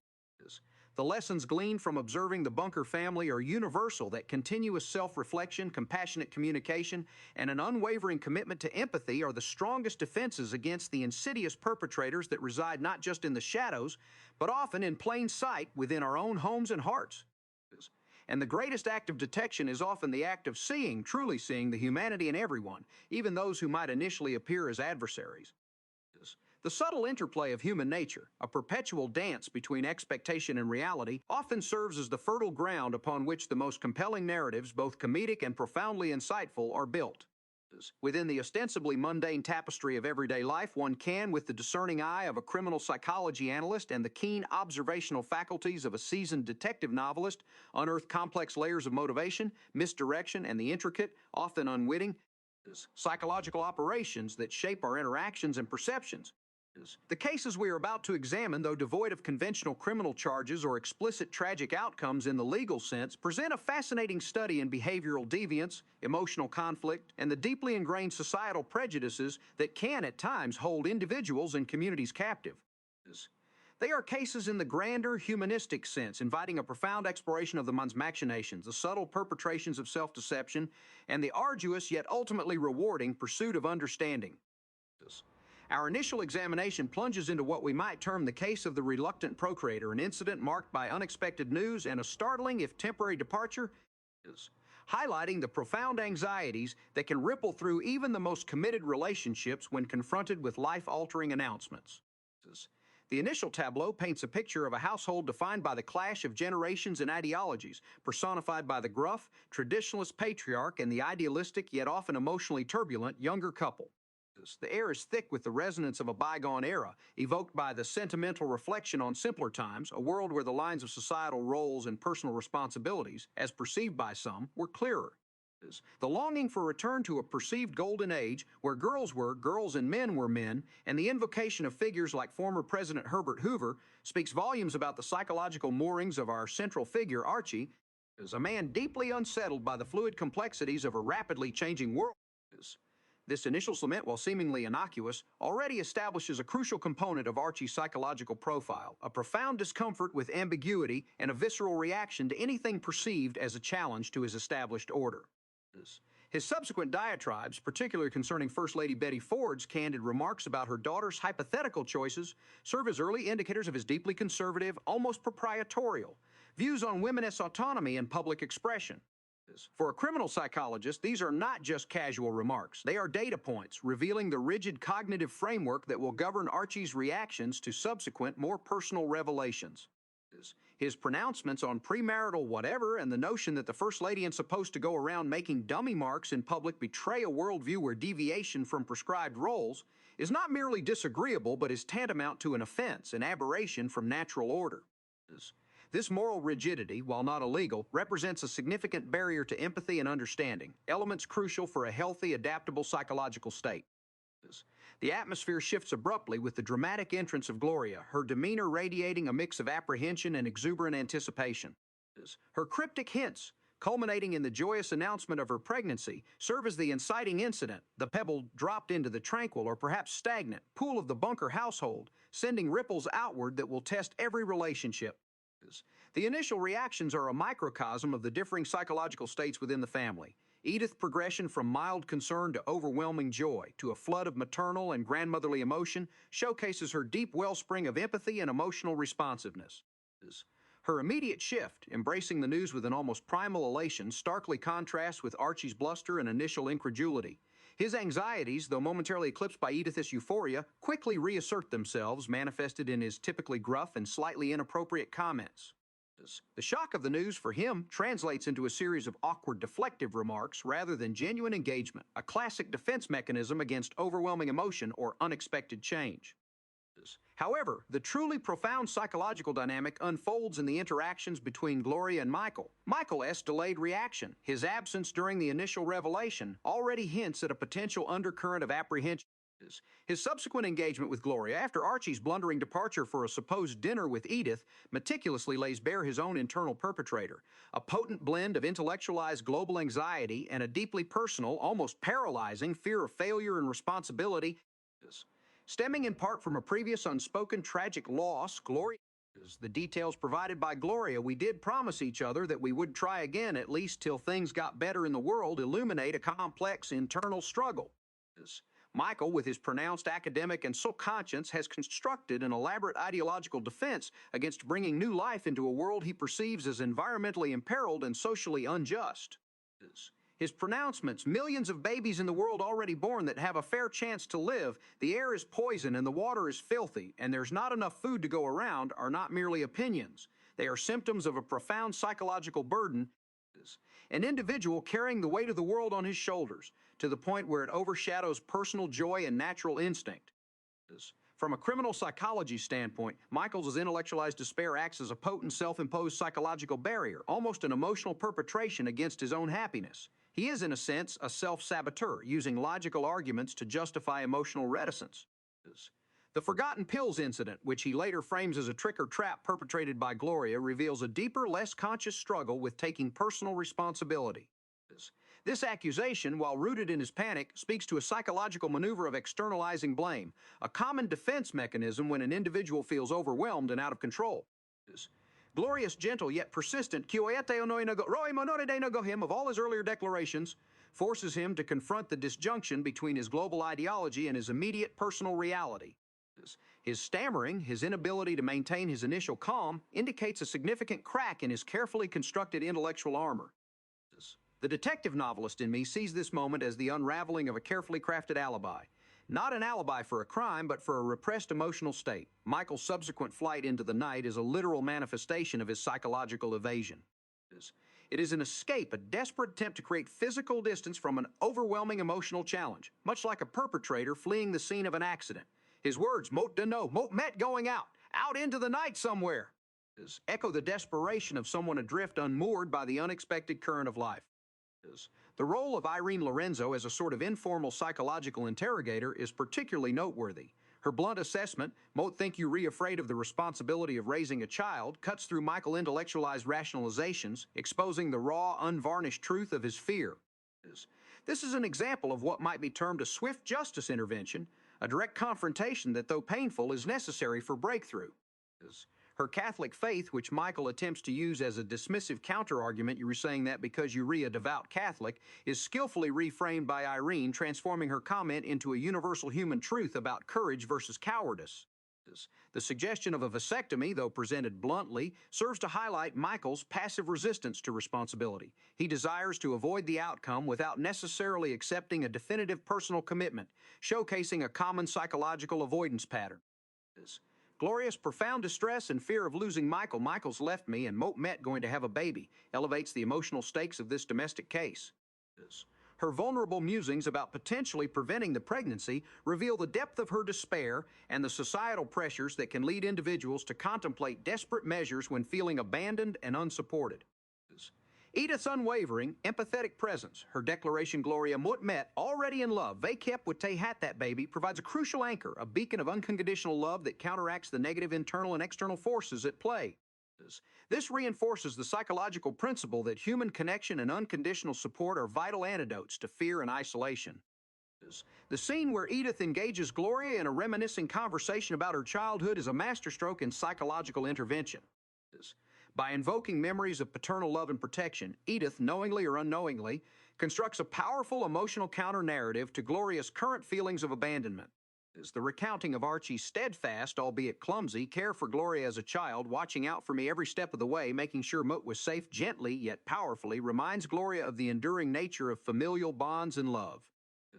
This act of emotional forensics, tracing the roots of security and connection, serves to fortify Gloria resolve and offers her a sense of continuity in a moment of extreme emotional discontinuity. Michael's eventual return, marked by his attempt to articulate a newfound understanding through an Alistair Cook quote, represents the tentative resolution of this particular psychological crisis. His admission, "I was wrong. I really do want to have the baby," signals a crucial breakthrough, a triumph of deeply personal emotion over intellectualized fear. The quote itself, advocating for embracing the opportunity to do good work, to fall in love, to enjoy friends, to hit a ball, and to bounce a baby, offers a powerful and humanistic verdict in this case, championing life affirmation and human connection. It acknowledges the difficulties of the world, but insists on the intrinsic value of living fully and lovingly within it. The immediate comedic resolution, however, as Archie characteristically distorts the profound sentiment of the quote, serves as a poignant reminder that while one psychological crisis might abate, deeply ingrained patterns of perception, particularly prejudice and willful misinterpretation, remain deeply entrenched. This leads us seamlessly into our second major area of psychological examination. We now transition to the case of the accidental hero in The Mask of Prejudice, a deep dive into the complex psychological landscape of our primary protagonist, Archie Bunker. This narrative strand serves as an exemplary case study for understanding the genesis and manifestation of ingrained prejudice, the fragile nature of a self-serving ego, and the profound discomfort an individual can experience when confronted with truths that shatter their carefully constructed worldview. Here, the perpetrator is not a singular, malicious individual, but rather a deeply embedded societal malaise, a confluence of ignorance, fear, and insecurity, personified most vividly in Archie. The crime itself is the subtle yet pervasive offense against human dignity and understanding, committed through bias, denial, and a rigid refusal to accept diversity. The narrative commences with Archie's ambition for a promotion, seeking the role of dispatcher. This ambition, outwardly a straightforward career aspiration, immediately becomes a fertile ground for the germination of his deep-seated insecurities and prejudices. His meticulous efforts to appear younger, symbolized by the desperate dyeing of his hair, are not merely superficial acts of vanity. They are profound psychological indicators of his fear of irrelevance, of being sidelined in a world that he perceives as increasingly valuing youth and change over experience and tradition. This fear, a potent driving force, is a key piece of evidence for our psychological profile. He sees the world as a competition where appearance trumps merit, a reflection of his own shallow evaluation of others. His comments on Black Elmo and Irene Lorenzo's chances for the same job are not merely bigoted. They are strategic pronouncements rooted in a desperate attempt to shore up his own perceived superiority. His assertion that a colored guy ain't got a Chinaman's chance and his condescending view that certain individuals go no higher expose the virulent undercurrent of systemic bias he harbors. This is the sophisticated, albeit insidious, operation of prejudice. It is not simply dislike. It is a system of belief that assigns inherent value based on superficial characteristics, thereby rationalizing discrimination and preserving one's own precarious position in the social hierarchy. He attempts to predict and thus control the outcome by projecting his biases onto the decision makers, a classic psychological tactic. The subplot involving the organ donor card offers a darkly comedic yet psychologically revealing digression. Archie's willingness to hastily sign up for what he believes is a charity in an attempt to curry favor without fully understanding its implications showcases his superficiality and his instrumental approach to social engagement. He sees altruism as a transaction, a means to an end rather than an intrinsic moral good. His subsequent nightmare, triggered by reading the actual details of the donor card, is a rich vein for psychological analysis. The dream sequence, featuring the mad doctor dismembering him, God being displeased by his empty skin and parts down here. Breaking commandments is a vivid portrayal of his subconscious fears. Fear of loss of control, fear of bodily disintegration, and a deep-seated anxiety about divine judgment. The parts breaking commandments vividly externalizes his own moral failings, projecting them onto disembodied organs. This demonstrates a deep-seated spiritual and existential anxiety that underpins his often blustering, outwardly confident facade. His frantic attempts to retract his donation, compounded by his absurd efforts to feign Jewish faith as an excuse, reveal the profound internal disquiet that can be generated when his rigid worldview and sense of self are threatened. The Jewish, as Reverend Ike remarked further, underscores his ignorance and casual use of cultural identity as a convenient, disposable shield. This perpetrator's sophistication lies not in cunning criminal enterprise, but in the elaborate, self-protective mechanisms of denial and selective perception. The core of this case truly unfolds in the dramatic sequence following his heroic act of saving a life in his cab. The initial retelling of the story is archetypal Archie, self-aggrandizing, exaggerated, and filled with peripheral, irrelevant details designed to heighten his own importance.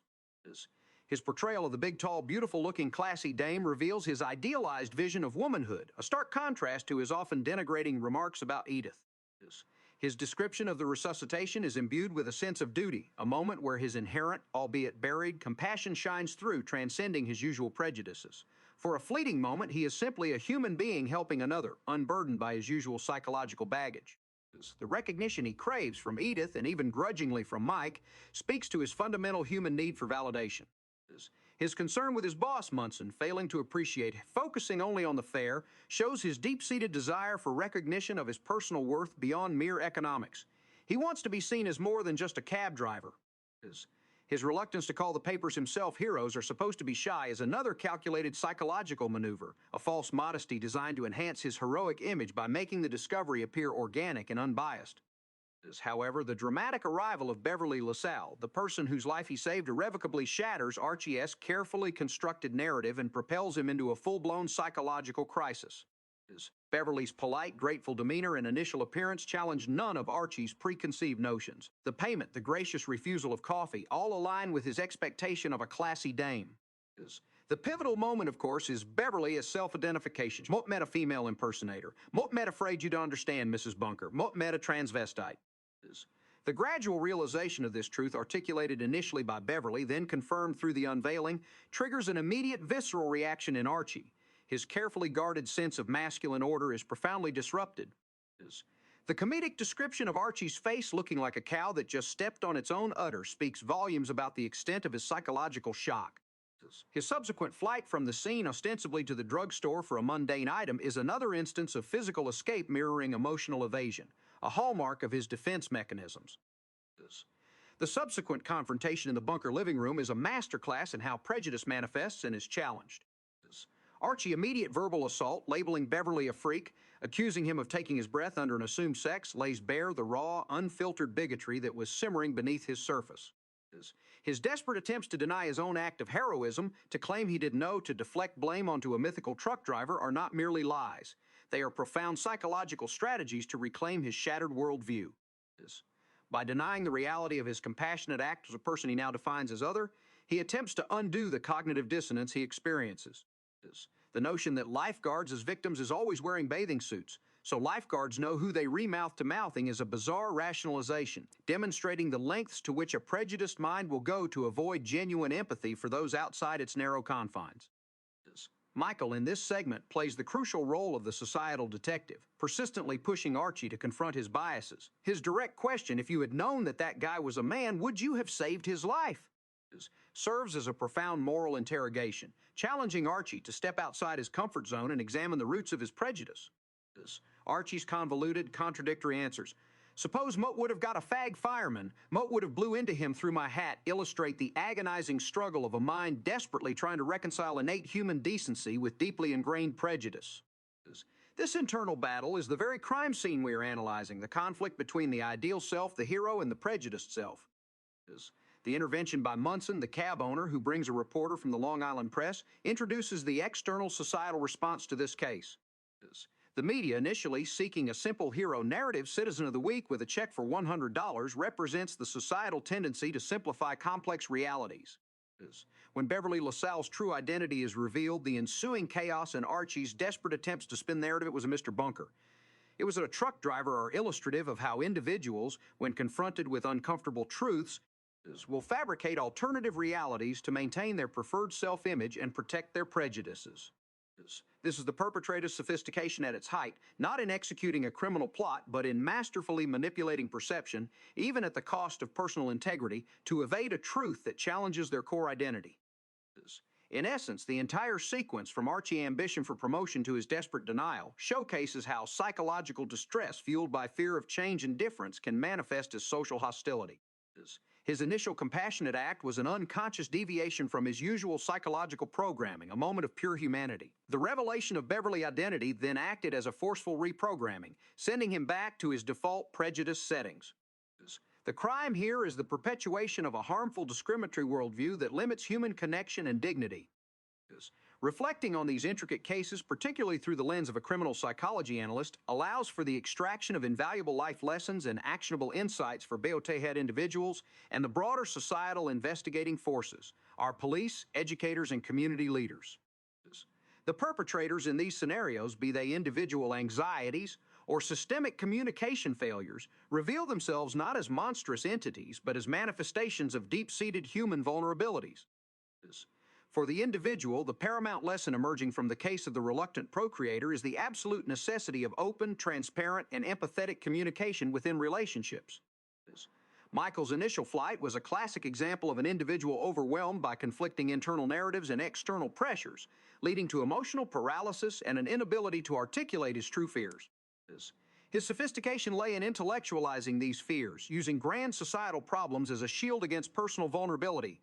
A vital life lesson here is to recognize when intellectual arguments become a substitute for genuine emotional processing. Partners must learn to identify these defense mechanisms, not as deliberate acts of malice, but as signals of underlying distress. Had Michael been able to articulate his anxieties about parenthood and the world challenges more openly and vulnerably to Gloria from the outset, the emotional chasm that temporarily opened between them might have been less profound. Detective work in such domestic cases often involves patient, persistent questioning that moves beyond superficial arguments to probe deeper emotional truths. Gloria's gentle yet unwavering reminders of Michael's past statements served as an astute psychological interrogation technique, forcing him to confront the inconsistencies in his narrative. Edith's role as an empathetic listener and provider of unwavering emotional support highlights the crucial function of a compassionate first responder in times of personal crisis. She did not judge. She simply provided comfort and a mirror for Gloria's valid feelings. Her later storytelling, reestablishing a narrative of parental love and protection, demonstrates the power of positive psychological reframing, helping a distressed individual reconnect with fundamental sources of security and affection. The experience for police, or rather for anyone acting as a societal intervener in emotional conflicts, is to prioritize de-escalation through empathy and active listening. Rather than immediately applying logical solutions to emotional problems, the first step should always be to acknowledge and validate the emotions present. For Michael S. Flight, an external detective would note the sudden, unexplained departure as a red flag indicating severe stress. Tracking down the culprit, his anxiety would involve gently peeling back the layers of his intellectual defenses, not through confrontation, but through a supportive environment that encourages vulnerability.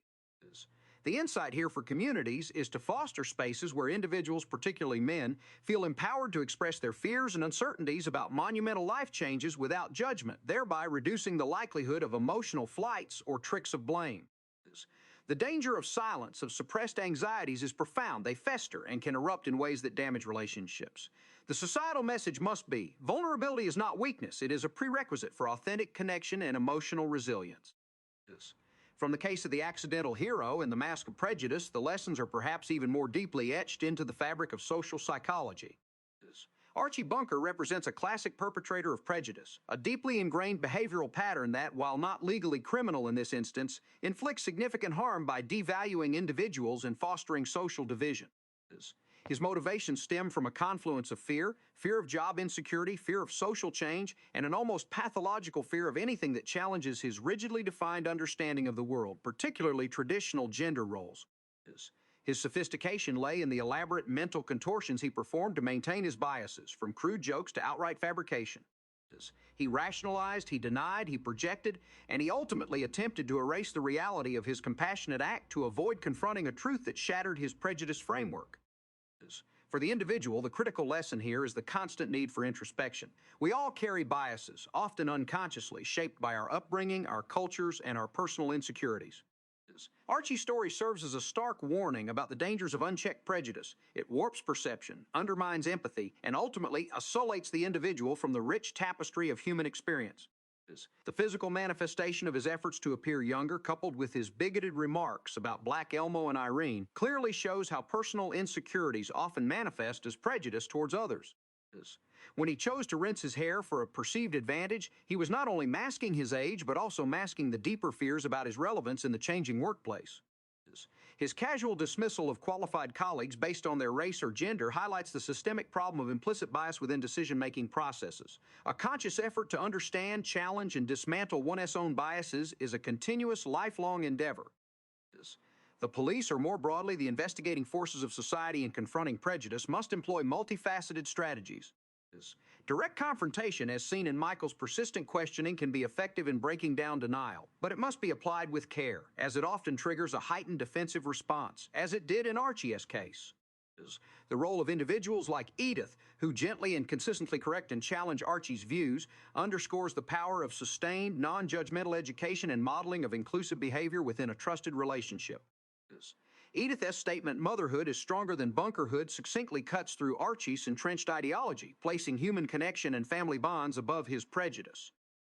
Beverly LaSalle, as the victim and unwitting catalyst for Archie's crisis, played a crucial role simply by existing authentically and with dignity. Their calm, composed demeanor in the face of Archie's outburst provided an irrefutable counter-narrative to Archie's prejudiced caricature. For law enforcement and community outreach programs, this suggests that the visible presence and confident self-affirmation of marginalized communities can in itself be a powerful tool in dismantling prejudice, offering lived experience as compelling evidence against unfounded stereotypes. Furthermore, the media's role, exemplified by the Long Island Press, presents its own set of challenges. While seeking to highlight heroism, the media also faces the temptation to oversimplify narratives or sensationalize differences. For investigative journalism and public relations, the lesson is to delve beyond the surface, to explore the complexities of human interaction, and to report truths even when they are uncomfortable or defy easy categorization. Had the reporter accepted Archie's fabricated truck driver story, a valuable opportunity for societal reflection on prejudice would have been lost. The need to maintain ethical integrity and pursue the full truth, however messy, is paramount. Ultimately, both cases converge on a shared humanistic significance, the triumph of good even when manifested in incremental, often grudging steps. Michael's eventual acceptance of impending fatherhood and his return to Gloria with a message of life affirmation represents the triumph of love and personal growth over paralyzing fear. It illustrates that even sophisticated psychological defenses can be breached by the force of human connection and honest self-reflection. Archie's internal battle with his prejudice, though he never fully renounces it in a definitive moment of enlightenment, still sees him compelled by basic human decency to perform the life-saving act. This suggests that compassion can at times override prejudice, even if only fleetingly, hinting at an underlying humanity that persists beneath layers of bias. The consistent efforts of Edith, Michael, and Beverly himself to challenge Archie, without resorting to his level of aggression, offer a blueprint for hato-ve-kep individuals and communities can engage in the continuous, arduous process of fostering understanding and justice. The enduring educational value lies in demonstrating that real-life cases often lack clear-cut villains and victims. Rather, they reveal the intricate tapestry of human experience, where fear, insecurity, and learned biases intertwine with courage, compassion, and an innate capacity for good. By examining these detailed, profound interactions, we are afforded a mirror to our own minds, inspiring us to continually investigate our own motives, confront our own prejudices, and ultimately strive for a more empathetic and just society. The work of the criminal psychology analyst and the detective novelist in these nuanced human stories is to shed light not just on what happened, but on why, offering not only warnings but also blueprints for resilience, understanding, and the enduring triumph of the human spirit. The pursuit of understanding, in all its myriad forms, remains the greatest adventure of all, inspiring us to dissect the intricacies of human behavior, unravel the complexities of motivation, and ultimately to choose empathy and acceptance over fear and prejudice, for in that choice lies the true path to healing and communal progress. Each small victory in self-awareness, each gentle push back against a harmful bias, each moment of chosen connection contributes to the larger mosaic of a more humane and understanding world, where even the most ingrained perpetrations of the mind can over time begin to yield to the relentless, persistent light of truth and compassion. This continuous unfolding of human drama, examined with careful analytical rigor, provides an unending source of inspiration for reflection, offering guidance on navigating the complex currents of human interaction and affirming the inherent, undeniable dignity of every individual in the grand, intricate narrative of life.